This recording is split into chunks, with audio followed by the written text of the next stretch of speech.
Ẹ káàbọ̀ sórí ètò wa, ètò tó ń kọ́ mi lọ́gbọ́n, tó kọ́ mi lóye.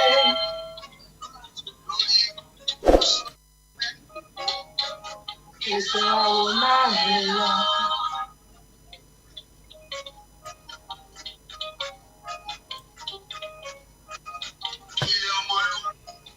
Ìbọ̀wọ̀ fún àgbà, òmìnira pẹ̀lú ìsowọ́pọ̀. Ọmọ káàárọ̀ oòjíire. Àwa dúró lórí òtítọ́. Àṣà ti ṣe lárugẹ. Bí òkè ní ìdòwú ìlú, èyí ló jẹ wá lógún. Ẹ máa bá wa ṣí ẹ̀rọ ṣe ń wọlé. A kí gbogbo wa káàbọ̀ sórí ètò wa ètò yín. Bá a ṣe dẹrù làbọ̀bọ̀. Ìbí òjò bí bẹ́ẹ̀ làbọ̀bọ̀. Bá a ṣe dẹrù làbọ̀bọ̀.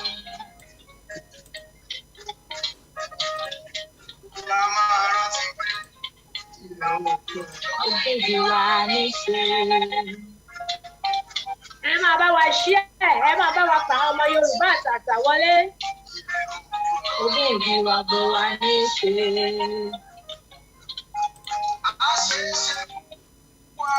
Láṣẹ àṣẹ wa.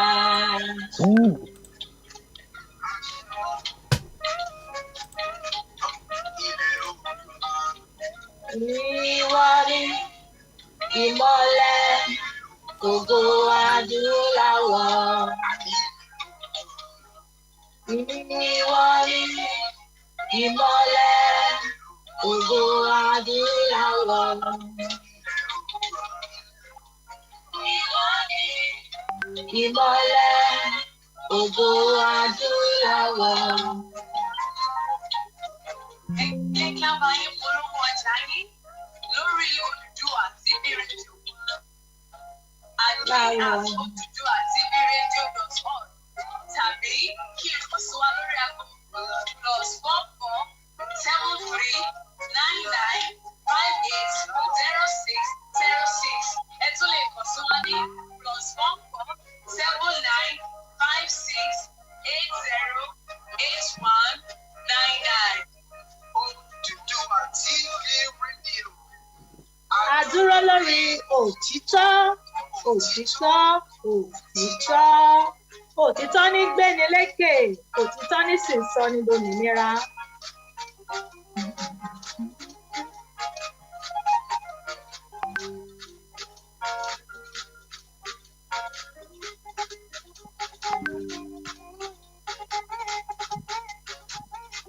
Ẹ máa bá wa share, ẹ máa bá wa pín, a ò ní gbára wa ní àkókò. Ẹ bá wa pè àwọn ọmọ Yorùbá àtàtà, ẹ bá wa pè wọ́n wọlé kọ́ lè mọ̀ pé a tún ti dé gẹ́gẹ́ bí ìṣe wa. Tó, mo kí gbogbo ẹ̀yin ọmọ Yorùbá lápapọ̀. Nílé lóko lẹ́yìn odi gbogbo ibi tẹ́ ẹ ti ń wò wá, tẹ́ ẹ ti ń gbọ́ wa. Gbogbo yín pátápátá ni mo kí sórí ètò wa ètò yín lórí ìkànnì Odùduwà TV rédíò. Ẹ káàbọ̀ sórí ètò wa bẹ́ẹ̀ ṣe ń wọlé. Ẹ máa bá wa share, ẹ máa bá wa pín lọ́lọ́kan òjọ̀kan. Ọwọ́ tẹ́ ẹ fi ń pín, tẹ́ ẹ fi ń share, ẹ ò ní fi gba ìpè ìbànújẹ́. Lágbára lọ́wọ́ Ọlọ́run, ire àti ayọ̀ lẹ máa fi ọwọ́ yẹn gbámú láṣẹ Elédùmarè. Ká tó máa tẹ̀síwájú lórí ètò tèmi, ẹ jẹ́ ká kọ́kọ́ gbọ́ orin orílẹ̀-èdè wa bá a ṣe máa ṣe.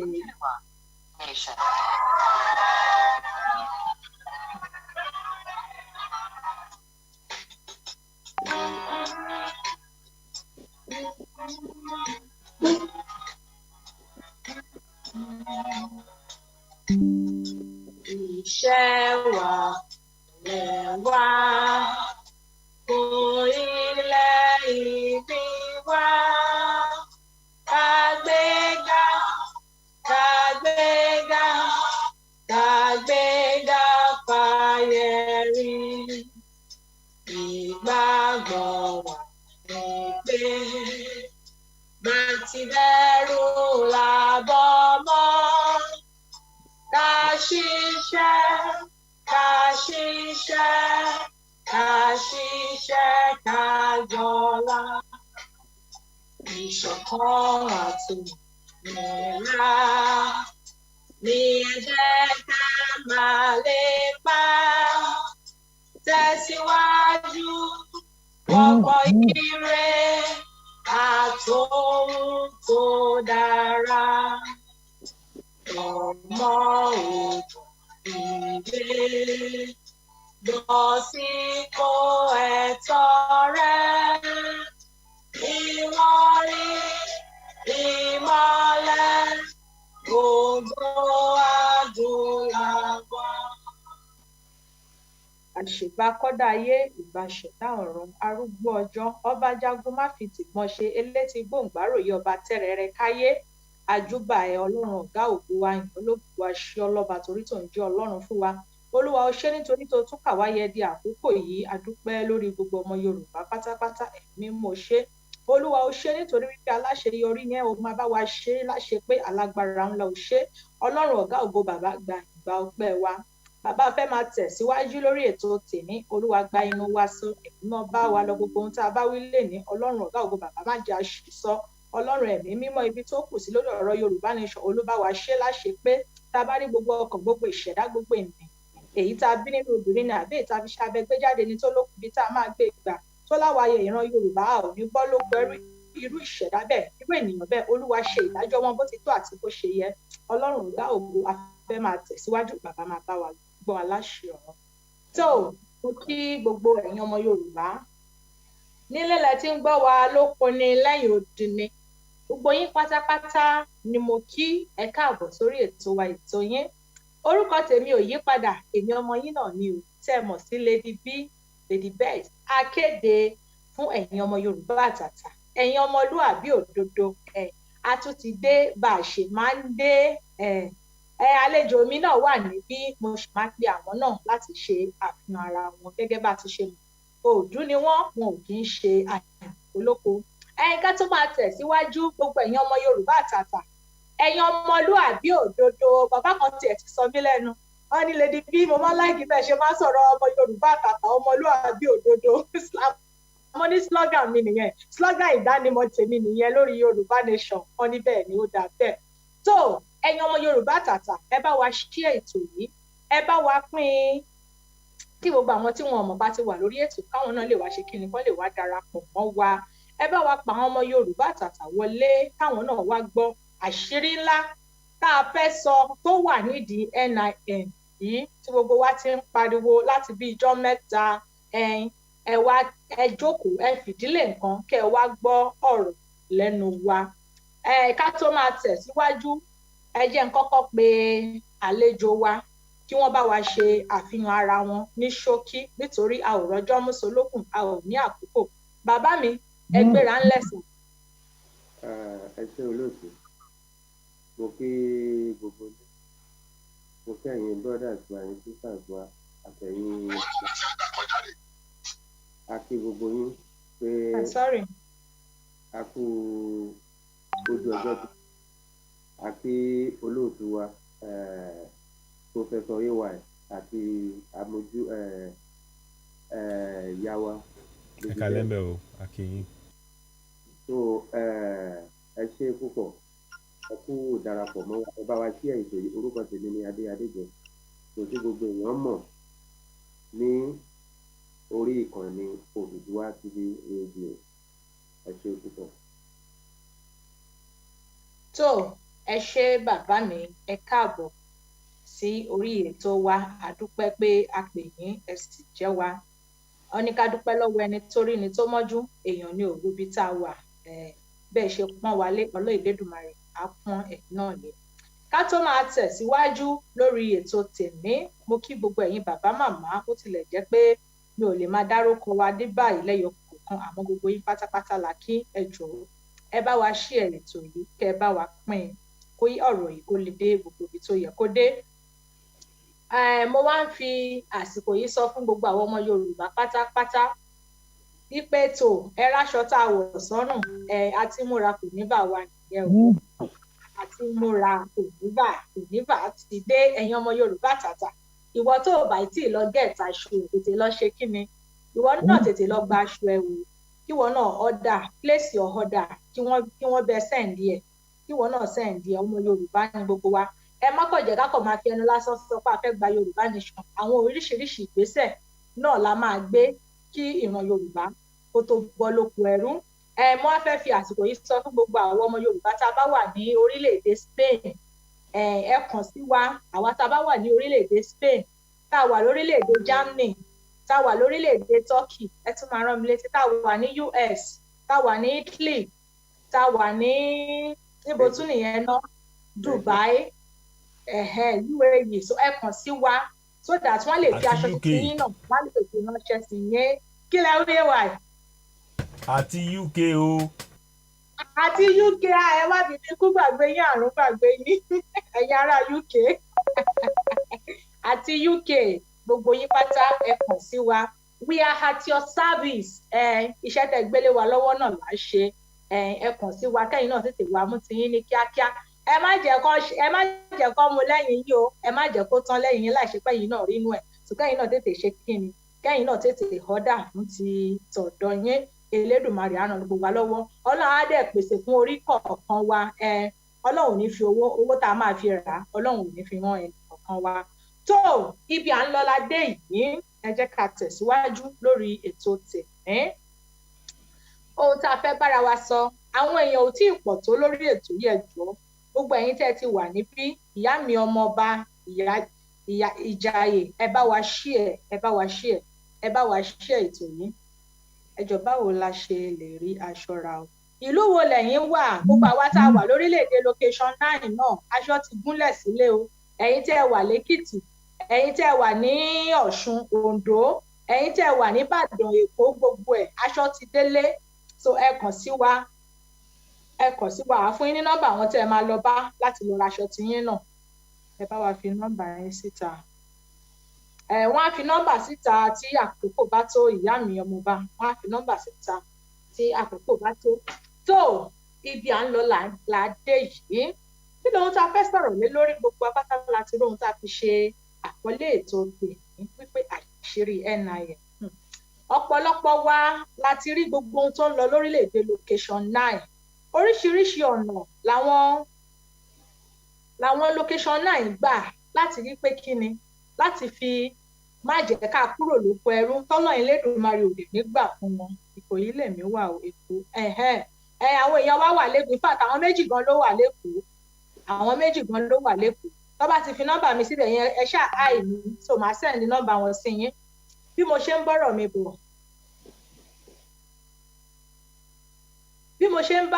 mi bọ̀, bàbá mi Adéjọ, ẹ jọ̀ọ́, kí ni nǹkan tá à ń pè ní NIN gan-an fúnra rẹ̀ ká tó wá bọ́ sínú agbami ètò NIN? Ẹ ṣé olóòtú, mo fi yín ẹ kú làákàyè. Yes sir. Ará ilé, ẹ bá wa pín ètò yìí bí àwọn èèyàn wa kó gbọ́, because àkíyèsí ètò tá a bá mú wá fún yín, ọ̀rọ̀ tá a bá mú wá fún yín, wọ́n ní tí ò bá nídìí obìnrin kì í jẹ́ fún mólú. Èyí tó bá jẹ́ pé ikú ti mú àfinlé wọn lọ ni. NIN tí wọ́n gbé jáde, àkọ́kọ́ ẹ jẹ́ kí n kọ́kọ́ sọ fún gbogbo àwọn Nàìjíríà pátápátá àtàwọn ọmọ Yorùbá, ignorance is a big disease. So ibi tó ti yẹ kí a ṣàkíyèsí, àmọ́ kì í ṣẹjọ́ yín náà o, kì í ṣẹjọ́ yín, because kì í ṣe màálù ni, ó ti ní màálù ló fà. So tẹ̀rí NIN yìí wọ́n gbé jáde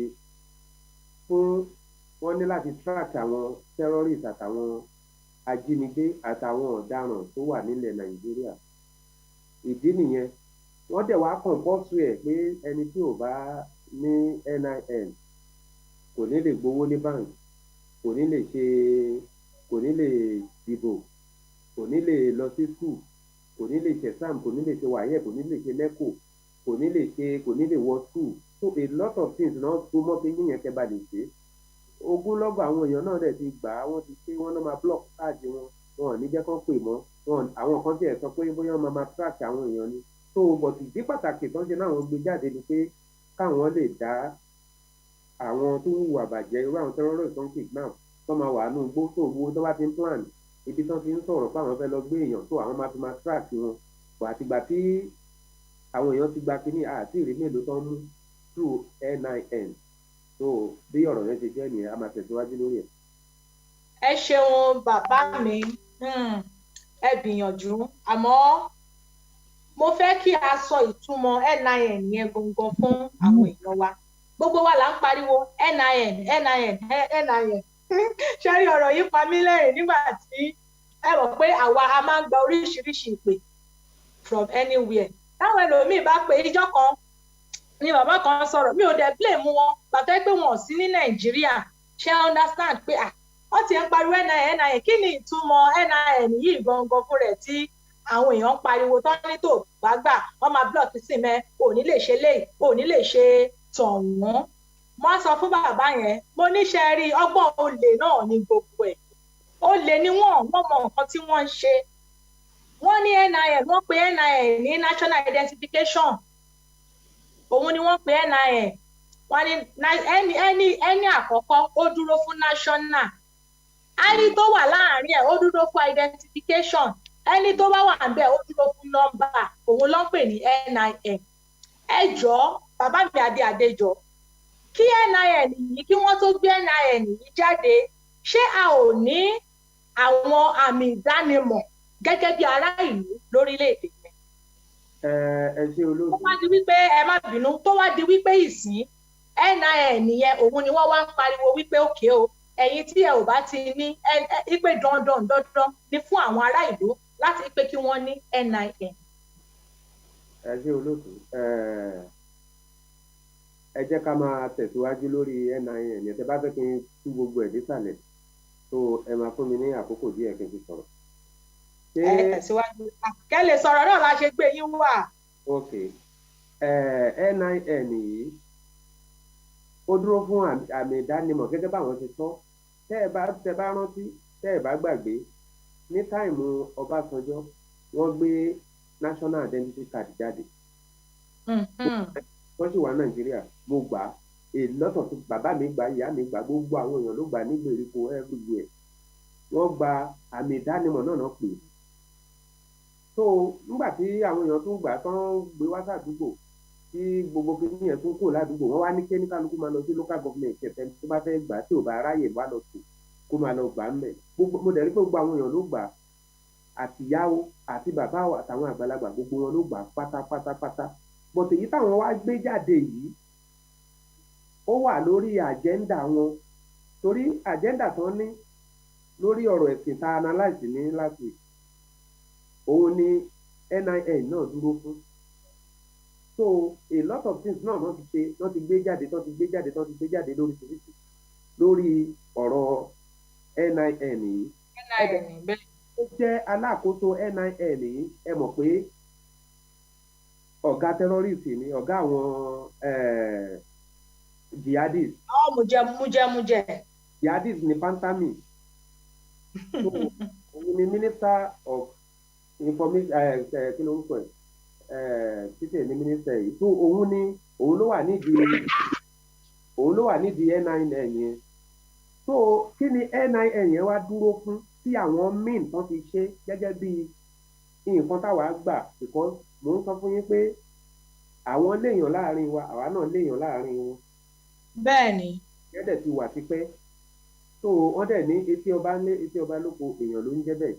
ṣẹ́rí NIN yẹn wọ́n fẹ́ fi tíráàkì because agenda wọn lórí wàhálà tó fẹ́ dá sílẹ̀ ní táìmù kù wọ́n fẹ́ fi tíráàkì gbogbo wa pátápátá gbogbo àwọn wọ́n bẹ̀rẹ̀ látòrí àwọn ọba ó bẹ̀rẹ̀ látòrí àwọn olóṣèlú ilẹ̀ Yorùbá àwọn olóṣèlú ilẹ̀ Ìgbò àwọn èèyàn ńláńlá tán lè mú kúò tó jẹ́ pé ẹ̀yin tó kù ẹ̀ ní lẹ́nu mọ́ so òun ni NIN yẹn ló dúró fún so wọ́n gbé jáde láti máa fi tíráàkì ní bọ̀ tí wọ́n lówó yẹn wọ́n fi ẹ̀jẹ̀ sínú tuntun funfun jáde so tẹ̀lé gbà tí gbogbo yín lè lọ sí àwọn èèyàn dẹ̀ pariwo gbogbo rántí gbà yẹn pé àwọn kan jáde lójú tó méjà ẹ má gba kinní yìí wọ́n fẹ́ fi ṣe kinní nì wọ́n fẹ́ tán jà lórí ẹ̀gan táwọn míì tó ń san owó ṣe lẹ́kọ̀ọ́ so gbogbo orú àwọn nǹkan báyìí wọ́n fẹ́ fi tíráàkì àwọn olóṣèlú wa tẹ bá gbọ́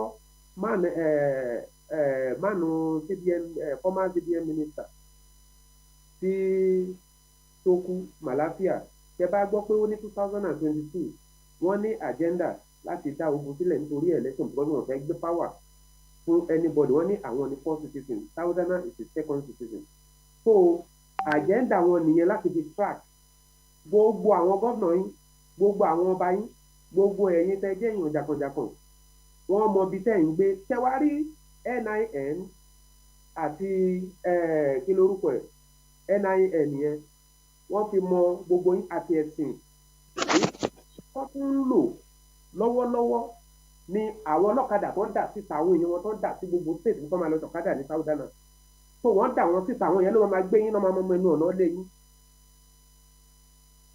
ẹ wo àwọn ọlọ́kadà wọ́n ṣe pọ̀ lẹ́kọ̀ọ́ ẹ wo bọ́n ṣe já wọn káàkiri àwọn yẹn ló máa gbé yín mọ ibi tẹ́ ń lọ bẹ́ẹ̀ ṣe ń wọlé bẹ́ẹ̀ ṣe ń jáde àsìkò tẹ́ ń jáde gbogbo àwọn tó ń ṣọ̀kadà yẹn wọ́n ní mission iṣẹ́ tó wá ṣe àwọn ló dẹ̀ gbé ọ̀kadà fún wọn so òun la ṣe ń pariwo ń gbà yẹn pé ẹ má gun ọ̀kadà Haúsá mọ́ tẹ́ ẹ bá ti rọ́kadà Ìgbò àbí ọ̀kadà Yorùbá ẹ má gun ọ̀kadà Haúsá so gbogbo kinní yẹn wọ́n ti plan everything tí gbogbo ẹ̀ bá máa ṣẹlẹ̀ ń sìn ẹ́ rí pé ibi tó ní kálukú bá wà àbí kó má pè ní ògùn ẹ̀ táìmù yẹn má pè má lo fóònù ẹ̀ òun lo ògùn ẹ̀ tó o bá ti lo fóònù ẹ̀ wọ́n máa kò sí ni wọ́n track ẹ̀ wọ́n mọ̀ bí tó wà so iṣẹ́ tí NIN yẹn fẹ́ ṣe gọgọgọgọ 2022 yìí ni fún election kì í ṣe nítorí pé bóyá ẹ fẹ́ gba kí lorúkọ ẹ̀ wọ́n fẹ́ track terrorist or ìdánimọ̀ fún àwọn tó tún wá jẹ́ àwọn tó tún wá fún ní NIN ní àwọn tó tún kó wá láti nìjẹ́ àwọn machinery tó kó wọlé wọ́n tún fún wọn ní NIN. bàbá mi àti ìdébẹ̀ yẹn ọ̀rọ̀ ń bọ̀ ń bẹ̀ ibẹ̀ yẹn gangan níbi àṣírí tá a la fẹ́ ṣàlàyé fún wọn. so NIN yẹn wọ́n fi ṣe bójúbójú fún wa ni so ẹ mọ nǹkan tẹ́ máa ṣe lórí ẹ̀ because ẹ lè sọ pé kò sí solution but solution wà ẹ lè wá káàdì míì ẹ má pè tí wàhálà bá ti dé ẹ rọra lo fóònù yín nǹkan tó wà mọ ibi tẹ́ wà kò sí nǹkan tẹ́ lè ṣe wọ́n á mọ where about you ibi tó wà ibi tó dúró sí gbogbo ẹ̀ NIN nǹkan tó dúró fún nìyẹn àbátìgbà tó ti ṣe ẹ̀rí contract ẹni terrorist ṣèbí lẹ́yìn ìgbà yẹn ni Gúnmi lọ gbowó fún un lẹ́yìn ìgbà tó ń ṣe Gúnmi gbowó lọ wọ́n tún pààyàn ní inú train Kaduna so a lot of things ti ṣẹlẹ̀ so ẹ má jẹ́ kí wọ́n fi búrẹ́dì kó yín lómi ọbẹ̀ àṣírí tó wà ń bẹ̀ lẹ́ ti gbọ́ yẹn gbogbo ẹ̀yin tẹ́ ti gbà á mi ò lè ní ẹ kú oríire o Ọlọ́run á máa ṣe.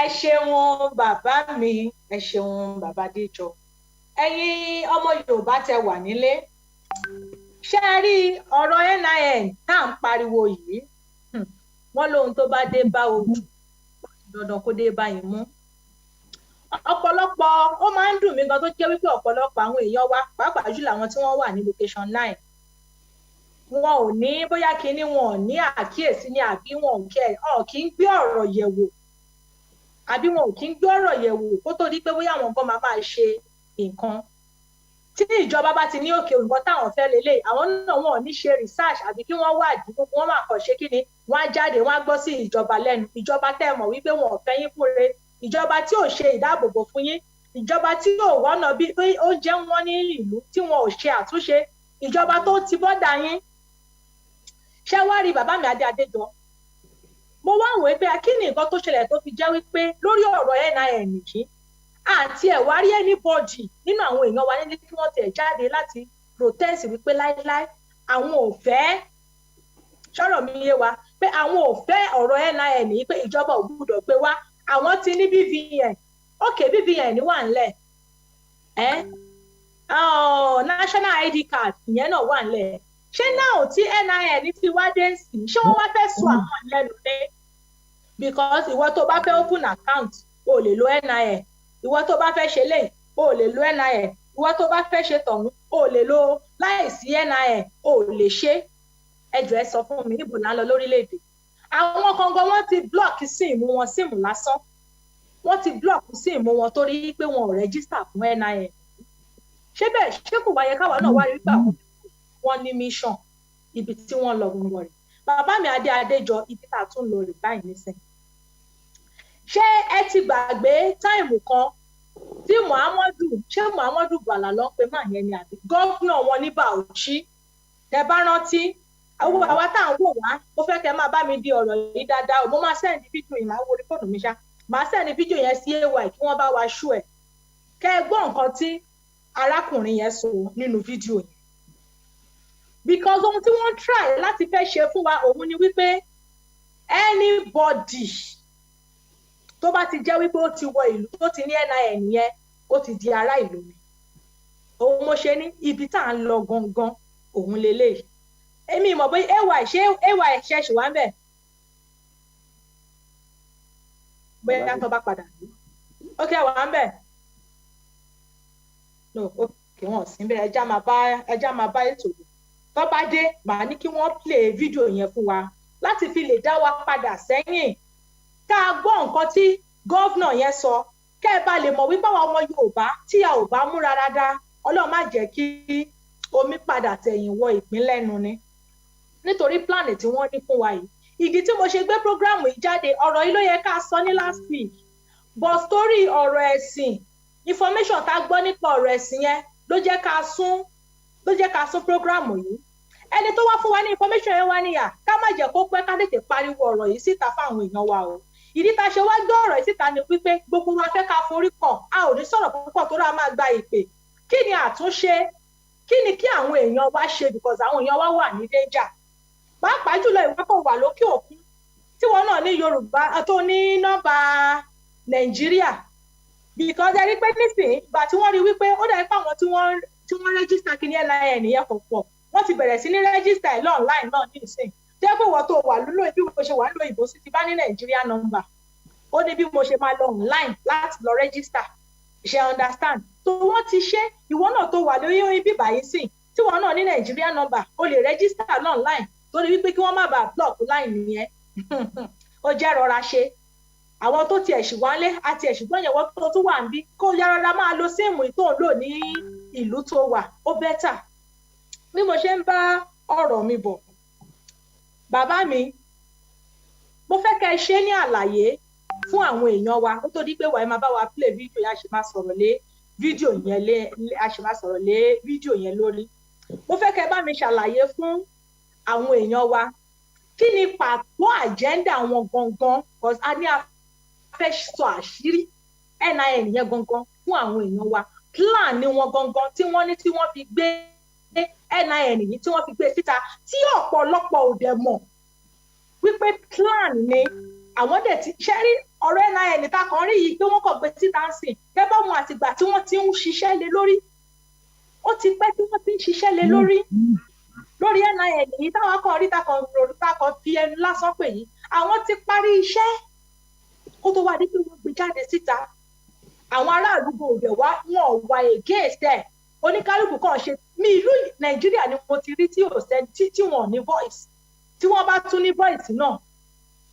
ní voice náà fáwọn fẹ́ jáde àwọn aráàlú àwọn military náà ni àwọn náà ni wọ́n máa mú àwọn èèyàn láti lọ pa wọ́n gẹ́gẹ́ bí nǹkan tó ṣe same thing ṣẹlẹ̀ lẹ́nu yìí o Babadéjọ abẹ́ẹ̀ tí gbọ́ same thing ṣẹlẹ̀ lẹ́nu l'Ákúrẹ́ àwọn ọmọléèwé tí wọ́n protest wá sú yes àwọn ọmọ tí wọ́n protest wá sú nítorí ọjọ́ ọ̀la ẹ̀ rí pé gbogbo nǹkan ni wọ́n ti fi bà ilẹ̀ Yorùbá jẹ́ èyí ọ̀nà ẹ̀ ṣe èyí school táwọn ọmọ tún lọ ẹ̀ ti fẹ́ kí wọ́n kàwé ọmọ tó bá máa lọ ọdún 4 ọmọ tó bá máa lọ ọdún 5 ẹ̀ jẹ́ kó lọ ọdún 7 àwọn ọmọ tí wọ́n á máa lọ ọdún 2 wọ́n ti graduate wọ́n fi wọ́n sí ibi ipò bàbá mi kí tó máa tẹ̀síwájú ay ti padà dé ay mo fẹ́ kẹ́ ẹ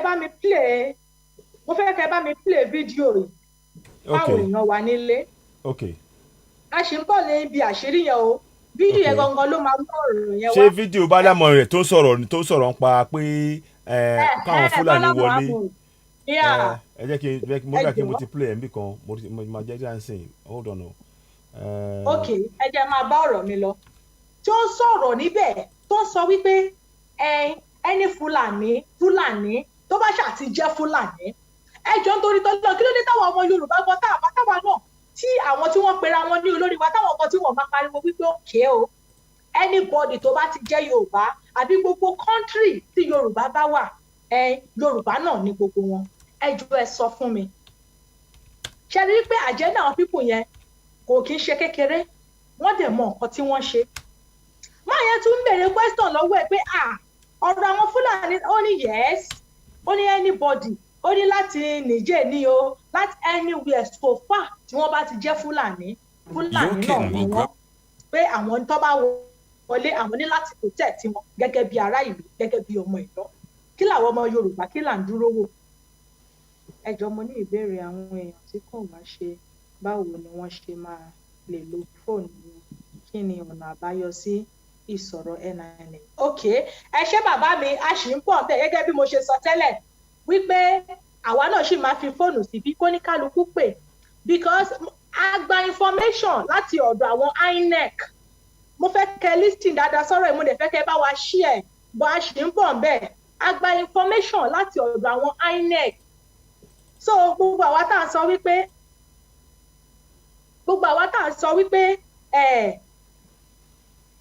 ṣe ti fẹ́ stream ẹ̀ ni. Mo ti fẹ́ stream ẹ̀ sìn so ṣe fẹ́ gbọ́. Okay, mbọ̀ now. And in Nigeria, and of course we have most of the pastoralists in our state. We indicated our intention or our interest in the program because we believe some of the mistrust and suspicion surrounding the very nice program could be assuaged. And of course, we will sorry. One more time. Emma Binu, I just made a mistake, so I'm going to stop share and then reshare again. Emma Binu, I just mute what so share sound. Okay, now we're going to go into it.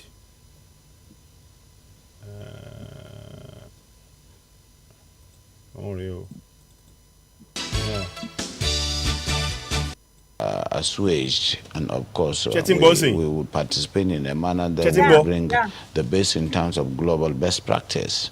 We are engaging the Netherlands and other countries to come and help us do this in a manner that at least it will boost our economy. We have so many reserve land and we have so many forests that are not being used. Some of them are being used by criminals, hooligans and charlatans, where some aspect of criminality has been provided by that forest that is called Lamebora Forest and the Yankari precincts. So outside the agitation or advocacy of the environmentalists and those that are more concerned with the fauna and flora, we'll be able to provide a salutary effect to the country because we have over 3,000 square kilometers of land that is in the savannah, in a lush vegetation that can be used for this kind of program, even to serve the nation. And while we are doing it as the federal government has conceived it, we want it to be private sector driven, and we will bring those who are more familiar with it. Okay, if you say, because I mean, everybody, we want to see that these killings end and there's peace, and then people go about their businesses peacefully. Everybody wants to see that. But when you say that you want it to be private sector led, we understand that the government is going to provide 80% of the funding, the state to provide 20%, and then provide the land. Yeah. How is that going to be private sector led? The government have not released any cover for that purpose up to this moment, but we don't know since we have not been admitted into the program. But certainly we have been working very hard to see that because our people are mostly transhumans and that we have this vision to create an economic nucleus around livestock. And of course, with all the value chain that we can get around livestock, the blood, the horn, the skin, and of course, we will try more to cultivate that culture in our people, while at the same time bringing the Fulanis in one fold and try to arrest their traditional practice of moving from one place to the other. And that is very big, an uphill task. But I think we can communicate with them more, because to them they don't have borders from Cameroon to Nigeria. But that's the thing, Excellency. How do we ensure that those who will be participating in this federal government largely funded program will be Nigerians? In terms of the funding? No, in terms of the operations. Operations. You said to bring in the Fulanis together We have Fulanis from other countries the issue as well. of misconception, I see there is a lot of mistrust and misconception with regards to the Fulani man. The Fulani man is a global or an African person. He moves from the Gambia, from Senegal, and his nationality is just a Fulani man. And as a person, I may have my relations in the Cameroon, but they are also Fulani men. I have relations because from the maternal side, I'm a Fulani man. And that is why we want to educate people. A Fulani man sees himself as a Bayelsan, as somebody coming from the Niger Delta, because he speaks the Niger Delta language, which you and I don't. And of course, we would have to just take this as part of our own heritage, something that is African, and that we cannot just close the border and say the Fulani man is just a Nigerian or this. No. In most cases, the crises are precipitated by those outside Nigeria. When there is a reprisal, it is not the Fulani man within Nigeria that causes it. It is that culture of getting revenge, which is embedded in the tradition of the Fulani man, that attracts reprisal from all over the world. If I understand, does that mean that those Fulani men who are maybe domiciled in other countries who move around, they can come into the country and this plan will accommodate them as well? Yes, that's what we want to do. But it has to be done through...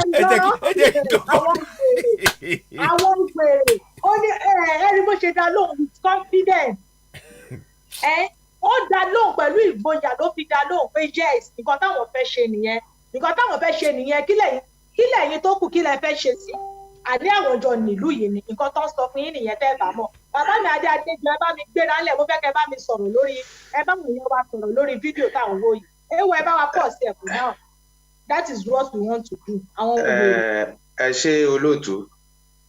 Ṣe rí àwọn sá. Wọ́n ní tí ọ̀rọ̀ bá ti ṣe ọ̀rọ̀ tó bá ti gba pé kí tó bá ti ju ẹkún lọ ẹ̀rín lèyìn akínrin. Mọ nǹkan tó ń dùn mí fún àwọn èèyàn wa ní Southern, both Igbo and Yorùbá, Middle Belt, etc. Nǹkan tó ń dùn mí fún wọn ni pé ìbẹ̀rù, and I know pé ìbẹ̀rù òun ni weapon tó burú jù nínú ayé ẹ̀dá tó bá ti ní ìbẹ̀rù. Fear, bẹ́ẹ̀. Ìbẹ̀rù yẹn ni weapon tí èṣù ń lò táwọn ọ̀tá gan fi ń wọlé síyàn lára. So kò sígbà tí máa kú òní kú, ẹ fẹ́ kú, ẹ dẹ̀ fẹ́ wọ ìjọba ọ̀run. Kò lè ṣẹlẹ̀. Ṣé rí àwọn Southern wa, ṣé rí a lot of things táwa gan tá ń bá yín sọ̀rọ̀ yìí. Èyí tó bá sọ fún wa, èyí tó bá tó wa létí là ń mú wa fún yín. A lot of things wà lọ́dà grand kan tẹ́ ìkan. Ó ṣẹlẹ̀ exactly. Tẹ́ ò mọ̀. Tẹ́ kàn ń sùn, tẹ́ ń jí, tẹ́ ń ṣe. Ṣé rí nígbà míì tí bá kàn wo àwọn míì tán wà ń patí tán náwó tán ń ṣe báyìí máa wò pé ikú dẹ̀ ń bá yín jó. Ikú bá ọmọ rìn ọmọ òkúra. Ikú bá yín rìn, ikú bá yín jó ẹ̀ mọ̀. Ẹlòmíì àtúrò ẹ̀ àtúgèlè ẹ̀ ayọ̀ wíìgì ẹ̀ ọmọ ẹ̀ ayọ̀ lẹ́yìn àfẹsílẹ̀ àsáré. Because ṣe wá rí NIN gangan ẹ jẹ́ kí n sọ̀rọ̀ lórí ẹ̀ka tó wá sọ̀rọ̀ nípa danger tó wà fún àwọn àtàjẹ́ Southern. Ṣe rí NIN nìyẹn, ṣe rí àwọn Fúlàní tó ń kó wá wọ́n fẹ́ fi occupy space. Mo sọ fún yín lẹ́ẹ̀kan pé ní refinery Dangote àwọn tó ń kó wá láti Niger, àwọn kì í ṣe àwọn Fúlàní tó jẹ́ pé ti Nàìjíríà gbogbo náà ń lò, àwọn tó wá láti Áfíríkà yẹn, because àwọn Fúlàní ẹ gbọ́ bí tán ti wá, ó náà òun ní family ní kí lorúkọ ẹ̀ ní Guinea, àti ní Cameroon, àti Cameroon àti Senegal, so òun dẹ̀ ní gọ́fúnà bẹ̀ yẹn. Wọ́n ń ṣe Nàìjíríà, wọ́n ń wá nǹkan tó fi mú Haúsá mọ́lẹ̀, ẹ̀sìn náà gbé síwájú, kì í ṣe pé the best Islamic ní Nàìjíríà àwọn ọmọ Yorùbá ló ń practice ẹ̀. Ṣé rí èyí táwọn gbé wá yẹn, wọ́n fi Islamic bojú ni náà fi wá gẹ́gẹ́ bí nǹkan tá a sọ ní last week. Ṣé wá rí àwọn Fúlàní ti bẹ̀rẹ̀ sí ní ṣẹlẹ̀ yìí. Ṣé wá rí àwọn Fúlàní tó wá kó wá láti àwọn Africa country, àwọn náà kó lọ sí side refinery Dangote, àwọn machinery ni wọ́n.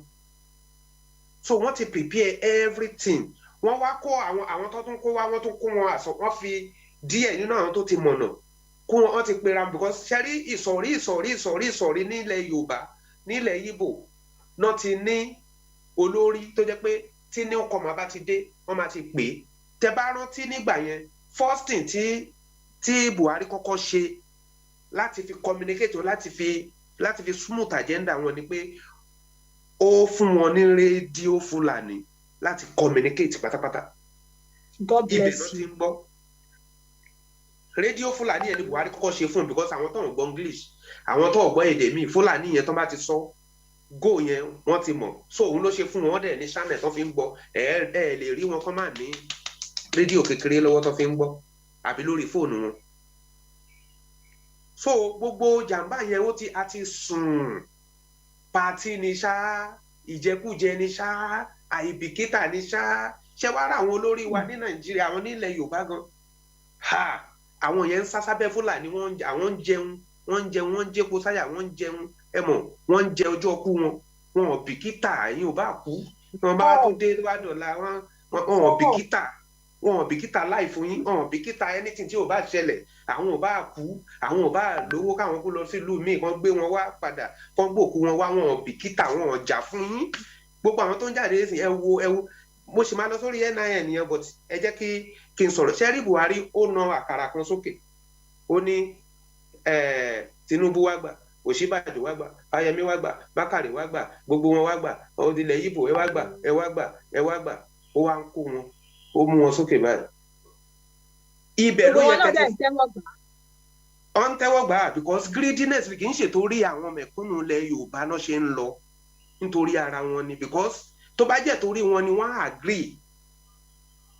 agree láti mẹ́nìkan jáde tó bá jẹ́ pé wọ́n agree wọ́n mẹ́nìkan jáde nílẹ̀ Ìgbò ní PDP wọ́n agree wọ́n mẹ́nìkan jáde nílẹ̀ Yorùbá irú bọ́n ṣe meeting jọ yẹn àwọn Fúlàní máa bẹ̀rù pé àwọn Yorùbá lágbára bọ̀tà àtẹnujẹ ìjẹkújẹ náà ń jẹ òun ló máa jẹ́ kí agbára yẹn a ní lè rí lò òun náà máa fi kọ́ńkà wa kì í ṣe pé wọ́n ní ìfẹ́ wa gbogbo ẹ̀yin tẹ̀ ń tẹ̀lé wọn sìn ọjọ́ kú yín lẹ̀ ń jẹ ẹ kàn ṣe Tinubu ní kíní kan ẹrù bá hẹ́ẹ̀tì Tinubu àwa a rí ọjọ́ ọ̀la ilẹ̀ Yorùbá a rí nǹkan tó ń bọ̀ because wọ́n fẹ́ gba everything lọ́wọ́ yín wọ́n fẹ́ gba gbogbo nǹkan yín wọ́n fẹ́ gbà pátápátá ẹrù bá hẹ́ẹ̀tì àwọn olóṣèlú nítorí pé wọn ò jà fún wa àpò ara wọn tó bá débẹ̀ gan wọn ò bébì fọwọ́dà ní nǹkan tó bá sọ fún wọn tó bá ti yẹ kó ń bẹ̀rẹ̀ pé wọ́n máa pa wọn kò dẹ̀ sẹ́ni tó máa débẹ̀ tí ò ní fi Fúlàní sí Fúlàní torí ẹ̀ náà ṣe ń pera wọn ní first citizen of Nigeria àwa Southern ní second citizen so àwọn ló máa mú gbàkejì wá so tó bá ti ṣe wèrè tó bá ti pa igbákejì ẹ̀ ló máa di president kò dẹ̀ sí ẹnikẹ́ni tó lè yẹ wọn lọ́wọ́ wò pé kán yọ kúrò so gbogbo àjẹ́ndà yẹn láti gba Babangida kó tẹ̀ tó ìgbà Usman Dangodo náà ti bẹ̀rẹ̀ kíní ẹ̀ náà ti ń ṣe tipẹ́ tí gbogbo wa ti sùn ẹ ti falala tẹ bá ti ń jẹun ọ̀mùtí gbàgbé ìṣẹ́ àti wọ́n ti wọlé ẹwà àwọn ọlọ́kadà yẹn náà ẹ wò wọ́n pọ̀ káàkiri everywhere àwọn ló mọ́nítọ̀ NIN yẹn àjẹ́dà yẹn wọ́n ti kọ́kọ́ mọ information yín gbogbo àwọn tó wà ní refinery Dangote tán kó wá láti kíní gbogbo wọn ló ní NIN yẹn láì ṣe wàhálà wọ́n mú fún wọn ni ṣẹ́rí gbogbo àwa táwa jẹ́ Southern táwa lọ forúkọ sílẹ̀ gbogbo bí tó ní kálukú ń gbé náà mọ̀ wọ́n ní nǹkan tó fi ń track wọ́n ti mọ bóyá fẹ́ track everybody down wọ́n ti mọ bóyá fẹ́ track yín òun ni Màláfí sọ pé wọ́n máa bẹ̀rẹ̀ látòrí àwọn leader yín they know everywhere they are everywhere wọ́n distribute logistics àti weapon everything helicopter ló ń gbé wá fún wọn àwọn ex president ti Nàìjíríà àwọn kí lorúkọ àwọn minister wọn Buhari gbogbo wọn ló mọ̀ sí nǹkan tó ń ṣẹlẹ̀ yìí tán bá kàn jáde tán sọ fún we condemn Sarah death we condemn this is a lie it's a big lie wọ́n mọ̀ sí ẹ wo lọ́ọ̀yà tó dìde fún kú ọmọ yẹn láti fẹ́ lọ defend ẹni tó pa pé wọ́n gbọ́dọ̀ mú almost 50 lawyers nílùú tó lọ́ba tó níjòyè wọ́n tún wá mú ọlọ́kadà wọ́n mú nǹkan tá à ń sọ fún yín ẹ̀yin ọmọ Yorùbá tí etí yín di ẹ wo ọlọ́kadà tó tún pa ní Lẹ́kì nítorí pé ó gun ọ̀kadà Haúsá ni tó bá jẹ́ ọ̀kadà Yorùbá ló gùn àbọ̀kadà Ìgbò wọn ò lẹ́mìí láti pa o nítorí 100 naira. Imagine. kò dẹ̀ ṣẹ̀ṣẹ̀ ń ṣẹlẹ̀ ó ti ń ṣẹlẹ̀ ti pẹ́ mo sọ sórí kan lórí ètò yín gbà tá a ṣe ṣóńgbà kan pé àwọn Fúlàní yìí níbi tán ti ń ta kíọ̀sì sìgá bọ̀bọ́ kan rán èèyàn lọ́mọdé pé kó lọ ra sìgá wá mọ́là yẹn fún ní change owó tó ti ya bọ̀bọ́ yẹn wá ní kí ọmọ yẹn dá padà pé kó lọ mú fún wọn. ẹ jẹ́ máa bá wa ṣe ètò yìí o ètò ta ní láti gbọ́ ni o. Fúlàní yẹn láti máa sọ pé òun kọ́ lòun fún lówó yẹn ó ṣàdìjà wọ́n kọ owó yẹn lẹ̀ ibi tíjà ti dé ó dẹ̀ yọ̀bẹ̀ ó dẹ̀ gún ọmọ yẹn pa kò dẹ̀ sí nǹkan tó ṣẹlẹ̀ lẹ́yìn. Bàbá Adéjọ ẹ má bínú pé mo fẹ́ sáré dọ́rọ̀ mọ́ yín lẹ́nu níbi tẹ́ ẹ dé dúró yìí ẹ wo nǹkan tó ṣẹlẹ̀ ní ìṣèjọ sátidé kan ni àbíjọ Monday lẹ́kọ̀ọ́ ọ̀rọ̀ tẹ́sílẹ̀ nǹkan yẹn exactly ọ̀rọ̀ tẹ́sílẹ̀ nǹkan yẹn ẹ jọ ṣẹ́rí ní fọ́yín ṣẹ́rí nǹkan tó máa ń bí mi nínú àwa Yorùbá òun ni wípé wáì tí àwa Yorùbá tí a ò fi ní ọkọ̀ azin mi ìwọ bí mo ṣe fẹ́ kù tẹ̀ tí a ò ní ọkọ̀ láti rí wípé láti pé kí a fi ẹnu kò ìyá mi ẹ wo nǹkan tó ṣẹlẹ̀ níbẹ̀ yẹn ẹ wo báwọn Haúsá yẹn bí wọ́n ṣe sọ̀pọ̀ tí bàbá Haúsá yẹn tó fi lọ bọ̀bọ̀ yẹn pa àwọn Yorùbá dẹ̀ wà níbẹ̀ tí wọ́n wòran àwọn náà lè sọ̀pọ̀ tiẹ̀. kì í ṣe Haúsá lẹni tán pa o. no àwọn tí wọ́n lọ. àwọn Fúlàní ló pa ẹni yẹn ṣe rí a máa sọ̀rọ̀ lórí nǹkan tí òun jẹ́ káwọn èèyàn wá gbéra àwọn Yorùbá wà ń bẹ̀ Yíbò wà ń bẹ̀ tán fi pa ẹni yẹn wọn rẹ́sìkù ẹ̀ wọ́n dákẹ́. wọ́n ṣe fídíò wọ́n ṣe fídíò. àwọn ọlọ́kadà Fúlàní ẹ̀ wọ́n ṣe ṣubú ẹnìkan ṣo tán pa gbogbo yín dẹ̀ wà ń bẹ̀ wọ́n dẹ̀ ń pa sáúdánà lójú yín ẹ ò lè ẹ fẹ́ kú ó máa kan ìwọ tó ń wòran yẹn náà ó máa kan tọ́ọ̀nù àbí tọ́ọ̀nù àbúrò ẹ̀ ń jọ kan bó ṣe máa wòran nìyẹn sọ̀rọ̀ mi yé yín ṣe wá rí danger tó wà nínú nǹkan ẹ jẹ́ kí n analyse ọ̀rọ̀ NIN yìí náà ṣe rí NIN yẹn wọ́n mọ ọba ni ó ọba ilẹ̀ Yorùbá o ìjòyè o gbogbo ẹ̀yin tẹ̀ ń kọrin tẹ̀ ń fò sókè o ọmọdé ni o àgbà ni wọ́n mọ ibi tẹ́ ẹ wà àwọn ọlọ́kadà yẹn ló ń lọ track ṣe mọ̀ pé inú àwọn ọlọ́kadà ẹ mọ̀ pé mú àwọn terrorist kan gbà kan tó jẹ́ pé òun ló ń ṣèbọn òun ló ń track tẹ́ bá ti ń lọ gbówó fún yàn nígbó òun ló máa track ibi tẹ́ ti dé òun ló máa track gbogbo ẹ̀ gbogbo kí nìyẹn náà ti lọ kọ́ lára country wọ́n wá dá wọn padà so bọ́n bá ti gbé yín lọ wọ́n mọ táìmù tó ń jáde nílé wọ́n mọ táìmù tó ń wọlé wọ́n mọ ibi tó ń rìn sí àwọn ọlọ́kadà yẹn ló ń gbé ẹ wọ́n mọ ẹ̀mí ló ń jáde lójúmọ́ so torí ẹ̀ la ṣe sọ fẹ́yìn èèyàn wa ẹ má máa gun ọ̀kadà Haúsá mọ́ bàbá Akíntóyè náà sọ kọjá yìí pé ẹ̀yin tẹ́ bá wà ládùúgbò ẹ protest pé ẹ fẹ́ Haúsá ọ̀kadà ládùúgbò yín èmi dẹ̀ fẹ́ gbà yín nímọ̀ràn ẹ jáde kẹ́ ẹ múra ẹ lọ ṣe nǹkan sọ́wọ́ ṣe pé tó bá gbàyàn báyọ̀ máa tọ̀ sára ẹ ta mọ́ra ẹ ṣe nǹkan sọ́wọ́ ẹ ṣe nǹkan ẹ ta múra and on Facebook àwọn pípò yìí tó bá bẹ̀rẹ̀ òkú á sùn. What have they done? The question where the federal government of Nigeria have pardoned 35,000. Àwọn èèyàn wá ń sùn yẹn a lot of things náà ṣe kìdẹ́ ń ṣàwọn Fúlàní ló ń ṣàkóbá yìí fún wa jù nítorí selfish interest àwọn èèyàn wa number one àwọn afáàlá àwọn pásítọ̀ ilẹ̀ Yorùbá àwọn babaláwo wọ́n dá méjì lẹ̀ Yorùbá ọ̀lẹ́ dẹ̀ máa mú wọn because wọ́n ń ṣe nǹkan ẹ wo omi tẹ̀ mọ́ a lot of things náà jù sínú kànga bí tí ẹ̀yin ará àdúgbò ti ń pọn mi tẹ̀ mọ́ lóòru tẹ́ bá ti sùn a lot of things inú gbogbo nǹkan tó ń produce jáde tẹ̀ ń jẹ wọ́n ti ṣe nǹkan tó kó làákàyè èèyàn lọ ẹ mark my word ẹ lọ béèrè tẹ́ bá ní pásítọ̀ tó dájú tẹ́ bá ní wòlíì tó dájú ẹ béèrè lọ́wọ́ ẹ̀ wọ́n ń ṣe nǹkan kí làákàyè kíyè wa máa ṣí láti ṣe the right thing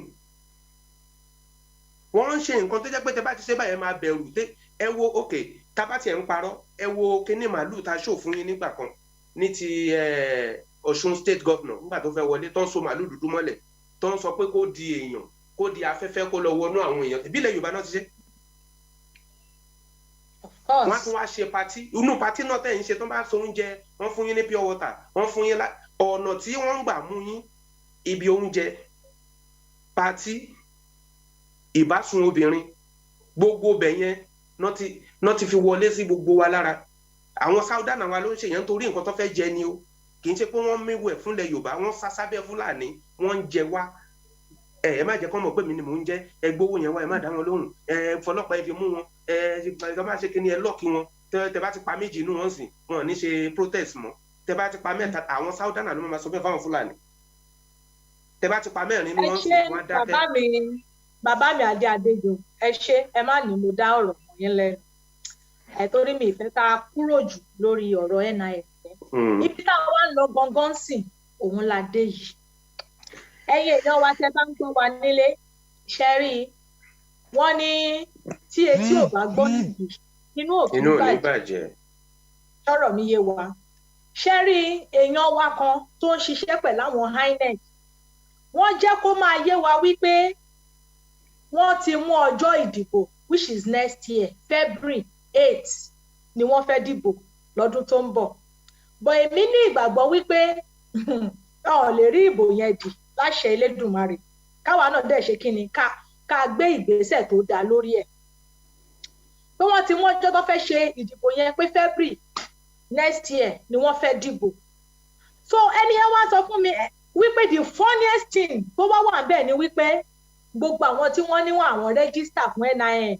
ọlọ́ jáde òdìbò ó jáde dìbò ẹ ti dìbò torí nọ́mbà yín tí wọ́n fún yín pé ẹ yọ NIN nọ́mbà yẹn gangan gbogbo bẹ́ẹ̀ ṣe ẹ mọ̀ kó wà lọ́wọ́ wọn ó jáde dìbò ó jáde dìbò wọ́n ti mọ bí wọ́n ṣe fẹ́ ṣe pé plan ni wọn lórí pé bí wọ́n ṣe fẹ́ dìbò pé wọ́n tiẹ̀ ní dìbò wọ́n kàn mọ́ ọjọ́ ni wípé next year February 8 ni wọ́n fẹ́ ṣe iṣẹ́ yẹn ni wọ́n fẹ́ dìbò yẹn wọ́n dẹ̀ ti mọ gbogbo kódà wọ́n ti mọ ẹni tó fẹ́ wọlé wọ́n ti mọ ẹni tí ò ní wọlé wọ́n ti mọ bí wọ́n ṣe máa pa ẹni tó fẹ́ wọlé tí ò ní kó jì wọ́n ti mọ bí wọ́n ṣe fẹ́ pa ẹni tó máa wọlé ẹni tó máa fà kalẹ̀ pé ẹni tá a fẹ́ rèé ẹni tó wọlé lélẹ́yìí lẹ́yìn tó bá fà kalẹ̀ tán wọ́n á wá pa wọ́n á wá mọ́ ẹlòmíì wọ́n á fi rọ́pò ẹ̀ tí wọ́n bá ti fún wa ní àǹfààní láti wá tú kẹrẹ́kẹrẹ́ yẹn sílẹ̀ à á jáde síta láti wá sọ fún gbogbo onísọjù yẹn lọ lórí ibẹ̀ yẹn ṣé ẹ wá rí ẹ̀yin ọmọ Yorùbá now ìyá mi kan béèrè mi mọ̀ bóyá ọkùnrin ni wọ́n àbóbìnrin abeg my cousin dey Dangote cousin yìí tó bá wà ní Dangote mo rí kọ́mẹ́ǹtì kan bẹ̀ yẹn cousin yìí tó bá wà ní Dangote ẹ yà sọ fún wọn pé ìfura òun lògùn àgbà ẹni kí wọ́n máa fura àwa náà láwọn èèyàn bẹ̀ dáadáa tí wọ́n ń ṣiṣẹ́ níbẹ̀ wọ́n dẹ̀ ń jẹ́ ká máa mọ bó ṣe ń lọ àmọ́ cousin yìí náà tẹ ló wà ń bẹ̀ ìfura òun lògùn àgbà àṣà lè ní kó kúrò níbi iṣẹ́ ìgbà tá àríṣẹ́ sí lè po fún wọn àbí àmọ́ ìfura òun lògùn àgbà bí mo ṣe ń bá ọ̀rọ̀ mi bọ̀ ẹ̀yin ọmọ Yorùbá ṣe rí ọ̀rọ̀ NIN tí gbogbo wa kàn wò yìí kò kì í ṣe nǹkan kékeré o now question tẹ́ni ẹ wá béèrè ni mo á fẹ́ ká wá sọ̀rọ̀ lé lórí àdèmá tó ṣí ojú òpó sílẹ̀ tó ra fẹ́kẹ́ èèyàn wa náà kẹ́ ẹ pè wọlé nítorí wípé ara wọn tó wà ní INEC ni wọ́n sọ fún wa wípé báyìí ló ṣe ń lọ ọlẹ́nìkan ò dẹ̀ kí ń jàwádé ọ̀pọ̀ ìjọba báyìí ló ń jẹ́ sí ọ̀mọ́ ọgbọ́n àti òye tó lọ́dẹ̀ fún oníkálukú wa ọ̀tọ̀ọ̀tọ̀ ni bí gbogbo wa bá ṣe rí afẹ́ka dìbẹ́ẹ̀tì lórí káàwó bóyá àtúnṣe ṣì wà bí ọ̀nà àbáyọ wà tá a lè gbé ìgbésẹ̀ yàbí tá a lè fi yanjú ọ̀rọ̀ tó wà nílẹ̀ yìí because ẹ má jẹ́ ká parọ́ nínú gbogbo àwọn tó wà Nàìjíríà a lot of people ló ti register a lot of people ló ti gba nọ́mbà tá à ń sọ̀rọ̀ nípa èyí a lot of people ló ti gba nọ́mbà yìí gẹ́gẹ́ bí ìbéèrè tẹ́ni yẹn wá béèrè lẹ́ẹ̀kan tí wọ́n ní now kí ni ọ̀nà àbáyọ ọ̀pọ̀lọpọ̀ àwọn ènìyàn wọ́n ti gba NIN yìí àwọn èèyàn péréje ló kù tí wọn ò tí ì gbà kí ni ọ̀nà àbáyọ bàbá Adéjọ báwo lẹ̀yin ṣe rọ́rọ̀ yìí sí pé kí ni nǹkan táwọn èèyàn wá fẹ́ ṣe lórí ọ̀rọ̀ yìí tó lọ́lọ́hun tó bá ti dé bá ojú fún mi lọ́dọ̀ kó bá mú o èmi gan tí mò ń sọ̀rọ̀ yìí èmi tí mò ń bá yín sọ̀rọ̀ yìí àwọn fámìlì mi ti gbà bí o gbogbo tiẹ̀ sí gbà ọ̀rẹ́ mi tí mo lọ ṣiṣẹ́ pẹ̀lú àwọn INEC yẹn lédì yẹn náà ó lóun ti gbà ó láwọn làwọn tiẹ̀ kọ́kọ́ gbà ó nítorí tó bá gbà ó ní ṣòfin oṣòwò tí iṣẹ́ ń bò mí ó yẹ kí ni ọ̀nà àbáyọ ọ̀nà tó láti. ẹ ṣe olóòtú ṣe wá rí kíní yẹn ó ṣì ń trend o because wọn ti rí fígọ̀ tán fẹ́ ẹ wàá mọ̀ nǹkan tó ṣẹlẹ̀ kọjá ìṣẹ́ mọ̀ pé àwọn ọmọ ń ṣe WAEC lọ́wọ́ báyìí bẹ́ẹ̀ni ọmọ mi fẹ́ ṣe WAEC ní wọ́n ti bẹ̀rẹ̀ ń sìn ní àná àbẹ́ni 17 so wọ́n ti bẹ̀rẹ̀ lé ní báyìí wọ́n ní tí wọ́n bá lọ ṣe NIN yẹn 5,000 ni mo fún tó fi ṣe tọ́wọ́n bá ṣe wọ́n níjẹ́ kọ́kọ́ WAEC ẹ wo you are right ẹ wo gbogbo and money without NIN you can't do anything in Nigeria without but it's only without NIN only o lè ṣe anything ṣẹ́rí kínní yẹn agenda ni bọ̀tí nǹkan kan ṣo tó dè mí lójú fún gbogbo ọmọ Yorùbá ètò yìí ẹ máa tún wò nígbà tó bá máa yá Ọlọ́run tó yọ Joseph lóko ẹrú ayọ̀ wa ilẹ̀ Yorùbá dẹ̀ ní àwọn alálẹ̀ wa wọn ò sùn àwọn náà rí bó ṣe ń lọ bọ̀tí ẹ máa pè wọ́n ẹ jẹ́ kán máa dá sí i àwọn tó ń ṣiṣẹ́ àwọn tọ́lọ́run máa lò Ọlọ́run ti fọwọ́ tán wọn ní òòkan àyà àwọn tó dẹ̀ máa wá padà dìde tẹ́ ò rírí tó máa bírèkì Nàìjíríà àwọn kan ti ń ṣèpàdé wọn tí ò tẹ̀ sínú ṣọ́ọ̀gù wa ní Yorùbá ní Yíbò bọ̀tí nǹkan tèmi fẹ́ kẹ́ ṣe ni pé ìfura lògùn àgbàlagbà ẹ máa mọrú communication tẹ́ máa ṣe táìmù yìí ó lóyún àmọ́rú ọmọ tó máa bí bọ̀tí lágbára Ọlọ́run lágbára àwọn tó nílẹ̀ ilẹ̀ Yorùbá election yẹn Ọlọ́run á bá wa fẹ́ dànù bí èlùbọ́ wọn ò ní ṣe èdè wọn ò ní yéra wọn èdè wọn ò ní yéra wọn. Bàbá mi mo fọwọ́ àtọmọdé lẹ́nu pẹ̀lú gbogbo rògbòdìyàn tó ń ṣẹlẹ̀ lórílẹ̀‐èdè yẹn wọ́n ní mind láti jókòó láti fix sí date election can you imagine. ṣe mọ̀ pé àwọn èèyàn wa gangan tó jẹ́ Southerners tó ń wà eager láti débi oyè kì í ṣe pé wọ́n mean well fún wa wọ́n kàn fẹ́ lọ bẹ̀ irú Tinubu yẹn sìn ó fẹ́ lọ síbẹ̀ kó lọ clean díẹ̀ gbogbo iṣẹ́ tó ti ṣe gbogbo àwọn iṣẹ́ ibi tó ti ṣe ó fẹ́ lọ perfect ẹ̀ kó bò ó yẹ pé kò ní sẹ́ni tó máa ṣìwò mọ́ after tóun bá kú káwọn ọmọ ẹ lè máa gbádùn kìíní yẹn lọ nǹkan tó fẹ́ lọ ṣe nìyẹn kò sí àdẹ̀ fáwọn tó yẹ kí ó jẹ́ ń bẹ̀ tó máa pariwo àwọn Boko Haram mú ara wọn tó máa pariwo ẹ̀ so ọ̀nà àbáyọ tèmi mọ̀ pé a lè ṣe ni pé ṣẹ́rí ẹni tó bá ní bẹ́ẹ̀tì àbẹ́ni tó bá lókun ṣòkòtò kó dé ẹni tó bá ní bẹ́ẹ̀tì kó dé ẹ má jẹ́ ká gba rẹ́ẹ̀dẹ̀rẹ̀dẹ̀ má jẹ́ kán fi pọtí rẹ́ wa lórí mi ò lè kú lè jókòó lè bà bẹ́ẹ̀. gbogbo wà tọmọdé yín lẹ́nu mo fẹ́ ka wo àwọn kọ́mẹ́ǹtì àwọn èèyàn díẹ̀ ká tó tún tẹ̀síwájú. Bàbá wa kan Ìbítọ́lá wọ́n kọ̀rọ̀ kan síbi wọ́n ní just like that said earlier someone must pay the sacrifice for total free. But if everyone keep running, the challenge from the northerner will be constant and will remain till eternity. Ọ̀nà àbáyọ ni pé káwọn bàbá declare Yorùbá nation àti àwọn Biafra we are ready for everything. Really? Kí lẹ fẹ́ sọ sí kọ́mẹ́ǹtì yìí? Nǹkan tẹ̀mí máa sọ ni pé are you sure you are ready? We are ready. Tó ń ti bá ní ìwọ́n tí mo lò fún ẹ. Are you sure? Bàbá mi Akínwándé, you can call him. So nǹkan tẹ̀mí mọ̀ pé tá a bá náà rẹ́dì àwọn local government mélòó lẹ ti ṣe sí kí ni àmì ìdánilójú àwọn ìyàwó yín àwọn ọmọ yín kí ni defence tẹ kọ́ wọn because ẹ gbọ́dọ̀ kọ́ wọn pé tẹ́nìtì báyìí bá ń ṣẹlẹ̀ nǹkan tẹ́ lè fi defend ara èrè ibi tẹ́ lè gbà rí kí ni nǹkan tẹ́ ti ṣe sójúlé pé ẹ wá o tán bá ti dé oyìn rere o ẹ ṣe báyìí o tán bá ti ń yìnbọn èèyàn máa ń dọ̀bálẹ̀ ni èèyàn ń nàró o kí ìbọn má lọ bà yín o ẹ dọ̀bálẹ̀ o tẹ́nìtì bá ti ń ṣẹlẹ̀ ẹ ra àdá sílé o ẹ ní wẹ́pọ̀n báyìí lé o ẹ ra oúnjẹ sílé o ẹ tọ̀ àwọn àgbàlagbà lọ o kán fún yín lóúnjẹ alẹ́ olúwa o kẹ́ fi dèrà yín o tó bá ṣẹlẹ̀ so kí lẹ ti ṣe kẹ́ tó sọ pé ààrẹ dì lóòótọ́ àwọn kan ń gbáradì but ẹ wo population wa àwọn Yíbò ń sìn ṣe rí àwọn Yíbò àwọn ń clean ní mẹ́ẹ̀sì wọ́n ń clean ẹ̀ wọ́n ti ṣe kọ́tà nínú mẹ́ẹ̀sì wọ́n ti clean ní kọ́tà nínú mẹ́ẹ̀sì tán ní pọ̀ Yorùbá à ń wò pé àtẹnujẹ yìí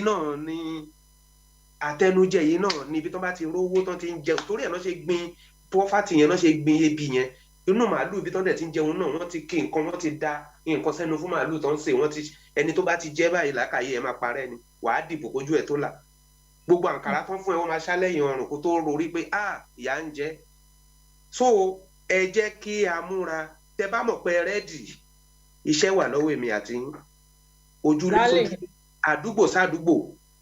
àdúgbò sádúgbò àti pé gbogbo bí táwọn wèrè ọlọ́kadà kinní wọ̀nyí wà a gbọ́dọ̀ mọ bẹ́ẹ̀ iṣẹ́ táwọn ń ṣe nìyẹn 24 hours. ó ní kọ́mẹ̀tì kan tí mo tún fẹ́ kà bí báyìí but ẹ jẹ́ ká gba ìpè tó wọlé yìí ká gbọ́ nǹkan tí bàbá wa yẹn fẹ́ sọ.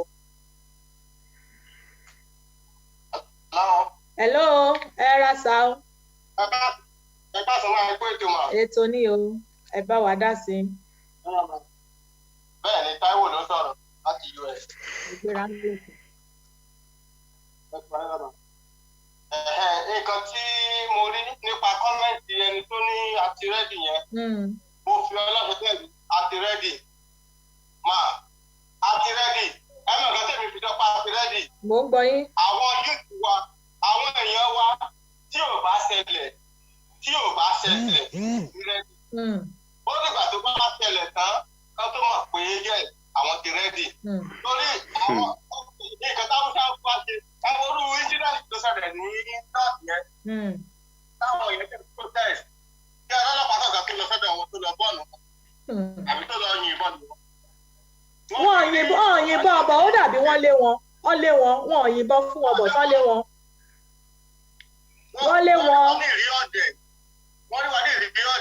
nígbà àwọn student yẹn tí ò bá kàn wọ́n tí ò bá di pé wọ́n sáré kiri anybody ò ní make mind wọn. exactly wọ́n máa ṣẹlẹ̀ wọ́n make mind wọn. ṣé ẹ gbọ́ mi mà? of course. torí nǹkan táwọn haúsá náà fi ń dùn wá nìyẹn mo gbélé haúsá dáadáa.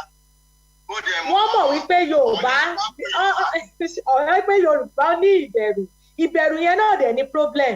ìbẹ̀rù yẹn ní wàhálà wa. ìbẹ̀rù yẹn mi ò fẹ́ kú. tí bá ṣe mi ò fẹ́ lọ ẹ̀wọ̀n ìgbà tó ń pa wá lọ nìyẹn. ìgbà wo wá ni má pò wá ní kú. tó bá ṣẹlẹ̀ tó bá dálẹ̀ tán tó di pé anybody ò ní option mọ́ wọ́n á join. tó nǹkan tẹ̀mí fi wọ̀n nìyẹn pé a ti ready. kò dìgbà tá a bá ní 500 billion èèyàn tó máa ready. táwọn àwọn 200 300 bá ready lásán bá bẹ̀rẹ̀ tó fà á tẹ̀lé. bá àwọn tó yẹ kó bá ó bá kàn wọ́n immediately ní. nǹkan tẹ̀mí rí nìyẹn gbogbo àwọn student yẹn gbogbo àwọn cortisone gbogbo ló máa join at the end of the day. bẹ́ẹ̀ ni nǹkan tó wá ní pé kó tẹ̀lẹ̀ wọ́n expect ẹni tó máa ní ìdí ẹ̀ ní. ó dẹ̀ máa ṣẹlẹ̀ very soon ẹ rí ó máa lọ́dún yìí ni ó máa ṣẹlẹ̀ very soon òun la ṣe ń pariwo fáwọn èèyàn wa pé kí wọ́n túbọ̀ máa múra sílẹ̀ bàbá mi ó máa ṣẹlẹ̀ lọ́dún yìí kò sáàní àní àdúrà takọ̀ máa gbà ní wípé kó má pọ̀ ju bó ṣe yẹ lọ ni bẹ́ẹ̀ ni àdúrà tá máa gbà nìyẹn pé kó má pọ̀ ju bó ṣe yẹ lọ. nígbà tó bá ṣẹlẹ̀ tán wọ́n á bọ́ sí máa pìtọ̀ wà yẹn ẹ máa bẹ́tò lọ ẹ ṣeun bàbá mi tó ọ̀rọ̀ lẹ́gbọ́ lẹ́nu kọ́là wa. ọ̀rọ̀ tí kọ́là wa sọ lóòótọ́ wọ́n rẹ́dì bọ̀tì wọ́n ní tójú bá farabalẹ̀ á rí mú.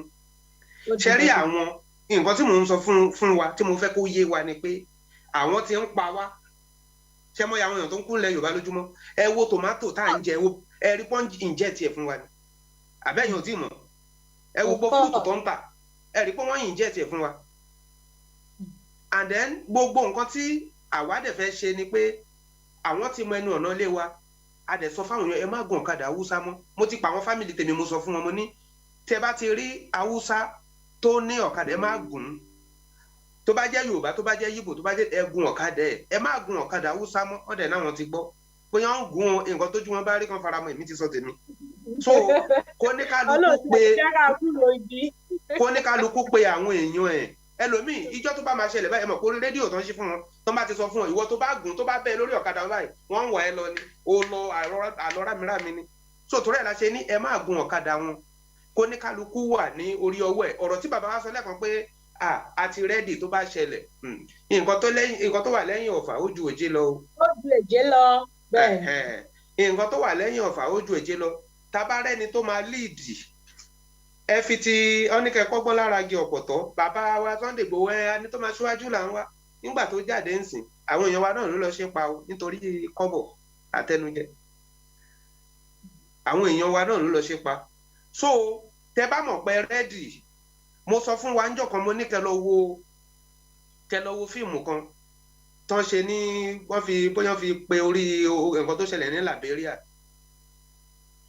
so ẹ jọ nítorí Ọlọ́run àdúgbò yín ṣe ti kọfẹ àwọn Fúlàní tó wà ládùúgbò oníkálukú ṣe mọ iye wọn ṣe máa yan àwọn Fúlàní tó ń gun ọ̀kadà ládùúgbò yín ṣe mọ ibi tó ń rìn ṣe mọ ibi tó ń sùn ìyẹn ní nọ́mbà 1 àkọ́kọ́ gbèsè tí mi fẹ́ ká kọ́kọ́ bí ẹ wo ibi tó ń rìn sí ẹ wo ibi tó gbogbo ibi tó wà yẹn wẹpọn wà mẹ gbogbo ibi tó ń sùn ọkọ pleasant building náà máa ń sùn ìta gbangba náà máa ń sùn láàrin ọjà ìgbà tẹ̀yìn dẹ̀ bá sùn wọ́n mọ̀ gbà tẹ̀yìn wọlé wọ́n mọ̀ gbà tẹ̀yìn sùn wọ́n mẹni tó máa ń gbẹ̀yìn síta tó ráwọn ló wà ń ta wọ́n dàbí òpó náà ni wọ́n ń sùn so ẹ̀yin ni kẹ́ mọ̀ kẹ́yìn náà bẹ̀rẹ̀ ọdẹ látẹ̀ní lọ ìsìn kò sí oorun ọ̀lẹ́tọ̀ ẹ tó bá fẹ́ tójú un dójú ikú ẹni tó bá fẹ́ tójú un dójú ikú ó lè máa sun ìyàwó ẹ lè máa sun ilé àtàwọn ọmọ ẹbọ ti wọ ẹ̀kọ̀ kan bó bá jẹ́ bákónì sáwà ń ta kó lajúlẹ̀ kó máa wò ó tó bá dọ̀sán kó o sùn because àwọn pípò yìí òru náà máa bẹ̀rẹ̀ mọ́dẹ̀ bá ti wá pàpà. Bàbá mi Adéjọ. So ẹjọ́ nítorí Ọlọ́run. Mo fi owó àtọmọdé yín lẹ́nu. Mo ń ka kọ́mẹ̀ntì kan bí báyìí omi dẹ̀ ń jábọ́ lójú mi. Bàbá Alhaji Aremu àwọn ni wọ́n kọ kọ́mẹ̀ntì yẹn. Ẹjọ́ mo fẹ́ fi nǹkan kan ẹjọ́ Lady Best ẹjọ́ mo fẹ́ sáré sọ nǹkan kan o Lady Best ẹjọ́ mo fẹ́ sáré sọ nǹkan kan ṣé ń gbọ́ mi ẹjọ́ mo fẹ́ fi àfikún ọ̀rọ̀ ni o gbogbo ẹ̀yin tí ẹ̀ ń gba àwọn ọlọ́dẹ sílé tọ́jẹ̀jẹ̀ Fúlàní ẹ ṣọ́ra o òtítọ́ ẹ tẹ̀síwájú ẹ ṣe o. So bí mo ṣe sọ lọ so comment tí dáàdi wa yìí kọ síbí wọ́n ní they kill my relative at Ibadan. Did you believe that till today we don't see that Fulani and his Okada and those police? And did you believe that the boy is only shy, Jesus, of the old woman? It's because of the boy, his mom and his father passed away. And the worst of it is the boy was level 400 at University of Ibadan. Imagine. Only the medicine doctor, all because he was crossing the Okada wrongly. Jesus. Kí lẹ lè sọ sórí ọ̀rọ̀ sọ̀rọ̀ comment. Ṣe rí mo ní ó ti ń ṣẹlẹ̀ tipẹ́tipẹ́ ṣe rẹ́ni tí Fúlàní bá pa àpagbé àwọn olórí yín tẹ̀ ń sátọ̀. Ó sàpọ̀ ẹ̀ till death. Àwọn èèyàn wọn náà máa wà ń bẹ̀ o ẹ máa wò ó. Of course.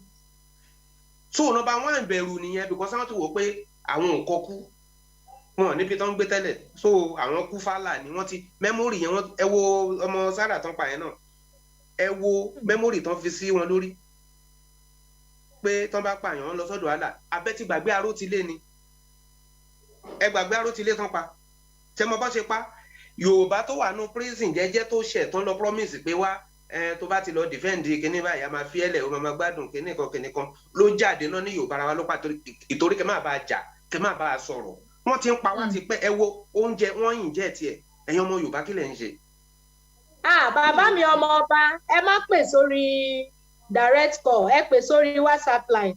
ẹ̀yin ọmọ Yorùbá kí lẹ̀ ń ṣe òkè yẹn tó wá wo eléyìí sìn yẹn wo ìjà tán jà ní lásùngbà kan lóòótọ́ níwájú Ọlọ́run àti èèyàn níwájú Ọlọ́run tá bá ní kí Haúsá àti Yorùbá àwọn Fúlàní ká dúró face to face pé ìjà face to face wọ́n máa sá fún wa but nǹkan tó ń lò ní pé tíjà yẹn bá ti bẹ̀rẹ̀ ẹ rí àwọn sójà wọn jáde from nowhere ọlọ́pàá wọ́n máa yìnbọn fẹ́yìn àwọn àtàwọn Fúlàní ló máa dojú ìjà kọ yín àbẹ́ tí ìbárò yẹn pàdé ó ti ṣẹlẹ̀ dáadáa several times nígbà tí mo wà ń lé àjàjà kan ní Alábà wọ́n pè wá síbẹ̀ ni nígbà tá à ń ṣe OPC wọ́n pè wá síbẹ̀ pé wọ́n pa ọmọ Yorùbá kan náà ni ní ọjà Alábà kankan nítorí pé ó fẹ́ rẹran wọ́n wá parọ́ mọ́ pé ó tú ẹran kò sanwó ó dẹ̀ sanwó so wọ́n dẹ̀ gún pa ó dẹ̀ jẹ́ inú ọmọ ẹgbẹ́ OPC wa a dẹ̀ lọ ńgbà tá a débẹ̀ a lọ bèrè ẹjọ́ ni ó di yábúrò bá akẹ́dẹ́ kan kàn yọ gini a dẹ̀ ní òkè pé peace la bá wa a dẹ̀ kó ń bẹ̀ so ńgbà tá a kó ń bẹ̀ bọ́n ṣe bẹ̀rẹ̀ ìjà ní ẹgbàá náà bẹ̀rẹ̀ sí sun ṣọ́ọ̀bù àwọn ọmọ Yíbò tó wà lẹ́gbẹ̀ẹ́ Alábà lásù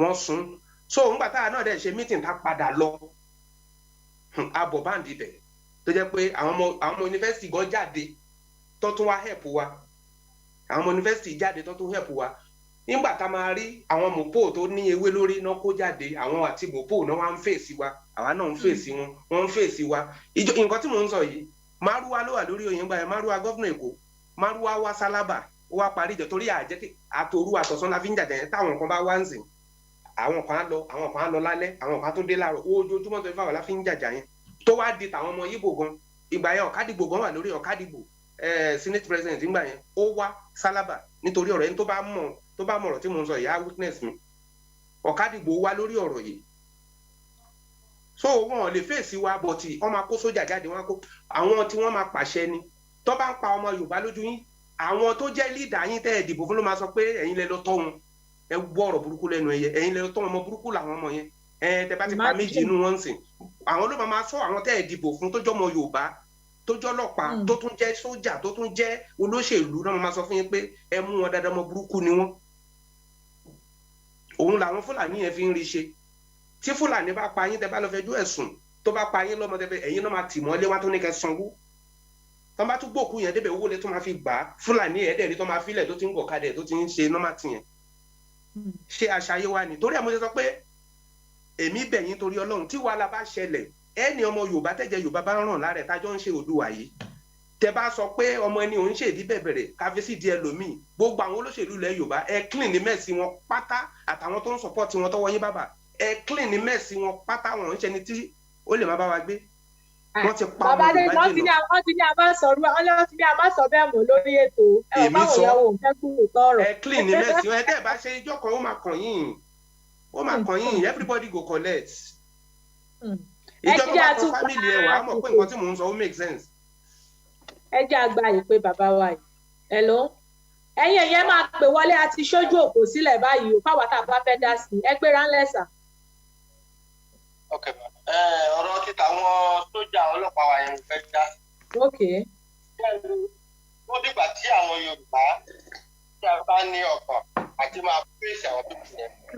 ó fi ọlọ́sẹ̀ lẹ́nu ọmọ ìyá mi tó bá jẹ́ sójà tí mo dẹ̀ rí pé mò ń jà fún orílẹ̀-èdè mi tó dẹ̀ ń gẹ̀ẹ́sì orílẹ̀-èdè tó yọ̀bọ̀ síbi sàmà tí bá gọ̀ tí bá ya dèdè rìn tí bá wù tó bá pa mí tó bá yìnbọn yẹn tó bá pa mí ìdí mo gọ́ o. ó lọ nìyẹn bẹ́ẹ̀ ni ó lọ nìyẹn. kọ́kọ́ fún bọ̀dá yẹn kọ́kọ́ fi ṣẹ̀ sáàpù náà kó pa wèrè dànù kó tó pa ẹ́ because if you don't kill him it will kill you and will kill multiple of people. They don't care. Àwọn ọlọ́pàá wa wọ́n dé ìpóòsì wọn débi pé àwọn 99% ti sójà Yorùbá olórí burúkú ni gbogbo àwọn pípù yẹn. Mi ò mọ rísì tó jẹ́ pé wọ́n fi paṣẹ yẹn pẹ̀lú orí burúkú. Mi ò mọ rísì. Àwọn náà máa tẹ́ẹ̀dì síwájú pẹ̀lú ọlọ́ọ̀bì ìbọn gbogbo ìyá wọn. Tí wọ́n bá máa sọ̀rọ̀ bàbá mi tí wọ́n bá máa sọ̀rọ̀ wọ́n ní nígbà tí wọ́n gba iṣẹ́ pé wọ́n ti ní gbogbo nǹkan tí wọ́n bá ní kí wọ́n ṣe ọ̀dà ni nǹkan tó wọ́n sọ pé ọ̀dà ni tó bá ti kí nǹkan tí wọ́n ní kọ́ kí ìbò ọ̀dà. bẹ́ẹ̀ ni.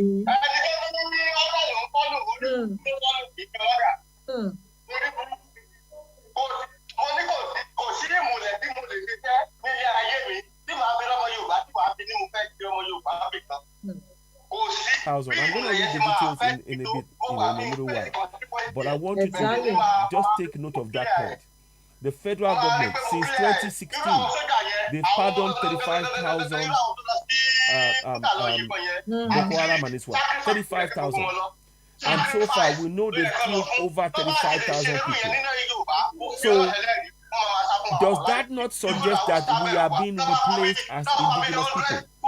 To all the governors since 2016, they've pardoned 35,000. wọ́n ń ṣe ní nọ́ọ̀tì wọ́n kì í ṣe ní nọ́ọ̀tì gbogbo nǹkan tí àwọn sáfì yẹn ṣe ń gbà yẹn gbogbo nǹkan táwọn sáfì yẹn ṣe ń sàlẹ̀ wọ́n bí wọn dákọ́ lọ ṣe nọ́ọ̀tì wọn tó bẹ́ẹ̀ tó yẹ pé àwọn sáúdánà wa gan ló máa pa wá.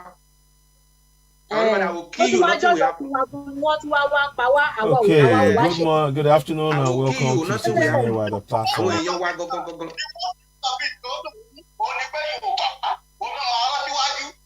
Yes.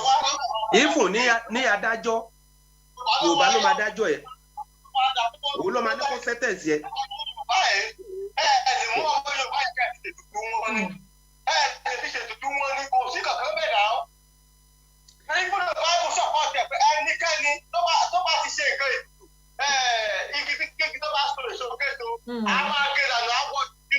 Bẹ́ẹ̀ ni. They are virus and they are like a set of people. They impose themselves on a position to intimidate people. To intimidate. They don't have nothing to do but to intimidate. If they see somebody who want to fight for their right. Àwọn tó wá sílé bàbá olóyè Bàbá ti bínú yìí sóyìnbó. èyí tó wá sí àwọn tó wá sílé Ìgbòho tó ń sọ̀rọ̀ pé ṣèbó sọ pé òun lóògùn ni ṣèbí Yorùbá ló ń sọ lẹ́nu ṣèbí Yorùbá ni. àwọn Yorùbá mo rí sójà Yorùbá wọ́n mọ́ dàbí pé kí n ní àkàrà lọ́wọ́ kíkan sínú àpò ẹ̀ kíkan ní kó máa lọ. mi ò parọ́ ìyẹn dùn mí. ẹ̀yin kọ́kọ́. DPO yẹn mà ọmọ Yorùbá ni Fúlàní dẹ̀ jẹ́ oko ìyá kan ìyá oko ni ìyá yẹn oko ni ìyá yẹn dẹ̀ ṣe oko àwọn Fúlàní dẹ̀ gbé màlúù pé alẹ́ ọjọ́ yẹn wọ́n dẹ̀ jẹ gbogbo oko yẹn wọ́n dẹ̀ jẹun pátá. nígbà tí big brother mi àtàwọn kan adẹ̀ organize adẹ̀ lọ mú àwọn Fúlàní yẹn adẹ̀ nà wọ́n adẹ̀ pa màlúù wọn apá màlúù méjì adẹ̀ gbé wa lọ sí station wọ́n ti gbé wa dé station. Ìwọ tó jẹ́ ọmọ Yorùbá náà fi màálù dóko ọmọ Yorùbá wá ní kò sí nǹkan tí wọ́n lè ṣe ọ̀dà wà láti ẹ̀ẹ́dẹ́kọ̀tà wọ́n ṣe kinní kan ìwà fọ́lọ́ lọ́ọ̀ mo ní kò lè dá a fún yín sà. Imagine. tó bá jẹ́ Haúsá ni there is no way gbogbo nǹkan tó bá lè ṣe wọ́n ló máa ṣe bẹ̀ yẹn láti defend. Exactly láti defend eléde ẹ̀ gbogbo ẹ̀ lámọ̀ náà bẹ́ẹ̀ ni. Bẹ́ẹ̀ ni kò sí rọ́bẹ̀. Ẹ bá ti bá wọn sọ̀rọ̀ wọ́n máa yí sí òyìnbó ni wọ́n máa English náà máa yí sí rẹ̀ lẹ́nu máa gbọ́ òyìnbó látàlàkà òyìnbó náà rọ̀ ọ́ lẹ́nu. Ìwọ àwa náà máa fi gbókùn. Ìdí àgbàdo lẹ́nu ni. Ó ga o. Tó ó dìgbà tí àwọn yóò wá bá ní ọpọlọ tó bá wọn bọ̀ sí àtáàkì tó bá lé àtáàkì wọn. Exactly ìbéèrè tí mo wá fẹ́ béèrè ibi tí mò ń lọ gangan lélẹ̀ pé náà ẹ wo orúkọ tó ṣẹlẹ̀ táwọn ọmọ wa lákùrẹ́ lè nìyẹn ẹ wo orúkọ tó ṣẹlẹ̀ sáwọn ọmọ yẹn tí wọ́n ń protest wípé tí wọ́n stop kwasu strike yìí náà pé àwọn ti jókòó sílé ó ti tó nǹkan bẹ́ẹ̀ yẹn táwọn sójà. mo fi ọlọ́dẹ lẹ́yìn opportunity tó pọ̀ jù opportunity tó yẹ kí wọ́n fi àtàkì àwọn sójà yẹn òun ni ìyẹn jù. ibi tí mo wá lọ gangan nìyẹn báwo ni wọ́n ṣe fẹ́ àtàkì wọn. kí ló kọ sójà pẹ̀lú protest sójà student ṣé student fẹ́ lọ yìnbọn ọ̀pọ̀ kan lọ bá student ni àwọn ló yẹ kó pa gbogbo àwọn sójà yẹn láìpẹ́ yọ̀kan mo fi ọlọ́dẹ lẹ́rìí. báwo ni wọ́n ṣe tí gẹ́ẹ̀tì mi hold on Bọ́lá bàbá mi hold on ibi tí mò ń lọ gbọ̀ngàn rèé now wọ́n àtàkì wọn ẹ mọ̀ pé àwọn ọmọ yẹn student ni wọ́n tẹ́ bá wọnú báàgì tó gbé dání ó lè jẹ́ ìwé àti báírò ló máa wà níbẹ̀ àwọn ọmọ yẹn ṣe protest wọn ọ̀dẹ̀ believe pé bóyá sójà lè wá láti wá àtàkì wọn náà tó bá jẹ́ pé àwọn ọmọ yẹn ò mèrè ṣe ọmọ yẹn kó tí wọ́n tún máa ti pa níbẹ̀ yẹn lénìí àwọn sọ̀rọ̀ nípa attack báwo làwọn ọmọ yẹn àti àwọn ọ̀dọ́ wa tí wọ́n bá ti tírù nǹkan báyìí bá ti ṣẹlẹ̀ báwo ni wọ́n ṣe fẹ́ attack wọn tó fẹ́ defend ara wọn tó fẹ́ gbara wọn sílẹ̀ tí wọn ò dẹ̀ níbọn lọ́wọ́ bíi tàwọn sójà tó wá bá wọn ibi tí mò ń lọ gangan nìyẹn. Ṣé rí nǹkan tó ṣe àwọn pípò yìí tí wọ́n fi lè attack ṣé rí gbogbo àwọn tó yẹ kó wà attack. ó dán Babádé. mo ń gbọ́ yín sà. mi ò lè sọ pé àwọn kọ́ńtítì ò níbọn lọ́wọ́ fún bíi tiwọn bí nǹkan tó kàn ṣẹlẹ̀ ni pé àwọn kọ́ńtítì ọmọ Yorùbá ló dẹ̀ ṣe kọ́ńtítì tó pọ̀ jù ní skul ọmọ Yorùbá ló lọ skul 99% àwọn tó lọ skul ní Nàìjíríà Yorùbá ní gbogbo wọn bẹ́ẹ̀ ní nǹkan tó kàn ṣẹlẹ̀ ni pé àwọn pípò yìí náà wọ́n máa ń dìbẹ́lọ́pù bíbù wọn kì í fẹ́ fi ṣe rere nǹkan tó kù tó wà bẹ́ẹ̀ nìyẹn wọ́n mọ̀ láti lọ halẹ̀ lẹ́gbẹ́ wọn kán gbé orí ẹ̀ kán yọ ọkọ ẹ̀ kán ṣe wẹ̀rẹ́bà tó wọ́n fẹ́. gbogbo wọn tiẹ̀ wà lọ́dọ̀ àwọn olóṣèlú ń sìn àwọn ló ń ṣiṣẹ́ fólóṣèlú. wọn tó dá ilé wọn síbi kí wọ́n máa ti kóòtù yẹn wọ́n lè yọ ọkàn wọn kán yọ ẹ̀dọ̀ wọn wọ́n lè yọ. nǹkan tí mo kàn ń wò ní ọ̀rọ̀ wọn nìyẹn. irú àwọn pípọ̀ tó bá dìde tó bá ṣe gbogbo nǹkan tó fẹ́ ṣe á máa pa ìbẹ̀rẹ̀ lọ́wọ́ kan náà á kú wa kọ ẹ̀kọ́ parí gbogbo nǹkan tá a bá bẹ̀rẹ̀ kò ju kíní lọ. tó bàbá mi ẹ ṣeun ìbéèrè tí mo béèrè yìí ẹ ṣé bàbá mi mo fẹ́ káwọn èèyàn pè wọ́n ní bàbá Adéjọ mo fẹ́ kẹ́yìn náà sọ̀rọ̀ sórí ìbéèrè because a lot of us la máa ń sọ̀rọ̀ wípé okay why táwọn ọmọ wa náà lè defend ara wọn okay ẹ wo irú situation tó ṣẹlẹ̀ sí wọn lẹ́ni ìsìn àwọn ọmọ yẹn wá fẹ́ defend ara wọn ò fẹ́ sá lọ báwo ni wọ́n ṣe fẹ́ ṣe wọn ò dẹ̀ láwọn fẹ́ jáde síta fún protest wípé ọkọ̀ àwọn náà fẹ́ mú gbé nǹkan ìjà dání ṣe understand àwọn jáde láti lọ fi ẹ̀hónú hàn ni kò dẹ̀ kí n ṣe nílùú ibòmíì ní orílẹ̀-èdè ní ilẹ̀ bàbá wọn ni o wọ́n tún wá jáde síta pé kó lọ attack wọn. Tẹ́ bá máa wo àwọn tó kọ̀ fún attack yẹn ọmọ Yorùbá wọn ni ó lè jẹ́ gọ́fúnà wọn ló kọ̀ fún attack àwọn ọmọ ẹ̀ o. Kánò ló máa pàṣẹ tẹ́lẹ̀. Àwọn tó máa pàṣẹ náà nìyẹn. Kẹ́lẹ̀ mọ̀ pé Yorùbá lọ̀tá Yorùbá.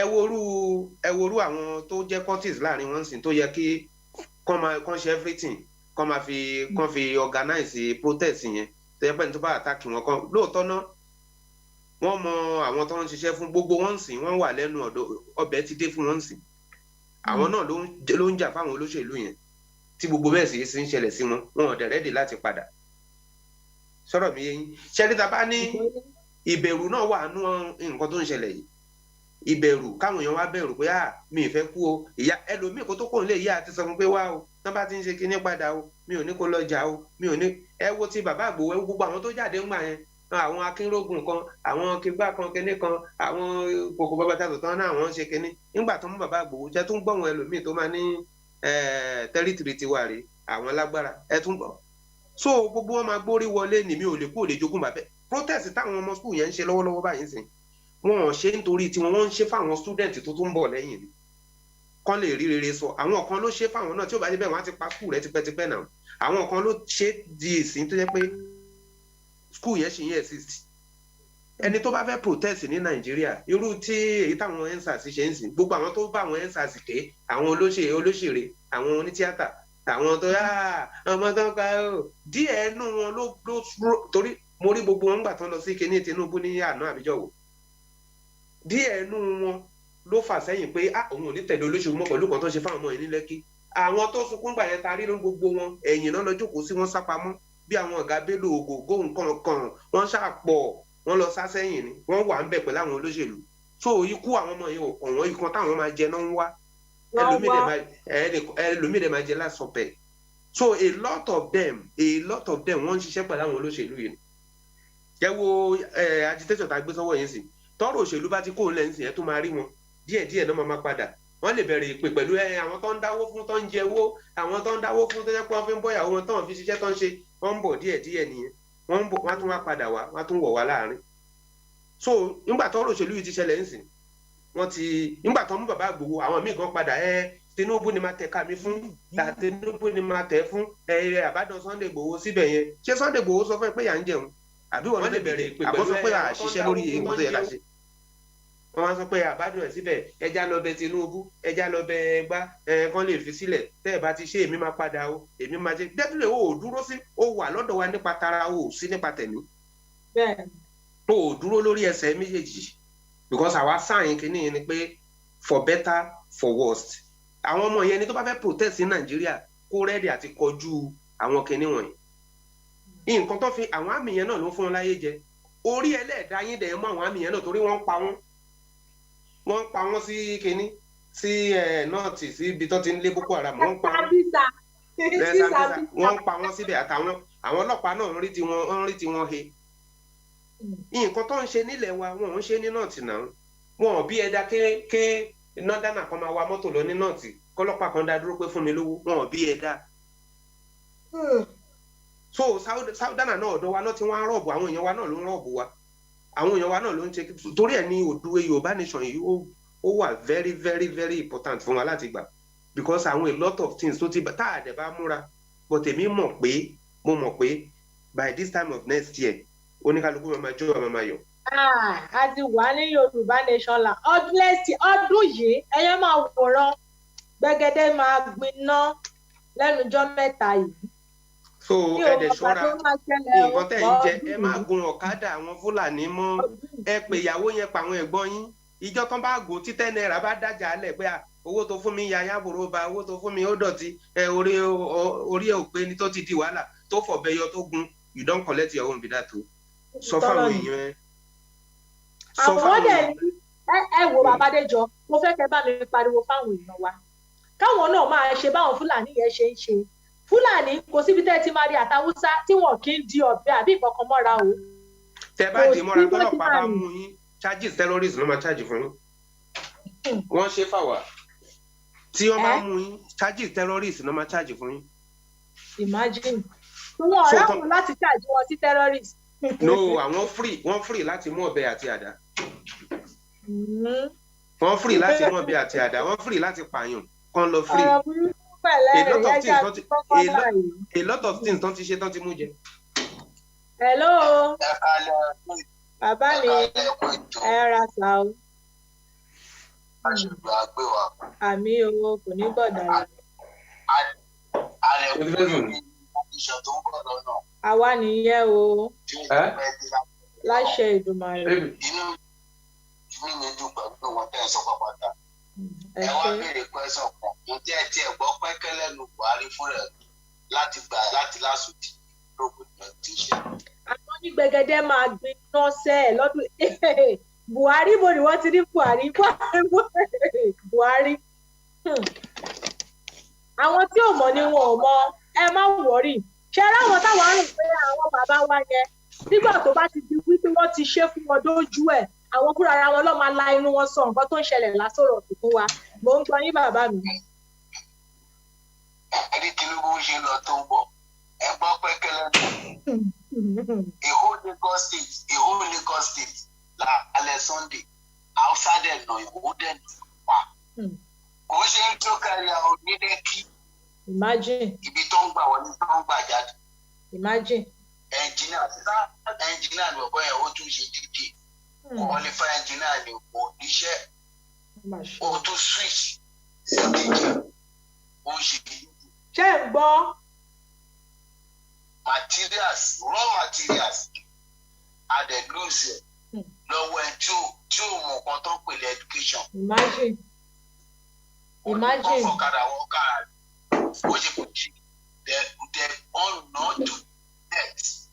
Imagine. Wọ́n repeat. Thank God bàbá mi thank God pé location náà yẹn wà. Because now tí ẹ̀yin bá wà nírú ibẹ̀ yẹn tí irú nǹkan bẹ́ẹ̀ yẹn ṣẹlẹ̀ kí ni nǹkan tẹ máa fún ìlú ìdẹ́gbẹ́ yín tó kù ṣẹ́yìn náà máa pẹ̀lú àwọn tó máa dúró wòran àbẹ́ máa jí sí àwọn tó kù pé àwọn pípù yóò lórí méjì náà èèyàn wa lọ́pàá yìí ẹ jẹ́ ká support tiẹ̀ because nǹkan tó ń pa àwọn Yorùbá jù táwọn agbóhùn sáyẹ̀ ní wípé àwọn eléyìí kẹ̀ àwọn apapọ̀ máa pa wọ́n dànù ni kò sí nǹkan tí wọ́n máa ṣe kí ni nǹkan tẹ̀yìn máa ṣe tẹ́lá wà ní situation yìí. Adébẹ̀rẹ̀ ọjọ́ kejì Adébẹ̀rẹ̀ ní àtọ́jú àwọn àbókí bẹ̀ bọ́tà àríkọ́ṣe kankan. We try we go there àbẹ̀rẹ̀ location nǹkan bóyá ẹ̀bẹ̀ ni ìjà bá ti ṣẹlẹ̀ bọ́ ó dẹ̀ pọ́n mọ̀ díẹ̀ tá a bá ń bẹ̀ wọ́n mọ̀ wọn ara wọn. Ọ̀kadà tó gbé Adébẹ̀ àwa méjì la lọ. Ṣé ń gbọ́? Ọ̀ndẹ́là tó dájà rẹ̀ ọ̀kadà 500 la gbé láti CNS ibẹ̀. Pátá rẹ̀ débẹ̀ adẹ̀ change ẹ̀ a ní 200 ló charge wa. Àdúrà pé kọ́ńtẹ̀ sọ díjà. But wọ́n try it. Wọ́n mi a máa jà. Àwọn náà ti mọ̀ wípé àwọn eléyìí tí ò ṣe torí nǹkan táwọn ti ṣe fún wọn ní àná ni wọ́n ṣe wá àwọn náà rẹ́kẹ́ ní o wọ́n rẹ́kẹ́ ní o. Ṣẹ́rí bí yóò bá ṣe burú tó bẹ́ẹ̀ náà ni wọn ló yóò tó ìjà òde ni Yorùbá máa ń jà. Lóòótọ́ à ń bẹ̀rù náà bọ̀ tó a bá dojú ẹ̀ máa rí pé Yorùbá ò bẹ̀rù. Àìtí ìdojú ẹ̀ lẹ́sìn rò pé à ń bẹ̀rù. Ibi kò sí ẹni tó máa kúrò ní ìjà yẹn àjọ máa jà ni. Àwa wà lè digbí la wà àdẹ̀rí kúrò ní àwa lè digbí. Ọmọ mọ̀ pé láìpẹ́ láì ìkànnì wọn á ṣẹlẹ̀. Ṣé gẹ́gẹ́ bẹ́ẹ̀ ṣe sọ àwọn governors wa àwọn ní problem Yorùbá. Àwọn governors àwọn tó pèrè wọn níjà 100% 70% ọ̀jẹ̀lú olè òbíríkì òbí àgbẹ̀kẹ́. Èmi ni àfẹ́mi ni àwọn nǹkan tó ń dà á láàmúdẹ̀ Yorùbá yìí. Ṣùgbọ́n mo nígbàgbọ́ pé àwọn táàtì tó kù tó wà nínú wọn tó ń gbèrè pé kó dáa àwọn tó ń bọ̀ lẹ́yìn kan gbèjì ayé ire tó ń gbèrò bí bàbá olówó ṣe pìpì alẹ́ fún wa tó tún náà fẹ́ ṣerú ẹ̀ lágbọ́dọ̀ Ọlọ́run ẹ máa rí i pé a máa overcome àwọn 70 àmì Ọlọ́run. ṣùgbọ́n náà tí ń experience ẹ̀ ń sìn ẹ̀wọ̀n nǹkan tó ṣẹlẹ̀ lọ́jọ́ ọjọ́ Thursday àbí Friday tí wọ́n lọ bọ́ọ̀sì ibi tó wà lọ́jọ́ níwà. ẹ wo gbogbo nǹkan tí wọ́n kó sílẹ̀ á ti sọ̀rọ̀ yìí náà darí náà wípé kò síbi tẹ́ ti máa rí mọ́là tẹ́ lè rí nǹkan ìjà níbẹ̀ kò sí. ẹ wo ìbọn àti ìbọn tó ń kó jáde. ìbọn nìkan ni ẹ̀pà ń kọ́. ẹwọ ta tó kó jáde. Imagine àwọn tí ń pìpì already àwọn tí ń pìpì ẹ̀ everywhere ni wọ́n fi kó oríṣiríṣi sí. Now kẹ́lẹ̀ mọ̀ pé we don't have a leader. Ṣé irú ìtẹ̀rí níbẹ̀ yẹn ṣé kò tó kọ́jú lọ sálábàrà kú lọ́jọ́ kejì? Ṣé kò tó kọ́ lọ sí gbogbo sábà? Kí wọ́n lọ ṣe sáàṣì gbogbo bẹ̀ yẹn àwọn wèrè ṣó lórí làwọn yẹn ṣá. Ṣé wá wádìí nǹkan tó jẹ́ kọ́ ní ọlọ́sọ́jọ́ yẹn? Wọ́n ti ṣe nǹkan fún kan lára wọn àbí ọmọ ọ̀kan wọn. Tó wá di sóòrò ẹ̀kú. Tí ò ṣe sọ síta. Ló jẹ́ kó rọrùn lọ́fìlọ́ bọ́ọ̀sì. Bọ̀ mí kàn nígbàgbọ́ kan mo dẹ̀ promise wọn pé gbogbo ète àpòsí ète rọ̀ wọn tí wọ́n gbé lágbọ́rọ̀ lọ́hùn orí wọn náà máa fi gbé. Ẹ̀jẹ̀ ọmọ náà máa fi ṣe tutù. Ẹ̀jẹ̀ ìyàwó náà máa dà sọ́nà tá a máa fi orílẹ̀-èdè tutù. Because mi ò rí bí ẹ̀sìn máa wà actress tó yìí. Ẹ̀dẹ̀ rí bí nǹkan ṣe ń lọ. Èèyàn náà gé ọwọ́ ẹ̀ méjèèjì láìṣẹ̀ láì kó lọ sóko. Ó dẹ̀ gbé ọ̀kadà lọ sóko. Ó dẹ̀ máa dé wọ́n ti sọ́ di kúrú. Wọ́n gé ọwọ́ ẹ̀. Gbogbo nǹkan náà fi ń bá wa jà àti ebi o àti gbogbo everything ló fi ń bá wọn jà. Iná máa jó lọ́jà ń kà sí náà wọ́n máa lọ fún 50 million. Àwọn bàbá ẹ̀ ló bá wí yẹn.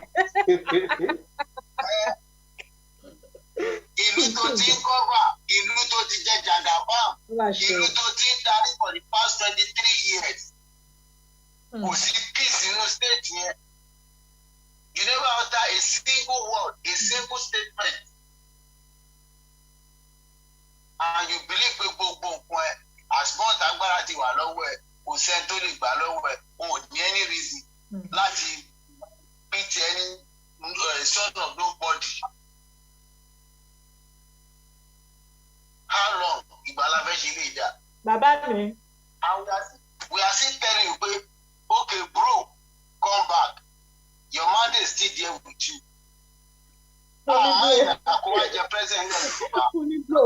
Ó ní blow pọ́ndà irọ́ àwọn òbí jẹ pírẹsidẹ́ǹtì o torí pé ẹ ló máa lẹ́yìn ilẹ̀ pè ní pé kí wá jẹ pírẹsidẹ́ǹtì àwọn òbí jẹ pírẹsidẹ́ǹtì o. Ṣé nǹkan tó dáa ló ṣẹlẹ̀ nígbà ẹ̀? Àwa là ń rí pé kò dáa owó orí bàbá mi ẹja sáré sọ̀rọ̀ lórí NIN bá fi ṣàkọlé ètò yìí lẹ́nu ẹ̀yin náà ti lọ gba NIN níyín. Tí ò bá gbà kò sí nǹkan tó fẹ́ ṣe mo ń gbọ́ tẹ̀ ń sọ látàárọ̀ mo wà pẹ̀lú yìí tí ẹ̀ bá gbà kò síbi tẹ́ fẹ́ lọ NIN dàbí CCC tán ló bọ̀ ní. Kí làwa fẹ́ ṣe báyìí àwọn èèyàn ti gbà gan o wọ́n dẹ̀ tún ṣì ń pariwo kó tún tẹ̀síwájú kó sì máa gbà lọ. Okay, ṣé national ID card yẹn wá ló gba àwọn yẹn mọ́ ló gba àwọn yẹn mọ́. Even though any international passport you don't have NIN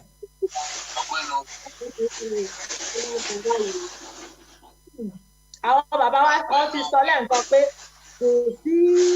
kò sábùjà lẹ́ǹkan ìfẹ́ ju ká béèrè fún Yorùbá nation lọ pé ká declare Yorùbá nation nìkan tó lè ṣe níbo láriwo yìí ti ń wá. Ọ̀dọ̀ mi ni. Ìgbà when o kàn máa area boys o build the dog o build the hooligans o wá fi o bí ọ̀rọ̀ tí bàbá sọ ó ní wọ́n ní ó jí nǹkan lé o lọ kó fún wọn níta wọ́n expect bí àwọn tó jí nǹkan lọ bá yẹn náà máa fún ẹ láyè kí ló fún ẹ láti ọgbẹ táwọn máa fún ẹ láyè kó o ní pa àwọn ọmọ fi jẹun òun wà ní ìjà ó ní I'm ready to be dirty ó máa kàn dẹ̀tí ara ẹni òun ni ìlú àwọn yẹn ìpàkọ́lọ̀ ọ̀rọ̀ wọn ọ̀gbọ́n kankan odi ni wọ́n ọ̀gbọ́n kankan wọ́n ti gbàgbára ìkan sọ lọ́jọ́ ní àwọn máa lo 30 years pẹ̀lú ẹ̀ wà lọ́lọ́ 30 years imagine tí ààrẹ wa bí kílẹ̀ fẹ́ sorúkọ ọdún ìlú ìtẹ́tí kúrú national anthem ẹ̀ẹ́dẹ́ bá ti di ẹ̀ lọ́dún 30 years. wọ́n bá ti gbà wọ́n compose ẹ̀yìn òde ká wà. It is well ẹ ṣe. Thank you. Ọlọ́run fún iṣẹ́. Àmì o, ètò ní o. Ẹjọ́ bá máa gbà ọ́ létí. Akókó ń gbìyànjú. Ẹ ṣeun. Iṣẹ́ ayọ̀ tí gbogbo fún ìṣe pátápátá kò ní ṣe. Àmì o, àmì Ọlọ́run. Ọ̀rọ̀ ti gbọ̀ngàn lágbọ́rọ̀ Ọlọ́run. Àmì Ọlọ́run. Gbogbo nǹkan tó ń ṣẹlẹ̀ kò ní dé bá ìdílé ilé lágbọ́rọ̀ Ọlọ́run. Gbogbo nǹkan tó ń ṣẹlẹ̀ ní àwọn abáráyà kàlàáfíà. Àmì o Jésù. Torí pé ẹ̀kọ́ ṣe ẹ̀ẹ́dẹ̀ ní báwọn gbà mí. Àmì Ọlọ́run ẹ ṣé bàbá mi tìyín náà dá ẹ ṣáà wà vigilant kẹ stay safe o Ọlọ́run wà pẹ̀lú ẹ̀yin náà o ẹ ṣeun tó ẹ jẹ́ ká tún gba ìpè yìí mo ní ọ̀rọ̀ tí mo fẹ́ sọ lórí kọ́là wa tó sọ̀rọ̀ kan yẹn jẹ́ sáré kọ sílẹ̀ kí n má gbàgbé bàbá mi yẹn gbéra ńlẹ̀ sà. Hello, ẹ kú ètò. Ètò ní sà.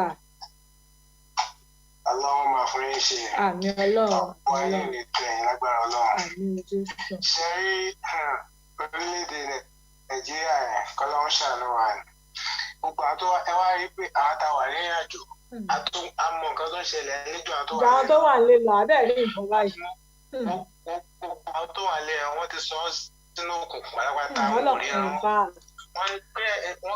wọ́n kẹ̀ lójú lásán pé kán máa fi kọlu kiri ojú tó wà lágbárí wọn wọ́n ti tì wọ́n ti dúró wáta fún wọ́n ti o. ẹ wo ìgbà tí sílé ìgbòho tó bẹ̀rẹ̀ sí jáde náà ló ti bá tó pàjì sínú ọjọ́ ìgbà jáde èyí tàjà pariwo pé ẹjọ́ bọ̀ ìjà ń ṣe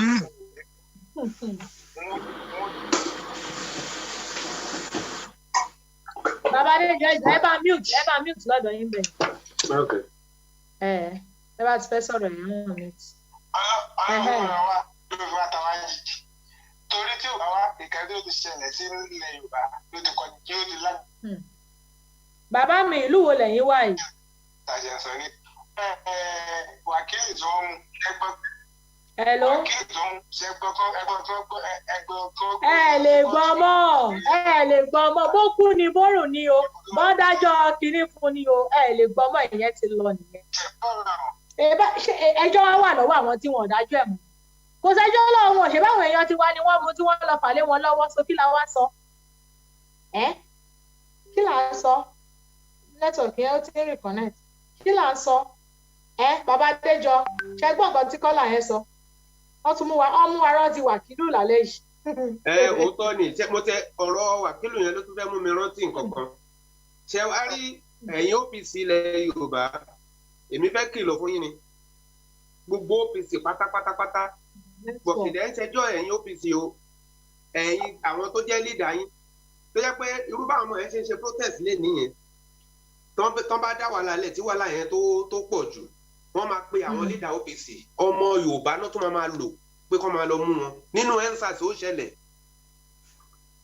àìmọye àwọn èèyàn tó pe Ìbà Gani Adams ní Ọ̀yọ́ state ẹ fún wa láwọn ọmọ yín o wọ́n ti dẹnu ọ̀nà ẹjọ́ ẹgbà wá o àwọn ló máa lọ mú àwọn ọmọ ensars yẹn tó yẹ kán bá wa kọ̀yà wọ́n máa rán OPC lọ. ẹ má bínú bàbá mi Adéjọ ẹja gbọ́rọ̀ tí kọ́là wa fẹ́ sọ tán ká tó tẹ̀síwájú ẹ ló sà à ń gbọ́ yín.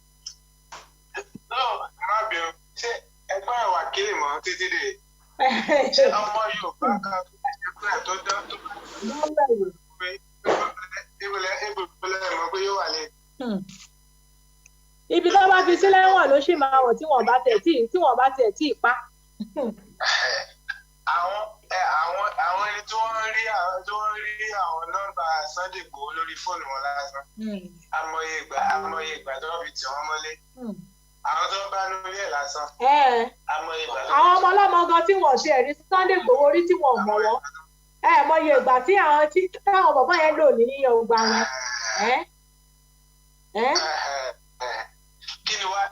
Kí ni wá ní àwọn tó àyàn lólórí tàbí wọ́n jo ìyàwó. Sọ lè gbẹ́dì yẹn. Kò sọ lórí bàbá mi gbogbo wa lólórí báyìí o. Àwa ti wá dolórí báyìí ká wá máa jà fúnra wa báyìí ló kù. Ní ìsìn tó bẹ́ẹ̀ náà bá múra pẹ́pẹ́ jà fúnra yín náà ló kù. Bẹ́ẹ̀ni. Ẹ bá múra pẹ́pẹ́ jà fúnra yín ẹ má rò pé ọkàn fẹ́ jà fún yín. Kò tẹ́lẹ̀ bọ́ọ̀dù. Ṣé òun ní jà fún yín ni àbí àbọ̀ ní fẹ̀fẹ̀ ló jà fún yín? Ó yà mí lẹ́nu. Fúnra ẹ náà lẹ́jà fúnra lò fúnra wa lájà fúnra wa. Bàbá mi ẹ má bínú ìlú wo lẹ wà? Káma Kóńgò ni mo wà. Kóńgò kò síbi tọ́mọ Yorùbá ò sí. Kóńgò bẹ́ẹ̀ àwọn àríwá ẹ̀ tí a bá ṣe nǹkan kan nínú ìlú wọn Kóńgò méjì ló wà Kóńgò Brazzaville wà Kóńgò Kinshasa wà ṣé dúgbà tí wọ́n rí pé kò wọ̀ fún àwọn ọmọ kálukú pé ká lọ́pìnyà wà lọ́dọ̀ọ̀tọ̀. Malabo ní ìsìn Equatorial Guinea Guinea mẹ́rin ló wà Guinea Equatorial wà Guinea Conakry wà Guinea Bissau wà Guinea wà n ò sì pọ̀ tó wà. Wọ́n kálukú sì ń ṣayé. Exactly. Ìgbà ẹ̀rọ wọn. Ọ̀dẹ̀ ìṣèjọba àwọn bó ṣe fẹ́. Mo ṣọdún kan ó lé ní Guinea Conakry. Tẹ bá dé rẹ̀ ọmọ kékeré máa sọ fún yín pé mọ́tò tí wọ́n ṣe ní ètò náà 21 tó bá yẹ tó àìsàn 22 yóò sọ fún yín pé ó ti di ọ̀dẹ̀ ló ń wọlé lọ.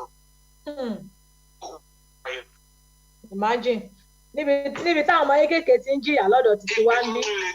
Àwọn olórí wa tó ibi tó tún lè dé àwọn olórí wa wọ́n ní owó tó máa lọ gbà rẹ̀ torí kò jìnnà sí Calabar.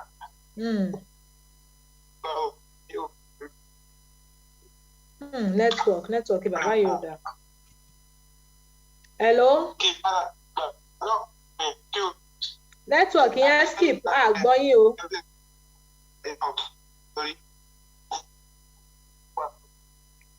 Network wọn yẹn skip. Ẹ wo ibi tí kò síbi tí ọmọ Yorùbá ò sí. Ṣé ẹ níjọ́ tí mo post aṣọ yìí sí orí Facebook?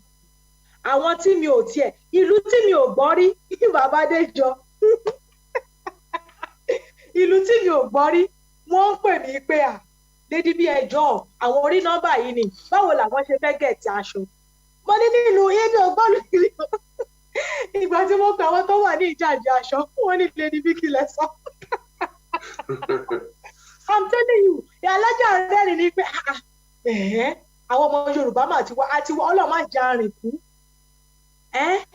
Ọlọ́run má já rìn kú kò síbi tá a sí imagine. Hello. Ẹ̀yin tá a sọ pé Yorùbá yìí ti ṣe tán. Ẹ sọ̀rọ̀ pé Yorùbá ti ṣe tán Yorùbá ti ṣe tán Yorùbá ti ṣe tán. Tó mọ̀. Ẹ ń wò àwọn èèyàn bẹ́ẹ̀ ni nǹkan tó ń bẹ lọ́wọ́ àwọn ọmọ mi ẹgbẹ́ jẹ nǹkan tó ń bẹ lọ́wọ́ ọlọ́pàá gan ó máa yóò sáré. Ó yá okay now. Ó dá bá a ṣe ń ran mọ́ wọn létí pẹ̀yìn ẹ̀yin ọmọ Yorùbá ó máa tó bọ́ọ̀sì o kó ní kálukú lọ múra ẹ ṣé bàbá mi. Èmi gbàdúrà ní pé kó délẹ̀ torí kò ní sẹ́yìn mi tó gbọ́ bá jẹ́ tọ́lọ́run.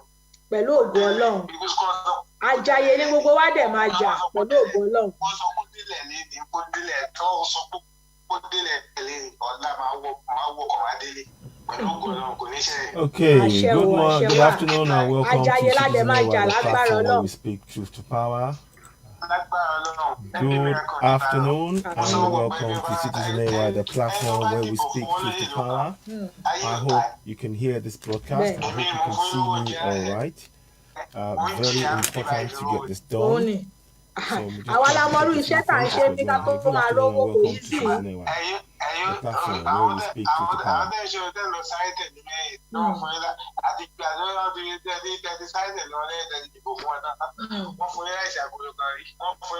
Ló bá kán.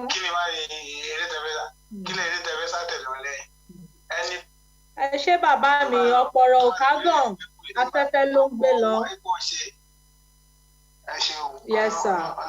Àmín o, àmín Ọlọ́run. Ẹ bá ń káwọn ará wa ní Congo. Ṣé Congo lẹ wá gbọ́ rí? Àwọn ará irọ́ bọ́lá wọn tí wọ́n ń pè ní àpò lọ́ ṣe porúkọ ìlú yìí o. Mi ò rántí. Babádéjọ tí wọ́n bá pè ìlú mi létí yẹn nǹkan máa ní ẹ̀rọ rí. Okay, good morning, good afternoon, and welcome to Citizen Network, the platform where we speak truth to power. Good afternoon, and welcome to Citizen Network, the platform where we speak truth to power.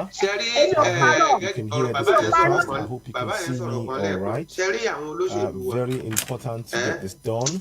So we're just trying to check a few things as we're going ahead. Good afternoon, and welcome to Citizen Network.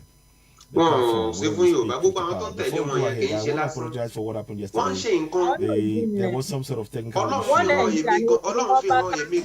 Ọlọ́run fi hàn èmi gan pé àwọn pípù yẹn ń ṣe nǹkan mo dẹ̀ sọ fáwọn ọkùnrin nígbà tí kinní yẹn ṣẹlẹ̀ wọ́n ń ṣe nǹkan tó jẹ́ pé kò sí ni ẹ wo gbogbo aṣọ white tán ṣe tán há fáwọn èèyàn yẹn wọ́n ti rẹ́ àti fìlà yẹn ẹlòmíín ti dé ògo ẹ̀ mọ́ fìlà tán máa ṣe fìlà tán máa há first yẹn ẹ wá wo scholarship tẹ́lẹ̀ tó ń fáwọn student tó bá ṣe dáadáa àwọn tó ń bá wọn ṣiṣẹ́ òṣèlú àwọn náà ń pín fún mẹ́kà tó ń fáwọn tó kọlífà àwọn imam wọn ò fún wọn mọ́ àwọn pé kán kó márùn fún èèyàn kan lọ fún girlfriend ẹ̀ mẹ́ta gbogbo àwọn ọmọ ní tíátà àwọn tí ò ń ṣe mùsùlùmí mẹ́kà gan tó rẹ̀ láyé lómi ṣe ní ó gbàbọ̀dẹ̀ wọn á kó fún wọn tó gbogbo nǹkan ti dàrú àwọn Yorùbá yẹn useless people ló pọ̀ jù náà àwọn leader Yorùbá yẹn inú àwọn leader Yorùbá àwọn OPC náà ìjọ tí wàhálà bá ṣẹlẹ̀ tó bá rán yín níṣẹ́ ẹkú pé kẹ́ máa lọ mú àwọn ọmọ Yorùbá ọ̀kẹ́ máa lọ bá wọn jà Ọlọ́run ní jẹ́ ká fèsì ara wa. Torí àwọn náà máa pè mọ́ọ̀sì wọn náà ń pè eléyìí tí ọmọ eléyìí gàdàgbàdà àwọn èèyàn pé Ba Gani Adams ní Ọ̀yọ́ state ìyàwó Ajúmọ̀bí ó pé Ba Gani Adams àwọn kan náà ní Ọ̀yọ́ wọn pè nígbà táwọn ọmọ yẹn ṣẹlẹ̀ àwọn ló kó àwọn OPC lọ tó ń lọ mú àwọn ọmọ yẹn fọlọ́pàá. Èmi ṣe wà ní prison dàárọ̀ yìí. Kò sí rọ́ńbẹ̀. Àwọn ló kó àwọn OPC lọ tó ń lọ mọ́ àwọn ọmọ yẹn tó máa fi wọ́n lọ́lọ́pàá lọ́wọ́ lọ́ máa mú wọn lọ́ máa fi wọ́n fọlọ́pàá lọ́wọ́ irú kí nìyẹn. Ókè bí bọ́n ṣe ń jìyà yẹn inú yín dùn ẹ wá bọ̀ tẹ́lẹ̀ kọ̀ndẹ́mù. Ó tẹ́ wọn lọ́rùn. Ṣẹ́nu yín dùn kì í ṣàwọn nìkan ló ń ṣe àwọn OPC tó jẹ́ leader náà tó bá ti pè wọ́n ẹjọ́ o kíní kan ẹ mówó wá ẹ̀ẹ́dẹ̀ máa sọ pé ẹ nífẹ̀ẹ́ lẹ Yorùbá ẹ̀ẹ́dẹ̀ ní ẹ̀dá lẹ Yorùbá. OPC bẹ́ẹ̀ sọ yìí náà ọ̀rọ̀ ọjọ́ mi nìyẹn ṣá. Ẹ mọ̀ pé OPC náà tẹ̀ mo kàn yan ní because ọ̀rọ̀ yẹn ti ń gbé mi lọ́kàn ti pẹ́ mo kàn lè nínú.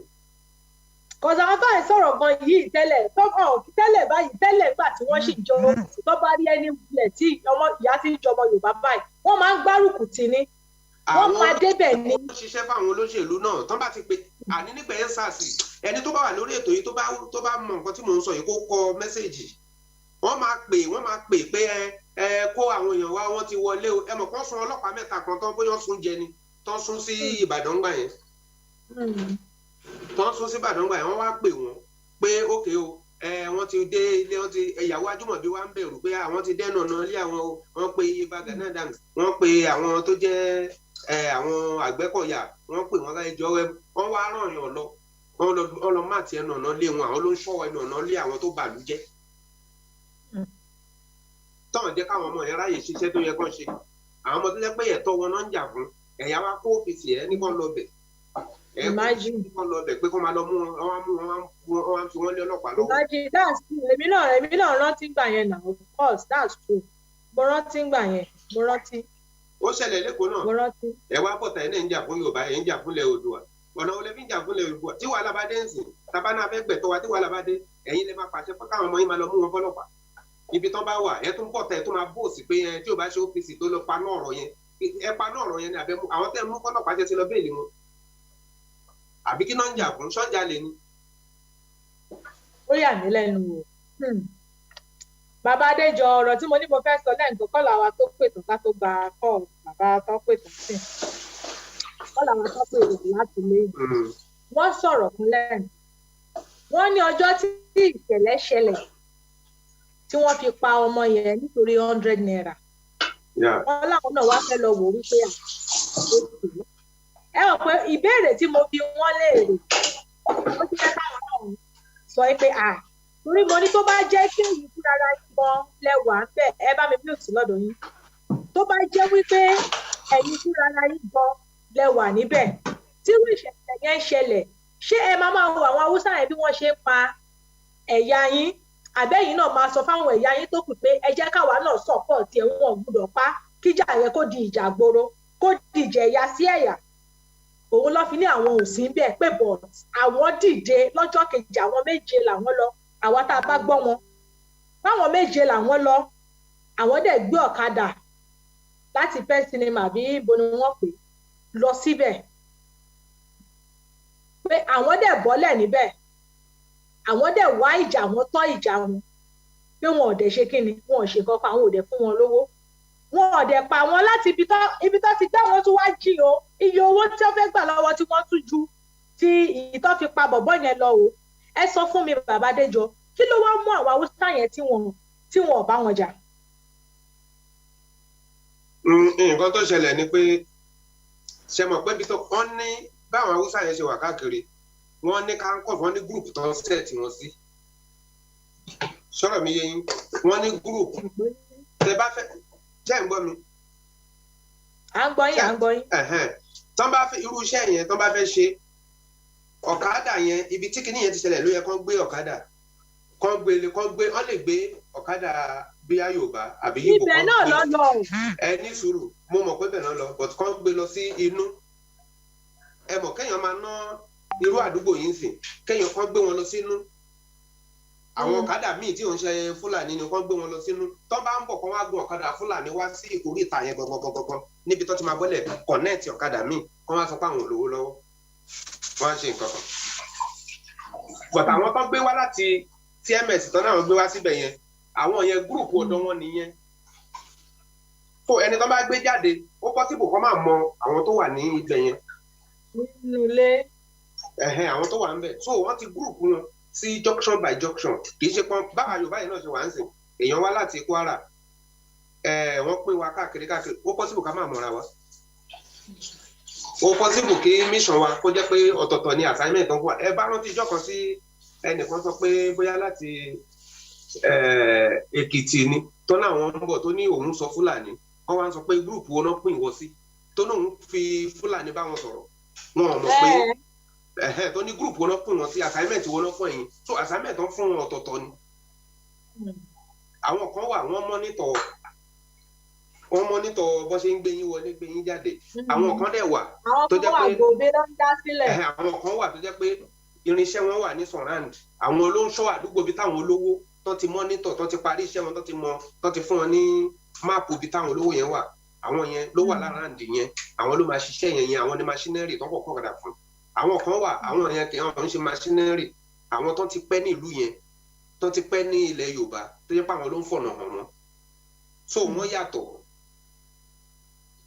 yàtọ̀ tó bá fẹ́ ṣe junction bíi tí kìíní yẹn ti ṣẹlẹ̀ kọ́kàn débẹ̀ kí ọ̀kadà míì gbé wọn dé àwọn ọ̀kadà tó gbé wọn wá láti CMS yẹn kó dá wọn sílẹ̀ kó wá gbọ́ ọ̀kadà kó wò pé ìbò lélẹ̀ kó gbọ́ ọ̀kadà kó gbọ́ ọ̀kadà yẹn kó gbé lọ sínú náà kó gbé lọ sínú ibi tó ń ná bóyá nù ìlú yẹn náà tó ń jáde wá sí oríta yẹn so tó bá bọ́lẹ̀ lọ́hùn kó wá gbé ọ̀kadà lọ́hùn kó gbé ọ̀kadà Haúsá kó wá débẹ̀ yẹn kó wá bá negotiate pé 100 naira 50 euro lání kó wá fún wọ́n á repeat the same thing. ṣé nǹkan tí mò ń sọ yẹn.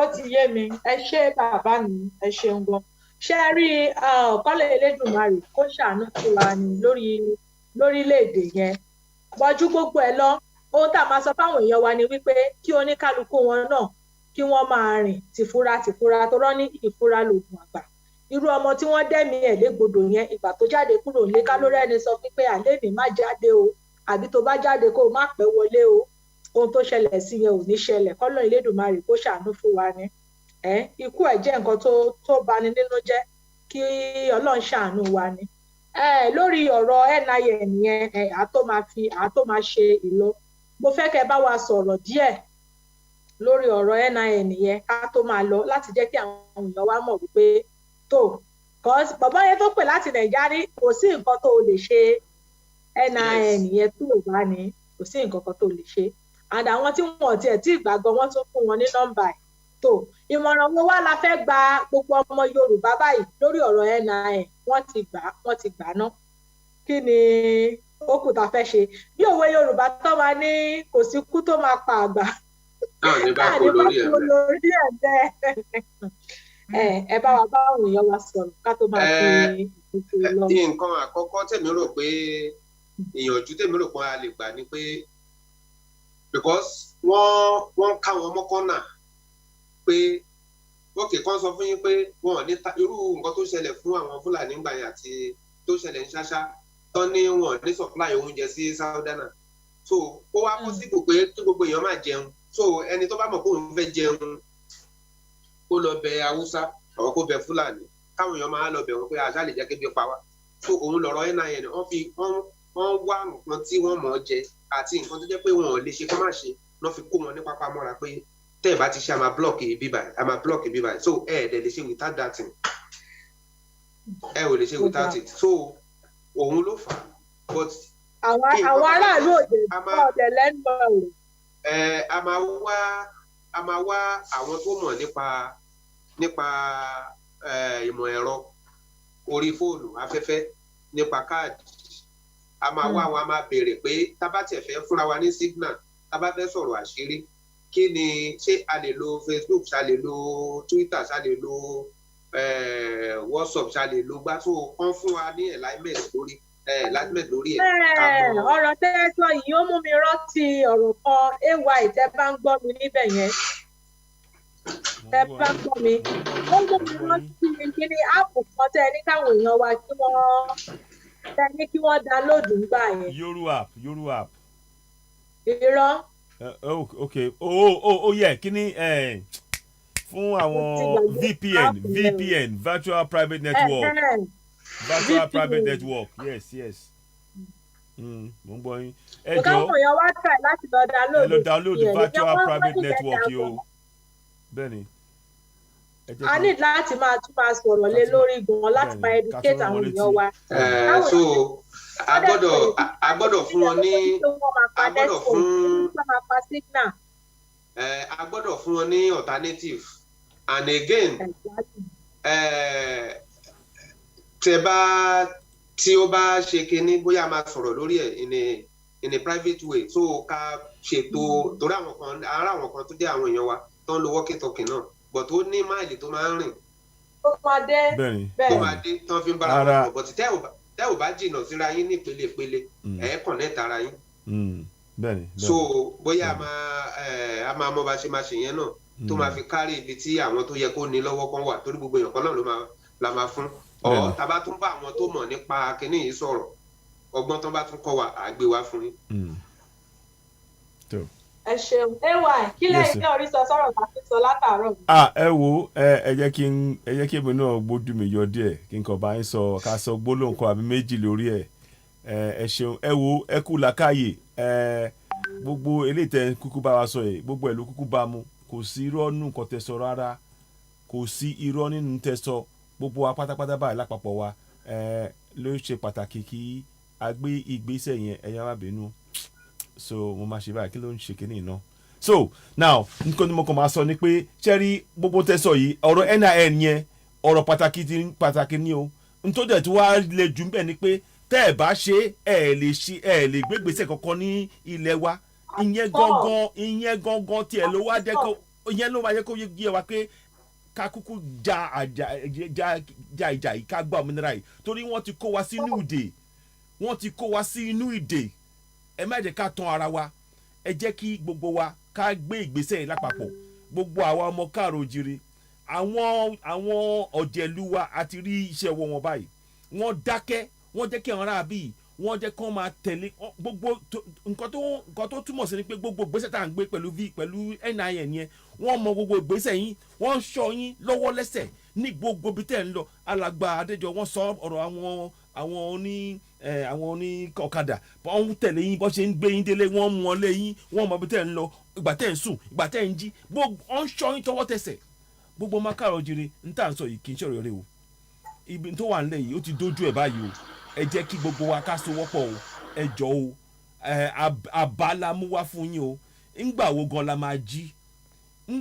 máa jí ẹ jẹ́ ká pa àwọn tí òjèlú ẹ pa ọ̀rọ̀ wọn sẹ́gbẹ́ kan n tó wà ń bẹ̀ ń sẹ́ ẹni tó bá wà láyé ló lè ṣe nǹkan kan o ẹni tó bá wà láyé ẹ jẹ́ ká so wọ́pọ̀ ní gbogbo ìdílé wa gbogbo àdúgbò wa ó yẹ ká ṣètò dáàbòbò ìyẹn ní kókó ọ̀rọ̀ báyìí ìgbésẹ̀ wo la ní gbogbo ẹni tẹ́ bá ní gbogbo ògùn yẹn ẹ yẹ kọjú ẹ̀ síra yín ẹ kọjú ẹ̀ sáwọn tó wá ń ṣe wá lọ́ṣẹ́ lórí ilẹ̀ tiwa ẹ jọ̀ọ́ ńgbà wo la máa jí ẹ̀yin tẹ́lẹ̀ ẹ̀yin ti fàájì ìfàájì tẹ́ ń ṣe yìí aláàmájà arin burúkú kan ti sọ fún yín o pé tó bá di jọ́ kan báyìí kàn gbọ́ pàpàpàpà àti gèlè àti gbogbo ẹ̀ ẹ máa tún gbogbo ẹ̀ lẹ́ẹ̀dẹ́ máa sákìrì ni ẹ wo bí erébèrè náà gbẹ̀ngbẹ̀ kí ni kí ṣeré ẹ jọ̀ọ́ o ẹ mo dúpẹ́ lọ́wọ́ Lady Best fún iṣẹ́ takuntakun tẹ́ ń ṣe yìí fún ẹ̀dẹ̀kú làkàyè ẹ sọ àwọn èèyàn wa jí náà ní alàgbàdéjọ akẹ́yìn náà gbogbo wa ẹ jọ̀ọ́ ètò yìí bá ṣe ń gbọ́ ẹ bá a pín a máa tún stream ẹ sórí Lady Best lórí YouTube lẹ́yìn ètò yìí àti àwọn Odùduwà TV radio náà àmọ́ inú wa dùn bẹ́ẹ̀ ṣe darapọ̀ mọ́ wa yìí ètò yìí ẹ má kàn gbọ́ lásán fúnra yín o ẹ fi tó àwọn èèyàn wa létí káwọn náà kàn gbóná lẹ̀ tẹ́lẹ̀ gbogbo kínní gbogbo àṣírí tá à ń gbé wá fún yín à ń sọ pé ká lè gbé ìgbésẹ̀ tó yẹ ká gbé ìyẹn ní òmìnira wa ó ti yá ẹ jẹ́ ká gbé ìgbésẹ̀ yẹn lápapọ̀ a ṣe é ṣe fún gbogbo wa aláṣẹ Èdùmàrè ẹ ṣeun mo dúpẹ́ lọ́wọ́ yín.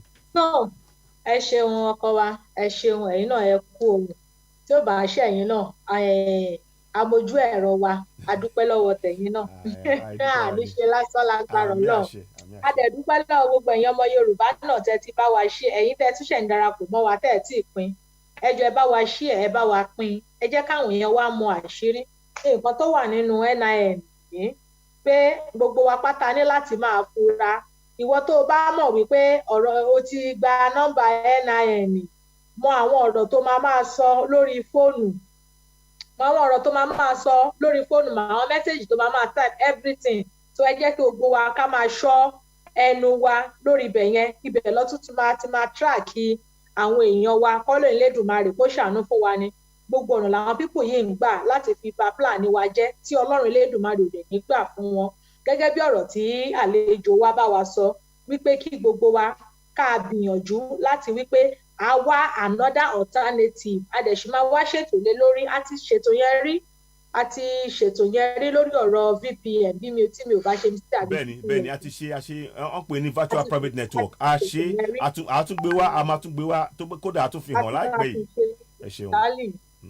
exactly a máa tún ṣètò lé lórí láti educate àwọn èèyàn wa wípé àwọn ọ̀nà tẹ́ bá mọ̀ pé òkè o ẹ fẹ́ máa ṣe àwọn ọ̀rọ̀ àṣírí àbí nǹkan kan pàápàá jùlọ àwa tá à ń jà fún Yorùbá nation tá a wà nílé a nílò kinní yìí a nílò áàpù yìí gidi gan a nílò ẹ̀ gan ẹ jẹ́ ká ṣiṣẹ́ lé lórí so that a bá ti ní anything secret tá a fẹ́ sọ irú áàpù yẹn la máa lò instead tá a fi máa lo WhatsApp àbí máa lo fóònù wa tí wọ́n ti ní nọ́mbà wa lọ́wọ́ yẹn so irú àwọn nǹkan bẹ́ẹ̀ yẹn ni a máa ṣe láti lè máa jẹ́ kí a wà secure kí ọwọ́ àwọn ìjọba yẹn kí wọ́n bá má bàa tẹ̀ wá kó má bàa mọ ogun nǹkan tí à ń ṣe àbí àwọn ìgbésẹ̀ tí à ń gbé wọ́n ní tí ọmọ bá gbọ́gbọ́ kúkú ìyá ẹ̀ náà á ṣe kí ni ewu ẹ bá mi parí. agbọ̀gbọ̀n sísìn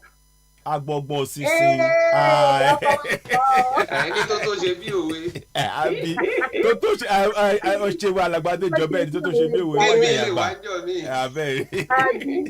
àbí ẹ ṣé bàbá mi tó ọ̀rọ̀ náà lẹ ti gbọ́ yẹn gbogbo àwa tí à ń pè pé ìgbà wo la máa ń ṣètò for now every Tuesday yìí náà la máa ṣe ètò for now torí kò sí much àyè ẹ má bínú sí mi ẹ ṣàrọ̀ra gbà mí bí mo ṣe rí for now but every Tuesday ní dédé aago 8 ẹ máa bá wa pàdé lágbára Ọlọ́run àwa la máa wá ẹ̀yìn aago 8 ilẹ̀ Yorùbá lágbára Ọlọ́run bàbá Adéjọ ẹ bá wa kí àwọn èèyàn nílé ká tó máa lọ.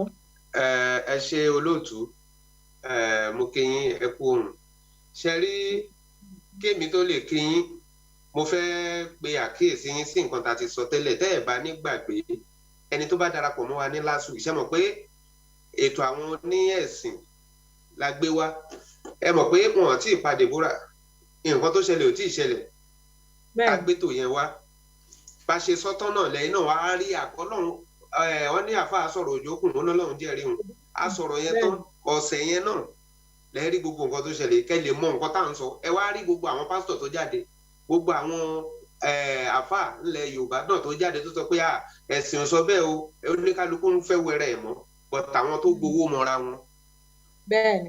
ìtorí ẹ̀ mo ṣe sọ pé àwọn alálẹ̀ wọ́n ń dá sí ọ̀rọ̀ yìí òun ló máa jẹ́ káṣírí wọn máa tú ilẹ̀ yẹn ò dẹ̀ ní gbè wọ́n so ọ̀rọ̀ ẹ̀sìn yẹn ìyẹn náà ṣì wà lọ́wọ́ wọn but wọn ò lè ráyè ilẹ̀ Yorùbá kò ní bàjẹ́ ṣe rí ẹlẹ́ẹ̀kejì tí máa tún sọ lórí ìyẹn ni pé ẹ mọ̀ pé a sọ fún yín ní last week náà táǹkà epo tó ń páàkì káàkiri ẹ ṣọ́ra o aṣọ ti Dangote náà ẹ ṣọ́ra o ṣe rí gbogbo ọ̀nà náà ń gbà o àwọn tó ń ta súyà tẹrù kan ní súyà kéékèèké ń ta ọ̀tọ̀ níṣẹ́ tí wọ́n ó níbi tó ń pòsì wọn sí àdúgbò tí àwọn wà.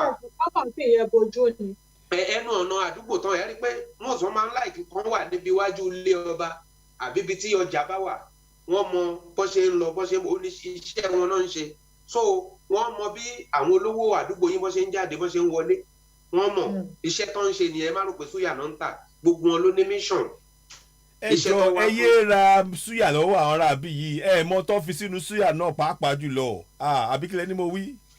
òótọ́ ni so àwọn oníṣòwò ẹ̀ṣẹ̀ wọn náà ń ṣe àwọn ọlọ́kadà náà ó níṣẹ́ tó ń ṣe àwọn tó ń ta sọ̀kúdàlàyé àwọn tó ń ṣe bólà àwọn yẹn mọ́nítọ̀ wọn mọ àdúgbò tó dá tó bá fẹ́ ọpẹ́rẹ́tà tó bá fẹ́ pààyàn bíi 1000 wọn mọ àdúgbò tó jẹ́ pé ó dá tó jẹ́ pé àwọn obìnrin nìkan ló máa ń wà nílé láti ṣe operation wọn mọ everything so torí ẹ̀ láti sọ fún yín pé tí ò bá ṣe pé àwọn olórí wa tó jẹ́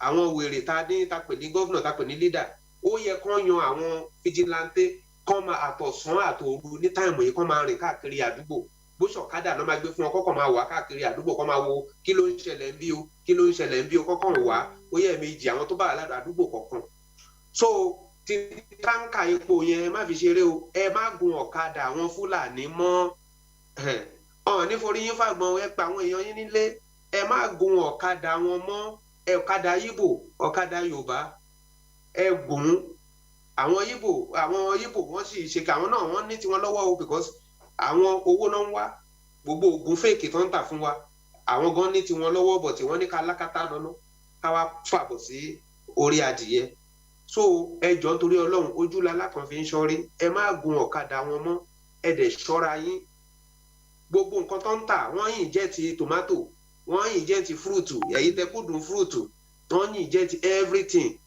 ẹ máa béèrè ibi tó ti rà á bẹ́ẹ̀ bá rí Yorùbá tó ń tà á ṣé oko gbogbo náà ti kó wá ibo lẹ ti rà á ibo lẹ ẹ dẹ̀ má máa yára jẹ nǹkan tẹ bá ti rí ẹsẹ̀kẹsẹ̀ ẹ ti gbé ẹ ti jẹ ẹ kọ́kọ́ fọ̀ kẹ wo ara ẹ̀ bóyá ẹ ti rí ipa bóyá wọ́n yìn jẹ́ ti àbí nǹkan wọnú ẹ̀ kẹ wo dáadáa kẹ ṣàn kẹ fọ̀ dáadáa ẹ̀mí wọn máa rẹ́ sómi gọ́tà so wọ́n ní cancer wọ́n ní kíní lung cancer kíní kan kì í ṣe lásán o kì í ṣe pé bóyá kíní yẹn wá lásán gbogbo nǹkan tó gbogbo ọ̀nà náà ń gbà láti fi di pé àwọn pa wá run bọ̀tà àwọn alálẹ̀ wa wọn sùn ọ̀rọ̀ ẹ̀sìn tá a sọ kọjá àwọn náà ló jáde àwọn alálẹ̀ ló jáde ló pé àwọn akúkú fẹ̀ díẹ̀ síta kẹlẹ̀ rí ẹ wo nǹkan tó ṣẹlẹ̀ tán fi pọmọ lọ́mọ tán tó ń sọ pé yẹ́ẹ̀sì ó yẹ kó kú pé tẹ́lẹ̀ gbogbo ẹni tó bá tó ń bú Mohammed àwọn máa pa so wọ́n ti ń gbin kíní yẹn sórí àwọn èèyàn wa ní ilẹ̀ Yorùbá so adẹ̀ sọ pé àwọn Yorùbá kan ti gbowó tán fẹ́ fi ṣe kíní yẹn tó jẹ́ pé ẹni tí tán bá ti ń sọ̀rọ̀ ẹ̀sìn wọ́n máa sọ́ dìjà so ìyẹn náà máa fi kọ́fà kíní election yẹn tí Buhari máa fi gbé àwọn àmì wá tó máa ní Nàìjíríà ò fararọ àwọn mẹ́tọ́ bá kó wá wọn á ní wọ́n ń jàjà ẹ̀sìn tó gbogbo ọ̀nà náà ti là sílẹ̀ so ẹ jọ̀ọ́ nítorí Ọlọ́run ẹ ṣọ́ra táǹkà epo ẹ jẹ́ kó wà ní mẹ́mórì yín ẹ má jẹ́ kó pàkẹ́ sádùúgbò yín àwọn oníṣúyà àwọn ọlọ́kadà gbogbo wọn àtàwọn tó ń ta abẹ́ bá rí Fúlàní tó ń ta àwọn tó ń gé ìkọ́ná tó ń ṣe gbogbo tó lè dé ìkọ́ná ẹ̀ gé tó máa nẹsẹ̀ fún Haúsá tó bá gé ìkọ́ná ẹ̀ tó kó lọ ó kù sí ẹ lọ́wọ́ so ẹ ṣáà máa ṣọ́ra táìmù yìí ó gba ìfura ó gba ìfura ọmọ yín tẹ̀lé bá wọn ṣe ẹ máa mọ́nítọ̀ wọn ọmọ yín ẹ máa mọ́nítọ̀ ẹ dẹ̀ máa rìnrìn òru ẹ má jẹ́ káàkùn jẹ́ báyé yín jẹ́ ẹ jọ̀ọ́ nítorí Ọlọ́run mo kí gbogbo yín ẹ̀yin tẹ́ darapọ̀ mọ́ wa ẹ jọ̀ọ́ à ń rí information yín la ṣe ń gbé wá fún yín ti Dangote ta gbé wá ti ẹ̀sìn tá gbé wá àtẹlé ìta tó mú wá lé ní àárín information yìí là ń gbé wá àfẹ́ tó bàjẹ́ fún yín àdẹ̀fẹ́ kó bàjẹ́ torí nǹkan tó bá kan ìran èèyàn ó ti kan èèyàn. bẹ́ẹ̀ tí yóò bá kan irú ẹni tán pa ń jọ yẹn sìn tẹ̀mí bá wà ń bẹ̀ mí ì mọ nǹkan tó lè ṣẹlẹ̀ o mi ì mọ nǹkan tó lè ṣẹlẹ̀ o gbogbo ìgbà tán fi nà tó fi ṣe kinní yẹn mo lè yọ owó lápò mi pé ok ṣé ọ̀rọ̀ owó ni ẹ gba 500 ẹ má wọlé ẹ má lọ ó lè rẹ̀ mí ẹ padà. bẹ́ẹ̀ni. pọ̀tù gbogbo wọn wá dúró wọn ń wò ó mo lè yọ 1000 pé ẹ má wọlé ṣé kinní ni I will pay for him màá san 1000 màá ní kó máa mú lọ wọn lè rẹ̀ mí ẹ padà gbogbo ẹ wá ya fọ́tò gbogbo ẹ̀yin tẹ̀dẹ̀ wà ń bẹ̀ tẹ́ ní agbára láti ràn lọ́wọ́ tẹ́ ẹ lè ràn lọ́wọ́. ẹ̀yin náà ti pín inú òkú ẹ ti pín ẹwà náà wọn tó pa tó bá jẹ́ gbàálà ni ẹni tó bá gbàálà ó dàbí kó gba odidi ìlú là ni. so nǹkan tẹ́ bá mọ̀ pé a lè fi máa fi ranra wa lọ́wọ́ ẹ jẹ́ ká máa fi ranra wa lọ́wọ́ kàn yín dìgbà tí nǹkan bá ṣẹlẹ̀ tẹ́ máa dúró bí accident kan bá ṣẹlẹ̀ ẹni yẹn máa jákòrò ẹ mú fóònù ẹ máa yá ẹ máa wò ó instead kẹ́ gbé kẹ́ help ẹ hospital kọ́kọ́ kẹ́ gbé ìjọba àlúwa náà kò fààyè gba kéèyàn máa ràn yàn lọ́wọ́ bọ̀ síbẹ̀síbẹ̀ olóòótọ́ ò lè kú sípò kà ẹ jẹ́ ká ṣe tiwa kò sígbà tí máa kú ò ní kú o ojoojúmọ́ lèèyàn ń kú ṣé ìmọ̀jọ́ tó dá ni ọ̀pọ̀ èèyàn ló máa sùn lálẹ́ ẹ̀sìn náà ní jí lọ́la ọlọ́run ní ṣe tiwa bẹ́ẹ̀ so mo kí gbogbo yín ẹ ṣé o olúwa wà pẹ̀lú wa. ẹ ṣé wọn làgbà ẹ ṣé wọn. ẹ ṣé wọn bàbá mi adéjọ ẹ ṣé apá àtàárọ̀ mo dẹ̀ kí gbogbo èèyàn ọmọ yorùbá ọ̀rọ̀ náà lẹ ti gbọ́ yẹn o ẹ jẹ́ kí gbogbo wa ẹ má kàn jẹ́ ká máa ṣe ètò lásán a ò kí ń wá ṣe ètò torí kákọ̀ máa sọ̀rọ̀ lásán látẹnu láti lè ṣe àwọn tó bá yẹ káwa fúnra wa ká ṣe gẹ́gẹ́ bí ọmọ yorùbá ìdí rèé tó jẹ́ pé tá a bá ti gbọ́ àwa fi tó yín létí ìdí tá a ṣe wà ń bí nìyẹn bá fi ń pera wa ní sọ̀rọ̀sọ̀rọ̀ láti lè má jẹ́ kí etí yín di sí gbogbo pílánì àwọn ìjọba mùjẹmùjẹ yìí ìdí rèé tá a ṣe máa ń wá pariwo fún wa ẹ wá jọ gbogbo ọ̀rọ̀ táwa náà bá ń gbọ́ ẹ má jẹ́ ká kọ̀ máa gbọ́ bíi tó bá ń gba etí ọ̀tún wọlé kó máa gba tòsí jáde ẹ jẹ́ ká máa fi ṣiṣẹ́ ṣe gbogbo àwọn tá a bá ní nílé ẹ jẹ́ káwa náà máa pè wọ́n ká máa fọ̀mù wọn bóyá nǹkan báyìí ló tún ṣẹlẹ̀ òbí kọ́là wa kan tó sọ̀rọ̀ lẹ́ǹkan wọ́n ní ó ga àwa tá a wà nílùú òyìnbó gan tún gbọ́ information jà àwọn tó wà nàìjíríà lọ bẹ́ẹ̀ ni so information táwa ń gbọ́ ẹ jẹ́ ká máa fi ran àwọn tó wà nílé ẹ jẹ́ ká máa fi ràn wọ́n lọ́wọ́ ọ̀pọ̀lọpọ̀ lóòótọ́ ni ò ní dátà láti tó sọ fún un fẹ́ subscribe àti nǹkan kan ìwọ tó bá jẹ́ pé direct call ló pè ní sáré yan fún wọn lẹ́sẹ̀kẹsẹ̀ tó ti gbọ́ pé nǹkan báyìí ṣẹlẹ̀ ẹ jẹ́ ká máa ṣe kí ni ká máa sọ ọ̀pọ̀lọpọ̀ àníyá àwọn ò tí gbọ́ yorùbá nation kò sẹ́ni tó máa lóhùn ò tí gbọ́ yorùbá nation ti dé gbogbo ibi tó yẹ kó dé but àwọn èèyàn wa kan etí ikún ni but àwa la ò ní jẹ́ kó sú wa kó rẹ̀ wá bá a ṣe máa sọ àní jẹ́ kó rẹ̀ wá àní jẹ́ kó sú wa Ọlọ́run Elédùmarè dẹ̀ máa fún wa ṣe lágbára Ọlọ́run àní ṣe lásán pẹ̀lú ògo Ọlọ́run tó ẹ jẹ́ ká wá máa fi eléyìí ṣe ìlọ adúpẹ́ lọ́wọ́ gbogbo ẹ̀yin ọmọ yorùbá gbogbo ẹ̀yin tẹ́ ṣẹ̀ darapọ̀ mọ́ wa àtẹ̀yin tẹ́ bá wa dòwò àtẹ̀yin tẹ́ tún ti kúrò àtàwọn tó tún máa wò lẹ́yìn tá a bá ṣe ètò tán gbogbo yín pátápátá là kí àpò ọ̀rọ̀ ìlú a ò ní ṣe lásán pẹ̀lú Ọlọ́run ẹ máa bá wa ṣí ẹ máa bá wa pín ẹ̀yin tẹ́ bá tí ì ṣí ẹ o ẹ jẹ́ kí ọ̀rọ̀ tá a sọ yìí ẹ jẹ́ kó dé gbogbo ibi tó yẹ kó dé lágbára lọ́wọ́ Ọlọ́run a ò ní ṣe lásán àwa tí a bá fẹ́ ra aṣọ yorùbá nation kò ní bá wa ti dé tán o wíkẹ̀ndì yìí ni o bàbá adéjọ South Africa yá gbogbo ẹ̀yin tẹ́ bá fẹ́ ra ẹbẹ̀ rí ẹ̀rí bó ṣe fáìn lọ́rùn mi àbẹ́ rí bàbá adéjọ ń jowú mi ẹ má jowú mi o. mo ń jowú ẹ àwa ti dé South Africa báyìí. ẹ má jowú mi o ṣẹ́ráṣọ yẹn bó ṣe dáa ẹ̀yin tẹ́ bá tí ní ẹ̀yin náà lọ gba tiyín yorùbá nation ló lè ṣe o yorùbá nation òun ni kẹ́ ẹ jẹ́ ká máa pariwo fún gbogbo àwọn èèyàn pé tó yorùbá nation no going back láfáwọdá ẹ mọ̀ pé slogan mi nìyẹn ọlẹ́ Elédùmarè àdẹ́gbà yorùbá nation fún wa lágbára Ọlọ́run orúkọ tèmi ò yí padà èmi ọmọ yín náà ni ò tẹ́ mọ̀ sí Lady Best akéde fẹ̀yìn ọmọ yorùbá tàtà ẹ̀yin ọmọlúàbí òdodo ẹ jẹ́ ká jọ máa fi eléyìí ṣe ìlọ ó ní orin kan tí mo fẹ́ play fún wa jẹun wá orin yẹn lórí YouTube kí a tó máa lọ mo fẹ́ ká gbọ́ orin yẹn díẹ̀ mo fẹ́ ká gbọ́ orin yẹn kí a tó máa lọ ẹnìkan ló ní ìyàlẹ́ bí ẹjọ́ orin yìí ó short òun ni mo fi ṣe kíní flyer tí mo post sórí kíní wọ́n ní orin yìí short àwọn fẹ́ gbọ́ tán mo ní àmọ́ lórin yẹn dùn gan o orin yẹn dùn mọ́ kọ́lọ̀ jẹ́ ẹ̀rín lórí bíbá yìí kọ́ lórí TikTok ni mo ti rí. Lady Best ẹ̀yọ̀ǹda èmi mi ìfẹ́ attend meeting mi nsìn. Kò sí problem kò sí problem bàbá mi ẹ ṣé gan sà á máa rí yín bá o ẹ ṣé gan odò àgbèwá o kò ní gbọ̀dálẹ̀ o ọ̀rẹ́ ẹ fún mi ìṣẹ́jú kan o tí n bá rí màá play ẹ̀ fún wa díẹ̀ ká tó mọ̀ ọ́ lọ kò sí lórí YouTube mi ì rí orin yẹn bí.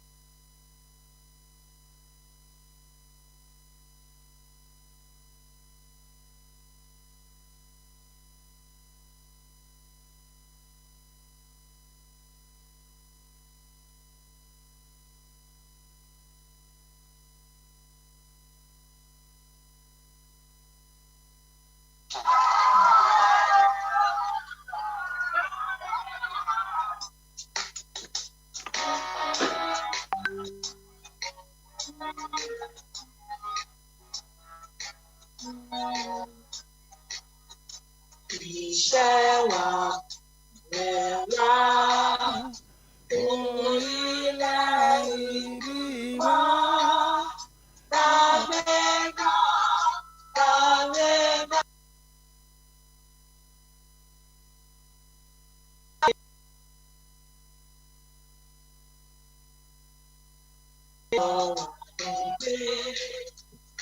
Bẹ̀rù gbàgbọ́ mọ́ ká ṣiṣẹ́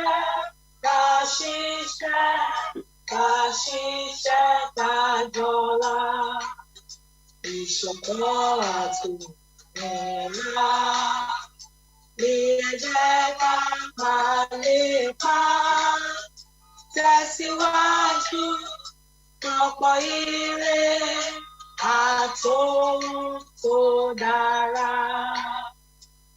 ọmọ òòjọ́ ìdè lọ sípò ẹ̀tọ́ rẹ ìwọ ni ìmọ́lẹ̀ ògo.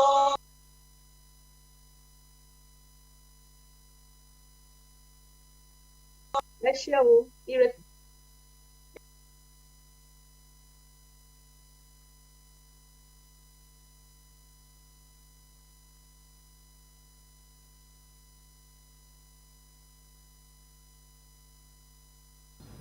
Good afternoon and welcome to Citizen AY, the platform where we speak truth to power. I hope you can hear this broadcast. I hope you can see me all right. Very important to get this done. So we're just trying to take a few things as we're going ahead. Good afternoon and welcome to Citizen AY, the platform where we speak truth to power. Before we go ahead, I want to apologize for what happened yesterday. There was some sort of technical issue that just would not allow the broadcast to run smoothly. I think we've managed to iron that out.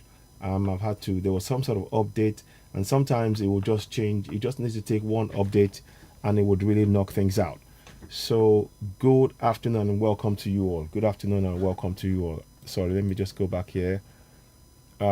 This is not what I'm trying to do there. Let's show you what the broadcast head should really be. 1 second, please.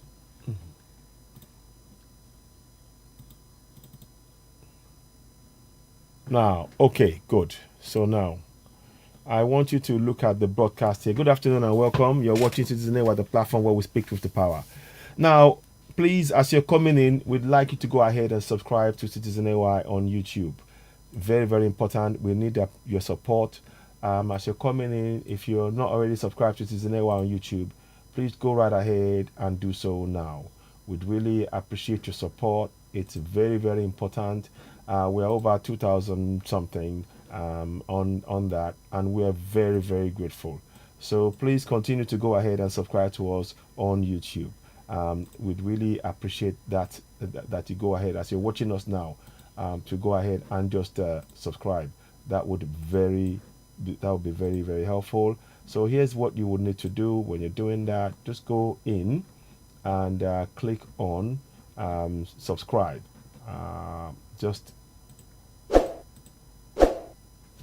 So you just subscribe to Citizen AY on YouTube, and give us a thumbs up, hit notification button, and of course, finally, the thumbs up is very important.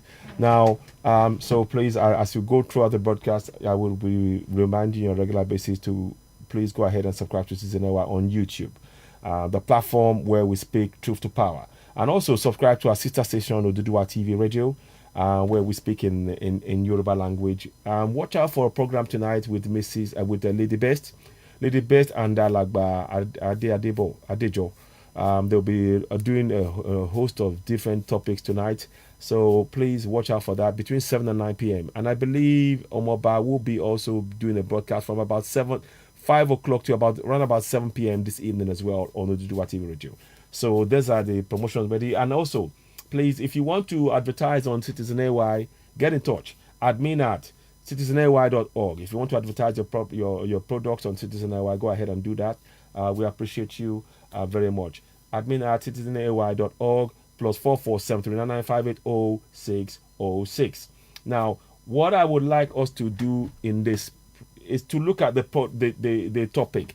Now, let me break that topic down so you can see it fully. Let me just make this smaller. 1 second. I want you to see what is really important here. And also, this is in relation to there's been a bomb blast at in Kano today. Now we've since been told it may well have been a a bomb explosion, a gas explosion, they said. But let's not take it at face value. I don't think we should take it at face value. I think we need to be wary of those statements. So let me just 1 second, please. 1 second. Okay. So we shouldn't take it at face value. That's what I'm trying to say in all of this. Now, I wanted to show this and I'll show you. You see, Nigerian government has so far, this is the main topic. Nigerian government has so far rehabilitated 35,000 Boko Haram ISWAP members. The question is, Southern and Middle Belt governors, they are silent in the face of this so-called rehabilitation. What have they done? What are the Southern governors? What have they done? So there you have the words there. What have they done to address this issue? They say to us, oh, they've been rehabilitated.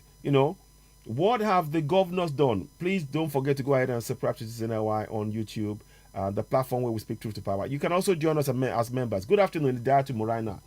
Good afternoon to you on Oduduwa TV Radio and on Facebook and on YouTube on Citizen AY. Please subscribe to us. What have they done? The question we're asking, the federal government of Nigeria have pardoned 35,000. I'm going to read the details in a bit, in a little while. But I want you to just take note of that point. The federal government, since 2016, they've pardoned 35,000 Boko Haram and ISWAP. 35,000. And so far, we know they've killed over 35,000 people. So, does that not suggest that we are being replaced as indigenous people? To all the governors, Southern governors and Middle Belt governors, we are asking a question. Does that not suggest to you that we are being replaced by Boko Haram and ISWAP terrorists in our nation? Because the government is pardoning those who are killing the indigenous people. So we are asking a question of Governor Wike, Makinde, Akeredolu, all of those who are speaking up, and they are telling us to vote in the next election, aren't they? But why are they ignoring this? Why? Let me read to you one report that came out. And I want us to really understand why we must go for self-determination. Because those Southern and Middle Belt governors, they need to address why it is that they are silent, as our own federal government has. I'll read to you what it says. It says here, in 2016, the Nigerian federal government launched Operation Safe Corridor to facilitate the rehabilitation of ex-insurgents.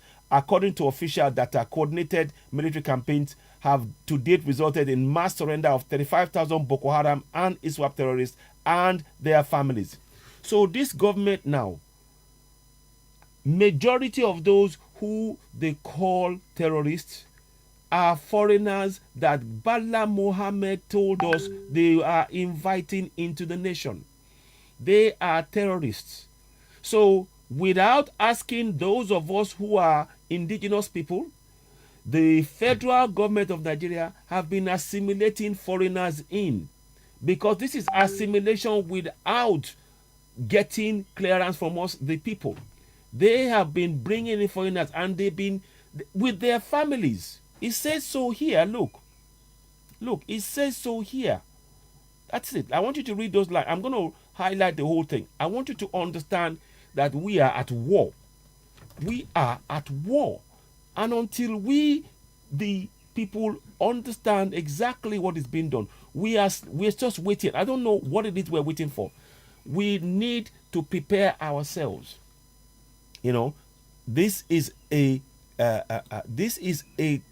blatant attempt to actually take over our land, and this is why we're coming and doing this broadcast. We are asking, what are the governors of the Middle Belt states doing? The governors of the Southwest, the governors of the Southeast, because so far over 35,000 people at minimum have been killed, and I'm sure the estimates are probably more. There's probably up to 100,000, 400,000 displaced, up to 400,000 displaced, maybe at least 100,000 killed so far. And these are the people who are doing the killing. So the question I'm asking, those who are telling us to come and vote in 2023, what have they done about Boko Haram terrorists? They are killing us in our farms, in our villages, in our homes, in our cities. They are killing us in our butches. Yes, referendum. No, my brother Rinda Daman. Yes, we have got to organize a referendum ourselves. So let me read to you one of the things that really that is very important to break that. I'm going to break this down. There's a report that came out, and I want you to look at this report. So again, it says here, Nigerian ex-Boko Haram fighters face tough path to reintegration. They even look at the language that they're using here, and this is by a foreign press. The reason why I have chosen this is DW, Deutsche Media or something. It is like a German news. Now the reason why I am showing you this is because this is how they are selling it. This is how the foreign media are selling this to the world. They are selling it to the world like we the people have agreed to reintegrate with the Boko Haram and ISWAP terrorists. And we haven't. The government are doing this. They are sending a message. Let me read it to you. Look at the words here. Nigeria is striving to reintegrate Boko Haram terrorists who have voluntarily laid down their arms and surrendered to the local authorities. But in many communities, resentment towards the ex-fighters are still strong. The reason why it is strong is because they are not part of us. Bala Mohammed told them to come. Has many of you forgotten? Let us show you. You see, we need to understand the psychology of the governance that is ruling us, and our governors are silent in the face of this. Let me go here and bring in Bala Mohammed. Let me just type it in on Citizen AY. You will see I mentioned. Let me just type in Bala Mohammed. Bala Mohammed. So I want you to reiterate. Just it says here the words you will see. So let me just mute that one for a second. So I'll take that away just a second, and I'm going to deal with that and then come back so you can have an uninterrupted thing there, because it's not now. Okay, now. So now, here's what I want you to look at. So, before I go into it, I want you to look at the bottom of the page to see foreign Fulani herders will benefit from Ruga initiative. Governor Bala Mohammed. I am pretending a picture here. This is, and that is is a threat to us, the indigenous people. I'm presenting a picture here to make us understand this has been long planned. In 2019, he said this. These are the words he said. Now let me, and then I then go back to the main. 35,000 rehabilitated, not jailed, but yet they are happy to say that we are the people who are committing crimes and everything else. As soon as any Southerner commits any crime, they are jailed. As soon as any Southerner says does something, they are put out. The press, everybody, but they are not one of those terrorists and ISWAP who have killed us have been charged to court. They've been rehabilitated. Their families have been brought in. I want those who are telling us to go and vote in 2023. The Governor Wikes, the Tinubus, the Ayade, you know, the all articles, the Oshibajo. They need to explain to us why is it that the government are rehabilitating foreigners. Shouldn't they be sending the foreigners out of our country back to where they came from? Does that not tell you that the Fulanis, in bringing in Fulanis and then they rehabilitate them and leave them within our communities, is a danger to us? There is no one Nigeria based on the evidence I'm putting before you. Now, let us go and look at this now. So, I want you to please share the broadcast that you're watching. Let me bring this up. Hopefully you can hear it. 1 second. That needs to work, but let me see. Being used by criminals, hooligans, and charlatans, now, where some aspect of criminality has been provided by that forest. That is what is being done now. It is important that we in the South understand that what is happening now is treason against the people, the indigenous people. What the Fulanis are doing is carrying out treason against Middle Beltans, against Igbos, against Yorubas, with collusion of our own governors and senators and House of Reps. Because they cannot tell me that they do not know that 35,000 people being rehabilitated, all of them are foreigners. They are taking our resources. They cannot tell me that they're not aware. But they are the same ones telling us to believe in one Nigeria. Let's listen on. Called Lame Bora Forest and the Yankari precincts. So outside the agitation or advocacy of the environmentalists and those that are more concerned with the fauna and flora will be able to provide a salutary effect to the country, because we have over 3,000 square kilometers of land that is in the savannah, in a lush vegetation that can be used for this kind of program, even to serve the nation. So to serve the nation, so you are bringing in foreigners and then you are killing Southerners and Middle Beltans. Is that not a reform of replacement? If they are killing minimum of at least 100,000 of us, and they are bringing in foreigners, 35,000, is that not replacing us? Where is the one Nigeria? Where is that one Nigeria? The governors of the Middle Belt and the South, these are the questions that each and every one of us should be asking those governors, those House of Reps, those senators. This is for us to explain to those who still believe in one Nigeria that one Nigeria is a fraud. Let's carry on. And while we are doing it as the federal government has conceived it, we want it to be private sector driven, and we will bring those who are more familiar with it. Okay, if you say, because I mean, question. Everybody we want to see that this killings end and there's peace, and then people go about their businesses peacefully. Everybody wants to see that. But when you say that you want it to be private sector led, we understand that the government is going to provide 80% of the funding, the state to provide 20%, and then provide the land. Yeah. How is that going to be private? So I want you to understand what has just been said there. Let's break it down. Let us break it down. The federal government will provide 80% of the funds for foreigners that they are bringing in to kill us, the people, the terrorists. They are bringing in, they are going to provide funds for 80% of the fund.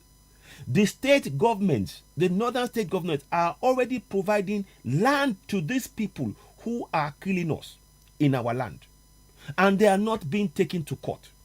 That is the reality that we're faced. That is when you see killings and explosions and people being killed, AK-47 in the hands of Fulani terrorists, this government is funding it. So I am asking those South Middle Belt governors those southwestern governors, those southeastern governors, what are you doing in the face of this blatant assimilation of foreigners into our country, using the funds that should have been used for our roads, our schools, our bridges, our hospitals, our healthcare? What are you doing? What are you doing? We are doing this to make sure that the people who still believe in one Nigeria, that they wake up and support the self-determination for Middle Belt, the self-determination for Biafra, the self-determination for Oduduwa Nation. Because the federal government, since 2016, they have rehabilitated 35,000 terrorists. How do we know that those terrorists are not now on ground in every state killing our people? How do we know? They haven't asked us. They are in our towns, our cities, our villages right now. The people, don't forget, they are not from our country. Bala Mohammed said it, that they were welcoming them in with our own money. Listen on. Sector like. The government have not released any cover for that purpose up to this moment, but we don't know since we have not been admitted into the program.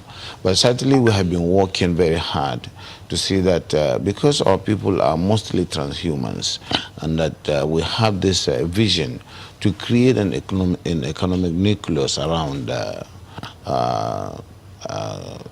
livestock. So they have a vision to create an economic nucleus around livestock.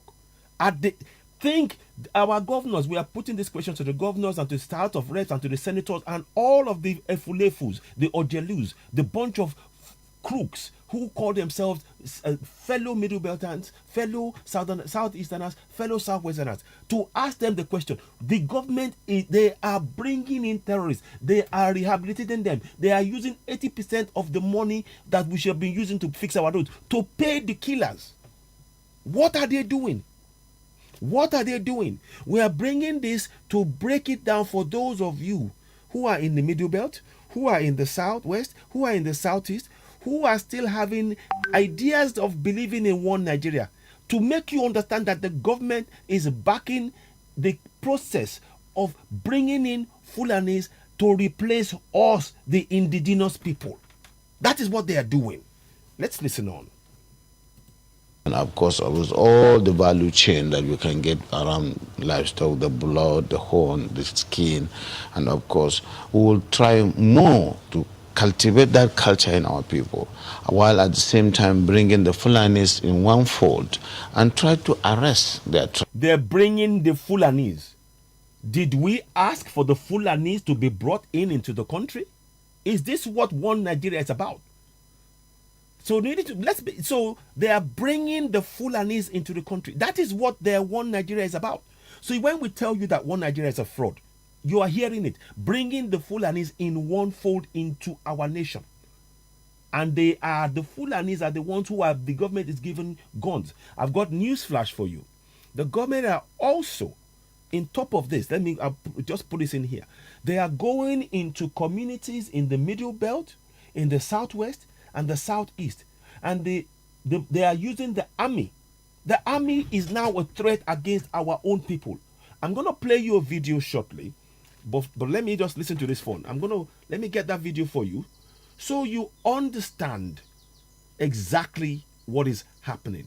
It is time for us to go for self-determination. We want no part of one Nigeria. What I'm laying before you is clear examples of the government deliberately trying to take our land by bringing in foreigners and making them citizens. You see, that process, I've talked about this before, but it is worth mentioning this again and again and again, till every Middle Beltan, till every Southwesterner, till every Southeasterner understands that the process of assimilation of Fulanis into our indigenous areas is the process of taking the land from us. We need to understand that. And you are hearing a governor, a sitting governor, stating this live on camera. It's not hidden. It should be obvious to all of us now that every community in the Middle Belt, in the southwest and the southeast, that we should be taking this message to every community, making them understand that we are under threat. In fact, a war is going on. A war is going on right now. It's an undeclared war, but it is happening. Listen on. Sorry about that. Let me just go. I don't like when that happens. Let me just move that up. I do not want that there at all. That is not what we want. So, it is not the plan. So let me go back here. Now, let me play it. Sorry about that. So now, man within Nigeria that causes it. It is that culture of getting. We don't care. You see, it's not the Fulani man within Nigeria that causes it. It's that culture. What culture? They are not Nigerians, as we know it. The borders in the south have been closed against people from Cameroon coming in and against people of Benin coming in. And both of those people, they speak the language they speak Yoruba language on one side. Some of the people in Cameroon, they speak Igbo language on the other side. And yet they close the borders. But the borders in the north are open. Please explain to us. This question goes to the governors, senators, House of Reps, ministers in that government to explain to us what do they mean by one Nigeria. Because the one Nigeria that is being explained by Bala Mohammed is one where the Fulanis are given money that belongs to the people, the indigenous people, to have roads, water, light, schools, bridges, healthcare, safety and security. That money is being given to foreigners, prioritizing the foreigners above us. So what do you mean when you say one Nigeria? We are asking the aspirant governors, we are asking Tinubu, we are asking Oshibajo, we are asking Amechi, we are asking every single one who is coming out to tell us to vote in 2023. And that is the reason that we have got to expose this to our people, to wake up. Our priority now, as Middle Beltons, as Southwesterners, Igbos, Biafrans, as Oduduwa people, is the safety and security of our people. Because the federal government of Nigeria has placed the safety and security of Fulanis, foreign Fulanis, above that of us, the indigenous people. That is the reality that we face. And until we address that fully, squarely, head on, we're going nowhere. That is why we need our people to understand what is going on. Now, I'm going to just do something quickly, because everything that this man is saying is a threat to our existence. Everything that Bala Mohammed is saying is a threat to the existence of the indigenous people. That's the plan that the Fulanis have. They prioritize the life, the safety, the cows of the Fulanis are more important than the lives of the Southerners and Middle Beltons. It is important that our people understand that. So when you go saying you believe in one Nigeria, the one Nigeria they are talking about does not include you or your farm or your families. That goes for Middle Beltons, Biafrans, and Oduduwa people. We need to break this up, and we need to expose those who call themselves our leaders for failing to halt the assimilation of the very terrorists who are killing us. The government is paying them money. You can hear Bala Mohammed saying it. Let's play on. Bench, which is embedded in the tradition of the Fulani man, that attracts reprisal from all over the if the I world. understand it, does that mean that those Fulani men who are maybe domiciled in other countries who move around, they can come into the country and this plan will accommodate them as well? Yes, that's what we want to do. Did you hear that? So all the Fulani from across West Africa, they are welcome in your one Nigeria.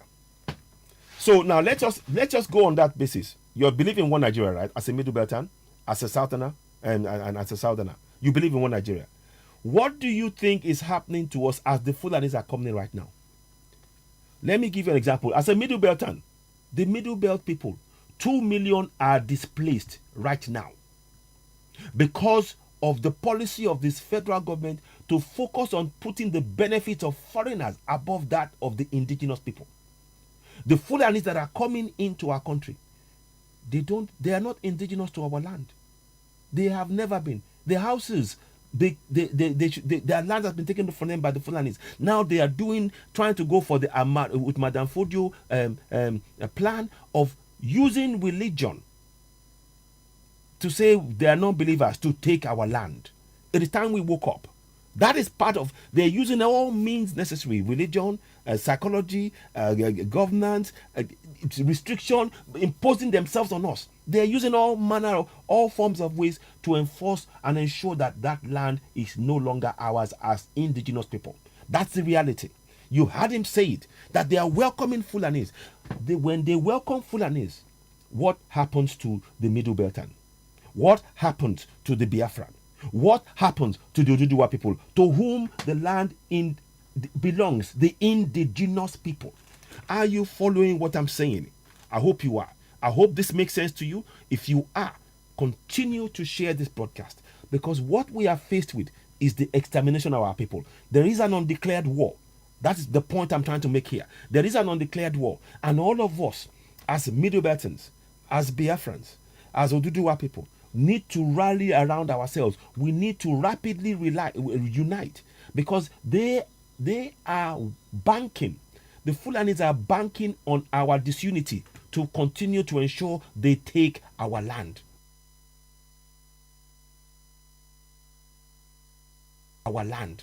That is what I'm trying to bring to our attention urgently. I will shortly play you that video, but let's listen on for a little bit more to what he's saying. So you heard him say now that they are welcoming in Fulanis. When they are welcoming in Fulanis, that is at our expense. That is why you saw that they are pardoning. I'm going to show you again, but let me play this for a bit. They pardoned 35,000. They should have seen the four walls of the court. They should have been tried in court. They should have been sent back to where they came from. But no, they've been assimilated. That is the government policy, to replace indigenous people with Fulanis from all over West Africa. That is the reality. And that is actually treason. This government is engaged in treason. But because they hold the reins of power, nobody can challenge them. And those who know that they're doing it, the Oshibajos, the Ochitinubus, the Wikis, the Amechis, the Akeredolus, the Fayemis, they know what is going on. But because of what they are getting in terms of this illusion of this useless money, they are silent. We are being exterminated from our land. That is the plan that they have. Listen again to Bala Muhammad. But it has to be done through sensitization, telling them you have to buy in the project. So you see, it is a must. They are telling us that we have to buy in, that we have to accept.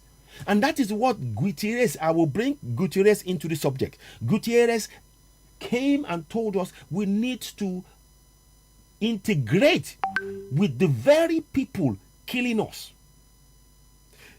Integrate. That means we accept our killing and we remain silent. This is why we have no other option than to go for self-determination. I hope you are following this. Please share this broadcast. If this resonates with you, please go ahead and share it.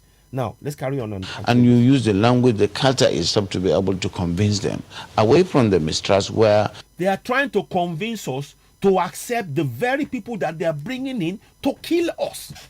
Are you following? This is a psychological, attempt. 1 second, please. Something just dropped now. Oh, yeah, there. This is a psychological attempt to ensure that we, the people who are oppressed in our land, we accept our oppression. I hope you're following what I'm saying. They are psychologically preparing us to accept our oppression. And they are using visuals and everything else and religion and everything they can find to ensure that we, the indigenous people, accept that the Fulanis are welcome in our midst even as they are killing us. Are you following what is being said? Is this clear? Now, I hope many of us are taking note of what is being said here and using it as the basis upon which we communicate with our communities in the Middle Belt, in the Southwest, in the Southeast, to urgently defend themselves. Defend themselves.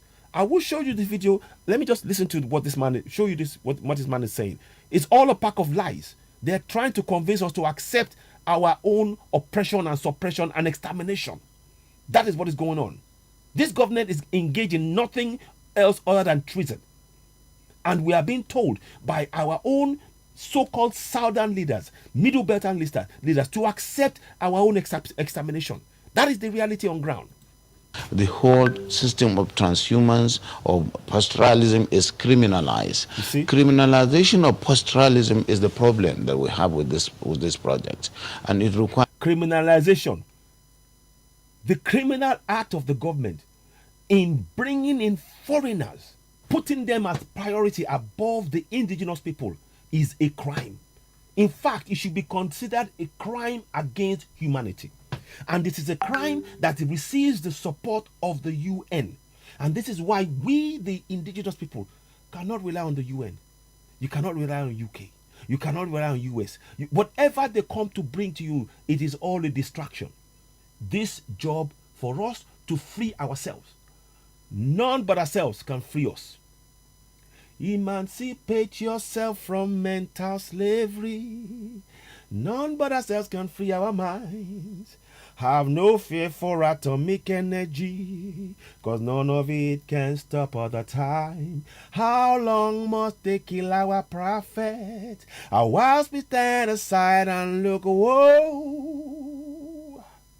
Some say it's just a part of it. We've got to fulfill the book. Won't you help to sing?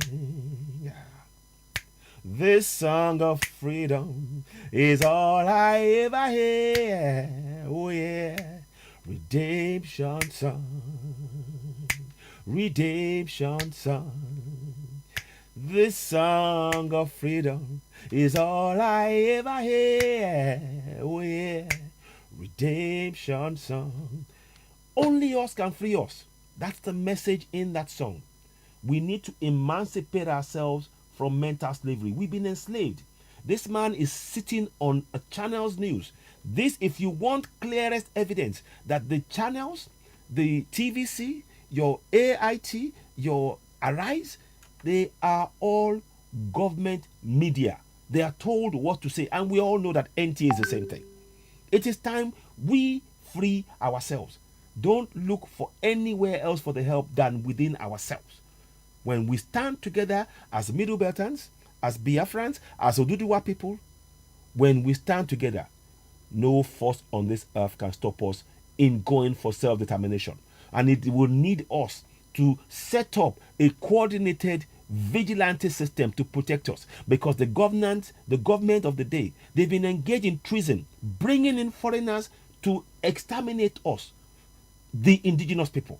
And that is the reality that we have to explain to our people in a clear, concise language to make them understand that we must protect ourselves. Listen on to the lies from this so-called governor. It's not as people with passion who understand them and who they believe in, people like us from that part of the country, to say, yes, we have this. Because today there is no limit to the accusation that this and that has happened and it is the Fulani man who caused it. You see now, you bring Fulani's man into our country. They're killing us. And then you now say it's an accusation. These are facts.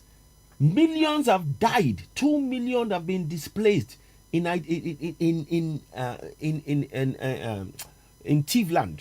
They are living in IDP camps. Thousands have been killed. 90 million of the people are impoverished because of the policy of the government targeting farmers in the south, killing our farmers, destroying their crops. These are the realities of what we face. This is treason. If the only thing left for us to go do now is to go for self-determination. We have no other choice, and we're not waiting for anybody to give us to come and grant us self-determination. It is us who is going to free ourselves collectively. And that is why our unity as Middle Beltans, as Biafrans, as Oduduwa is sacrosanct. We need to unite and get that vigilante groups in place as soon as yesterday. Listen on. There's no tribe that is not that you don't have this criminality in, but certainly the way Amana will do it is really exacerbating the crisis and the problems. Will there be any form of documentation of all the people that will be, yes, we are within that? Oh yes, that is going to give Nigeria the opportunity to really have the best in terms of documentation. Now, when they talk, again, you need to understand when they're talking about documentation. You know that they've been trying to prevent us from having a census. We've never had a census since 1960. From the colonials, they handed off to the colonial to the Fulani, the local colonials, the Fulanis, because that's what they are. They are not from our part. They are local colonials from Futajalon. We need to understand that. Now, the plan that they have, they never wanted us to have a proper census, because if they know that if we had a census, it would confirm the numbers in the south. Look, it's not rocket science. There are more people living in the forest area than in the desert. It is as simple as that. The north, in terms of the Hausa area, is desert area. So there will always naturally be more people. This is fact, I'm telling you. I'm not exaggerating. If you go and look at it, people gravitate more towards where there are plantation, the trees, the forest, the water. They don't have that. So the numbers will always move away from there to the south. That's the reality. Now, here is what they are trying to do. Pantami, in the past year, has put the names of foreigners as Nigerians, 10 million. Pantami. Yes, that is what he's talking about. So the documentation now, they will now use it as an argument and say, look, we have 10 million of us in this area. But they are deliberately ensuring that we, the Southerners, the indigenous people, that we are not having our names recorded in those records. Our names, our people, that's why they are displacing us. This is all part of the strategy. I hope we are all understanding. This is a serious problem that we all combined as Middle Beltons, as Biafrans, as Oduduwa. We face this problem. Pantami has recorded 10 million foreigners as Nigerians. They all have the Nigerian identification number, whatever, NIN. They have it. But how many of us have it in the South? Ask yourself. And these governors, they're saying nothing about it. The governors are doing nothing about this. The House of Senate, House of Reps are doing nothing about this. The senators are doing nothing about this. This is why it is down to us, the people. We have to bypass these governors, because these governors, they've committed treason against the people. This governance has committed treason, and they've got record of this. Why are you bringing in foreigners, knowing that we have the people on ground that should be in our land? Our farmers are being killed. Their crops are being destroyed. There's no compensation paid to farmers. You kill one cow, they will get compensation. Anything happens to a Fulani, if he kills any Southerner, he doesn't get, he gets away scot-free. And you're telling me there's one Nigeria. Just what does that mean? And we, the people that are being killed, are the indigenous people. Relentlessly, every single day, people are being killed in the Middle Belt, in the Southwest, and the Southeast. And we cannot be quiet. We cannot be. We need to wake up. So let's carry on. The demographics, because as I said, a Fulani man settles anywhere he can feed his cattle. And so if they are put in one place and they are made to understand that this is to save them and their animals, they are exposed to the vagaries of the forest and what is going on, cattle rustling, killings and what have you, and that's why it is important for them to understand that staying in one place is good. And of course, in terms of the best practice of carrying the meat, the cows and the lorries. Let's stay with that security angle for a bit. Listen now, listen. Is this plan going to be a fenced enclosure where anyone who comes in is secured, so there is no one that can just come in from anywhere else? No.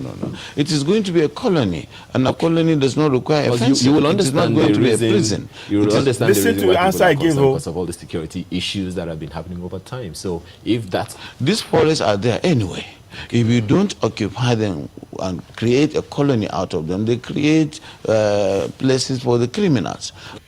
When he says criminals, he's trying to pretend. This is all psychology. When he says criminals, he knows that the forest. The presenter was asking a question in an indirect way. The question was, how do you know that you're not going to, fence it so that nobody else can come in? But the presenter was the presenter was saying, look, foreigners will be able to come in. He said, no, it doesn't matter. If you don't, you create if you don't use the forest, you create it for criminals. But the criminals are actually the foreigners. Who are they? in reality, they're the terrorists, that the government is using our own money. Remember, they said 80% of the money for them is provided by the federal government, meaning that your road, your schools, your bridges, your light, your safety is being put in jeopardy by the government that promised to serve you. Because they are giving that money to foreigners. They're settling their families. And when they are doing that, that means that they are trying to replace you. That is why we have no other choice than to go for self-determination and declare the referendum that's going to be taking place. Is not the one that the federal government or any of this government would have anything to do with, because we know that they are fraud. The constitution is a fraud. We the people, and that is why our unity, getting us together in communities now, in numbers, is very important. And the only way to safety, make sure that happens, is via vigilante groups. We need vigilante groups urgently. You are hearing all of what they're doing here. They are trying to tell us, if the land is not used, this is none of their business what we do with our land. They have no right to bring in Fulanis into a nation. And they are the very ones who will tell us Nigeria is the integrity of Nigeria is let me get the exact words. But he talks about the integrity of Nigeria. The very fact that they are bringing in non-Nigerians into the country means that this governance is actually breaking apart what we know as Nigeria. On that basis, we have every reason to dismantle Contract Nigeria, because they are replacing us with Fulanis, and they are giving them all the protections. The priority of the federal government of Nigeria is to resettle Fulanis at the expense of the indigenous people. That's the reality. Now, let's carry on. And today, that's why you have the Sambisa forest, because it is not being utilized. But Your Excellency, much as yes, again. They are fantastic. We have met a lot of them who are Fulanis as well. But the concern too is, why should federal government use resources for this country to accommodate Fulani men who are not Nigerians? You see, as I said, we are already accommodating them. You see that? Without asking us, the people, they are already accommodating them. And every time they are accommodating them, they are using 80% of the money from the federal government. They are giving them, the state government is giving 20% of the land in each of the states that the people end up in, without the say-so of the people. But you tell me there's one Nigeria. When they are doing that and they are displacing people, the thieves have been displaced, the Biafrans have been displaced, Yorubas has been displaced. The policy of repopulation and re-engineering the demographics of the area is what is going on. We need to wake up. I am asking and I am calling on all of the indigenous people, the Middle Beltons, the Biafrans and Oduduwa, all of us, that we work together. It is our collective unity that will save us. If we try to do this on our own, if the Middle Belt tries to do this on their own, they will get nowhere. If the Biafrans try to get on their own, they are getting nowhere. If we Oduduwas try to do this on our own, we are getting nowhere. This is the reality that we faced. Again, please, I urge you, those of you watching, this t-shirt is for sale. It's £30 in the UK. If you wanted a copy of this t-shirt, get in touch with Citizen AY. Please do get in touch. Let me make sure this phone is on now. And maybe I might leave a section for phone calls, because this is so important what is going on. We are at war. Malafia said it, but I want you to listen to this, and I'm going to play you a video to make you understand, to make us understand what is going on and the steps we need to take to counter this urgently, collectively. There is nothing that we can do on our own individually. It requires collective effort. But that collective effort, we need to understand that our voice, when we carry out a referendum, that is signifying that we are, as indigenous people, own that land, and whatever decision we take collectively is binding. And that is why a referendum is the solution in each of those regions. Referendum by the Middle Beltans, referendum by Igbo people or Biafran, referendum by Oduduwa or Yoruba people. And that is the binding one that we need. As it currently stands, the fraudulent 1999 constitution is a fraud imposed on us by non-indigenous people, and they are oppressing us till date. And it is time we break the back of this injustice.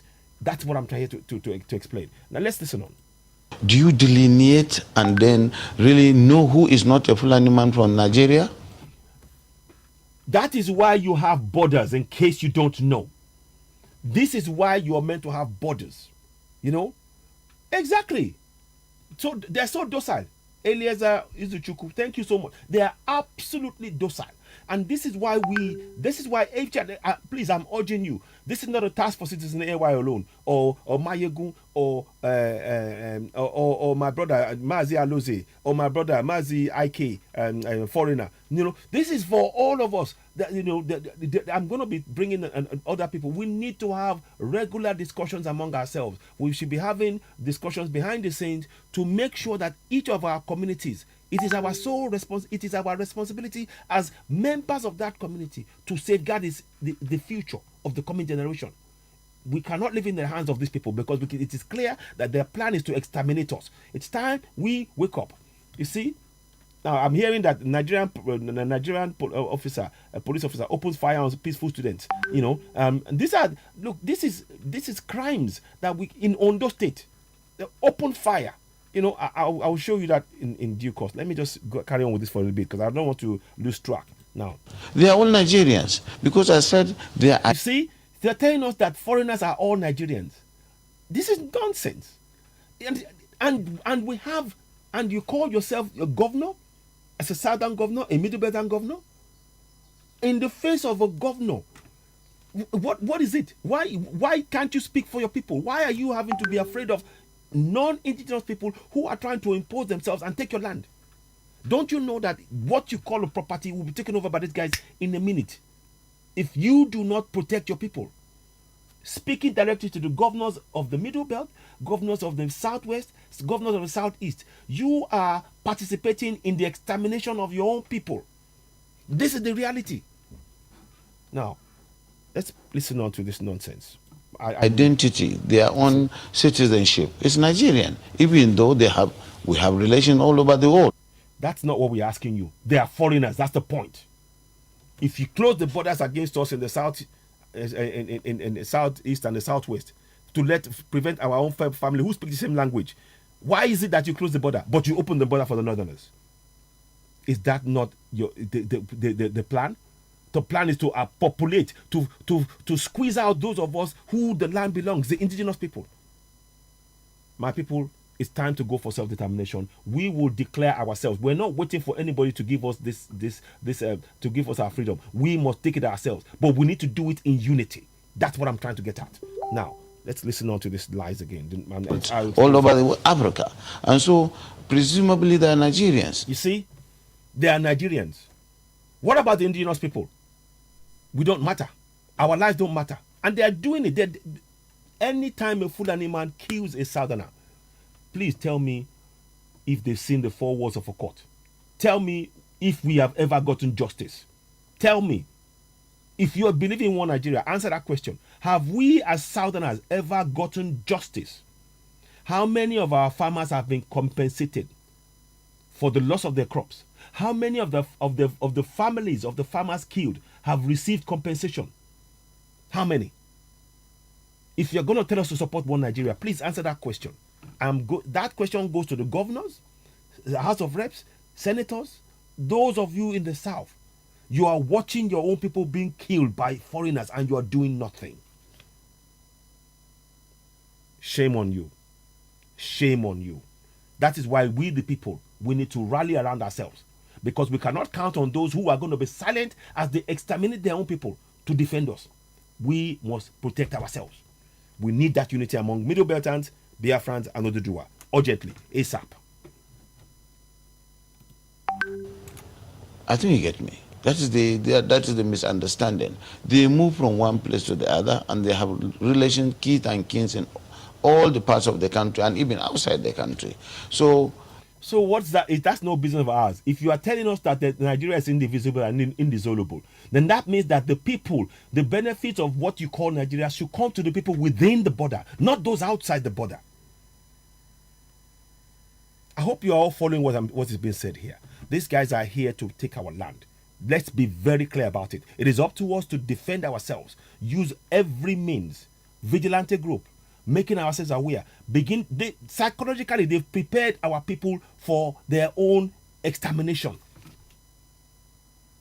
If they come with a religion, they say if you say anything against my Muhammad, we will destroy you. They will use as a right to kill you. That's the same strategy used by Uthman Danfodio in this 1800s, and they're using the same thing now.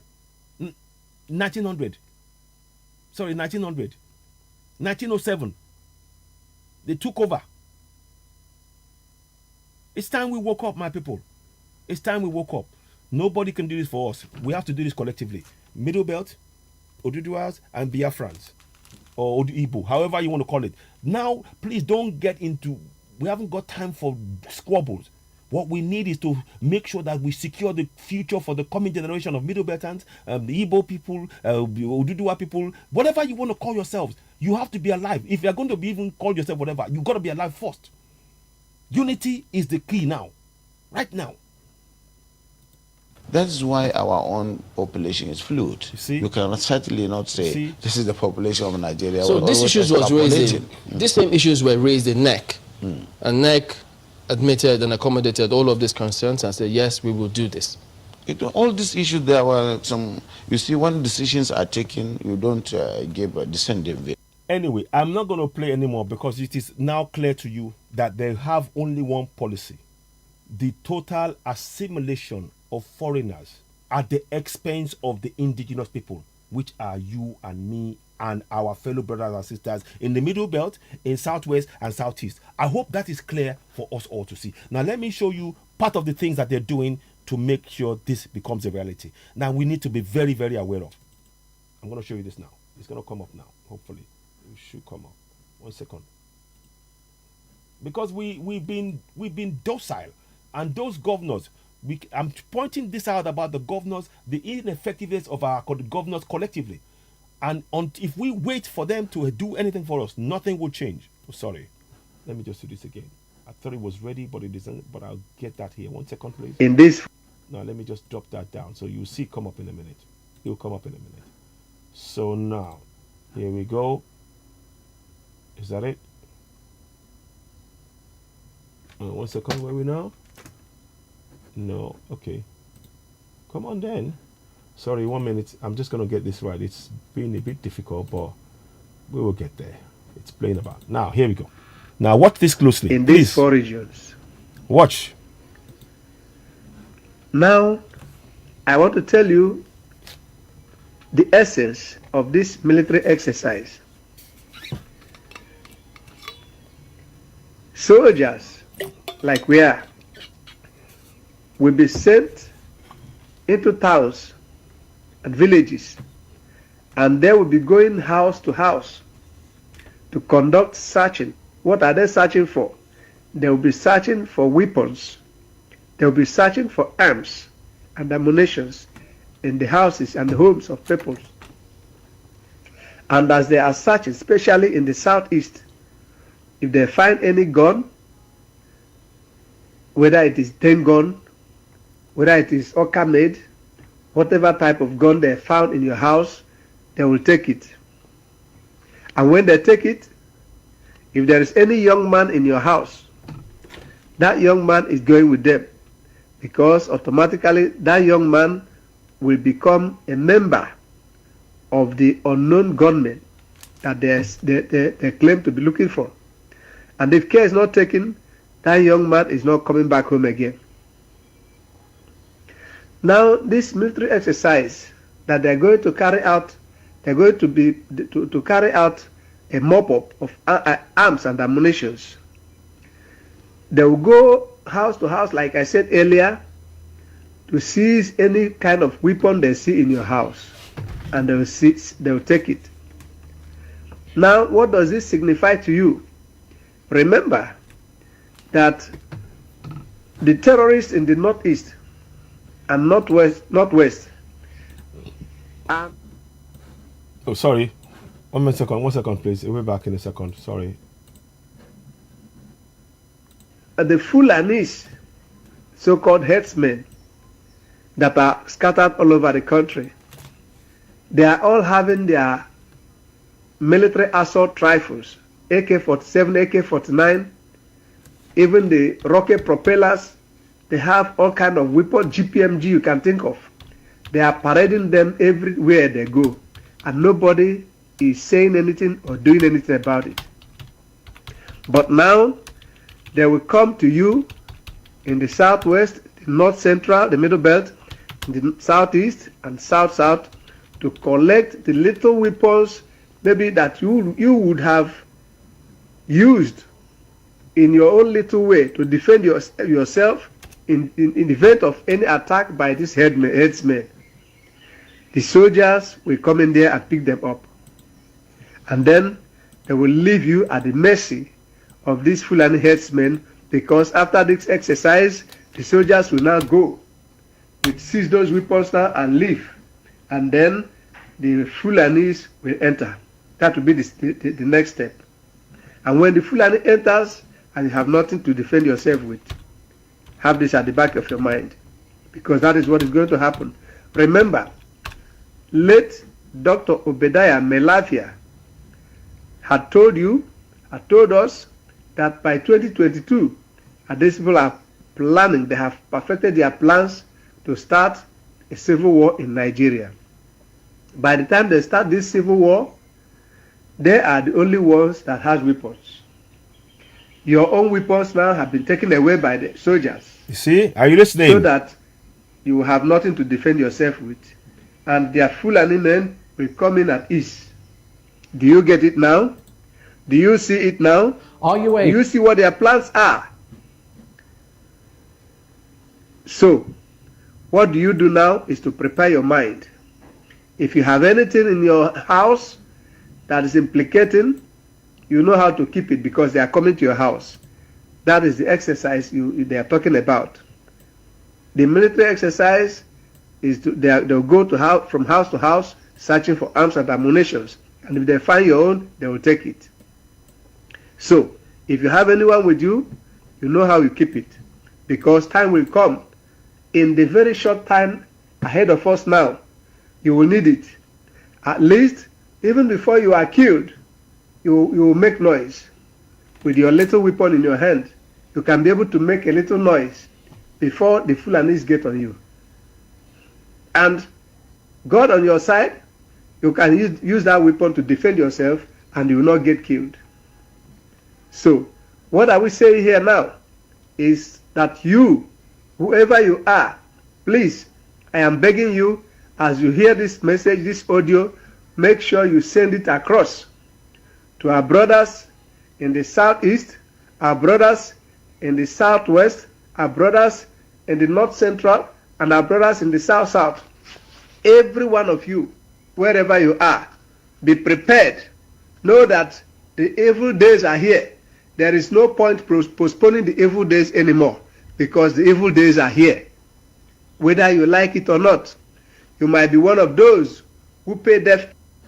So, now, the reason I'm playing that, I want you to listen to the particular words. Like I said, I said it before.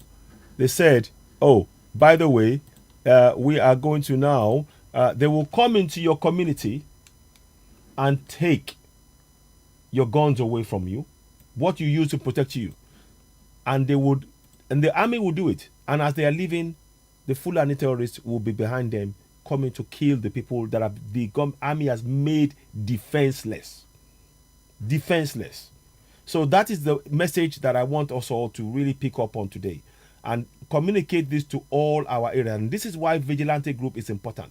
As I speak to you, 2 million people are displaced in the Tiv. Already people are in the Tiv land. And the government, Ahmed Wase, prevented Makwila from tabling a motion on the floor of the House of Representatives to table the plight of the Tiv people that have been displaced by the very Fulanis that these people have allowed in, who are using our resources, our money, our everything for themselves at our expense. There is nothing like one Nigeria. You need to wake up. There is nothing like one Nigeria. It is a fraud. It is a lie. Now let me play this to you about this Gutierrez, because he came to Nigeria at the invitation of the government and they tried to rope some things against some other people. Listen to what he has to say here. Let me listen. I'm not quite sure how long we'll play it. Let me hear. In the holy months of Ramadan, And the fact that I came to Borno State is symbolic of our priority in the world to fight terrorism and to create solutions for the victims of terrorism.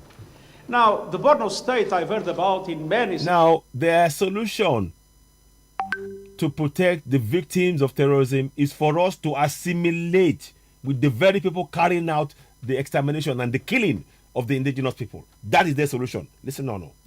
Circumstances around my life as a High Commissioner for Refugees and then as Secretary General was a Borno state of terrorism, of violence, of displacement, of despair. This is not the Borno that I found today. The Borno... Can you see what is being said? The Borno is found. This is where they're carrying out in Borno State. ISWAP are collecting taxes. ISWAP are running sections of it. This is happening across the whole of the north. But nobody is saying anything. This man is, you can tell that the Fulanis are controlling, are giving him what he should say. They're not listening to the local people. Think people are being displaced. He has said nothing about what I talked about now. There's a video where Ahmed Wase prevented Macbilla from tabling a motion about the displaced Tea people in Tivland. But this man here sees none of that. That is why we mustn't count on UN. Let's listen on. I found today is a Borno of hope. Is a Borno with future. You see the narrative. They are not reflecting the reality. They are saying what they want people to believe. It is not based on reality. Everything is said now is a lie. There are bomb blasts, there are killings, and people are being displaced every single day. But they're not showing that. Because the people that are being displaced are the indigenous people. That is what we need to understand. And I was very impressed to see the policy that is being applied here, recognizing that you don't fight terrorism just by military means. You fight terrorism addressing the root causes of terrorism. And the policy of the governor, which is aiming at reestablishing fully the confidence between the people and the government, is an essential element that I could witness today being implemented. Can you see? In reality. You see? And on the other hand, it is absolutely essential to understand that in a situation like this, it's not enough to provide humanitarian assistance. And I'm grateful to all those in the international community that have supported the people of Borno with humanitarian assistance. But the people I met today want more than that. The people I met today in the IDP camp want to go back home in safety and dignity. And when one looks at the state, one understands that the way to address terrorism effectively is to provide not only hope, but a future of reality, is to invest in livelihoods, is to invest in the reintegration of those that have been in the past recruited by these terrorist groups, by Boko Haram. Can you see that? Did you hear that? Let us play it again. Let us play it again. Let us play it. Listen, no. Listen. This is where you will know that you cannot trust the UN. We cannot.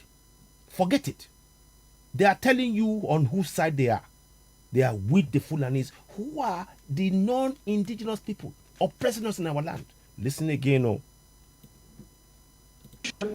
Reality is to invest in livelihoods, is to invest in the reintegration of those that have been in the past recruited by these terrorist groups, by Boko Haram.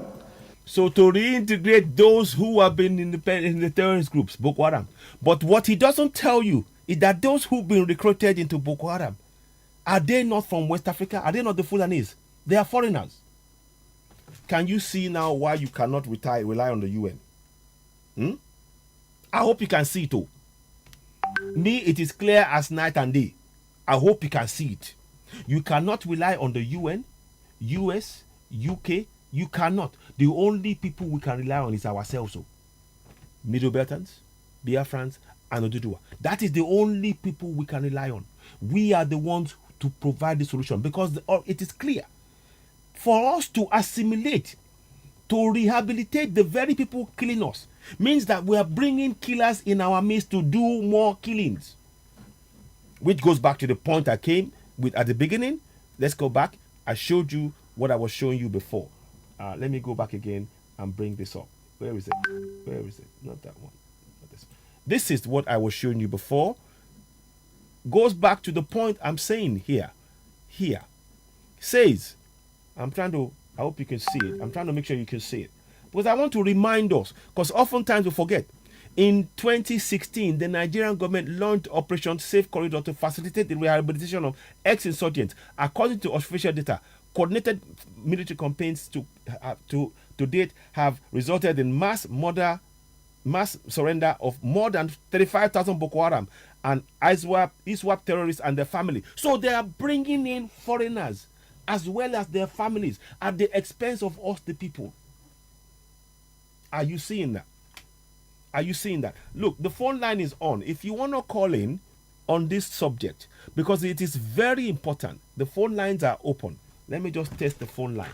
+44 7399 580 606. Let us hear from you.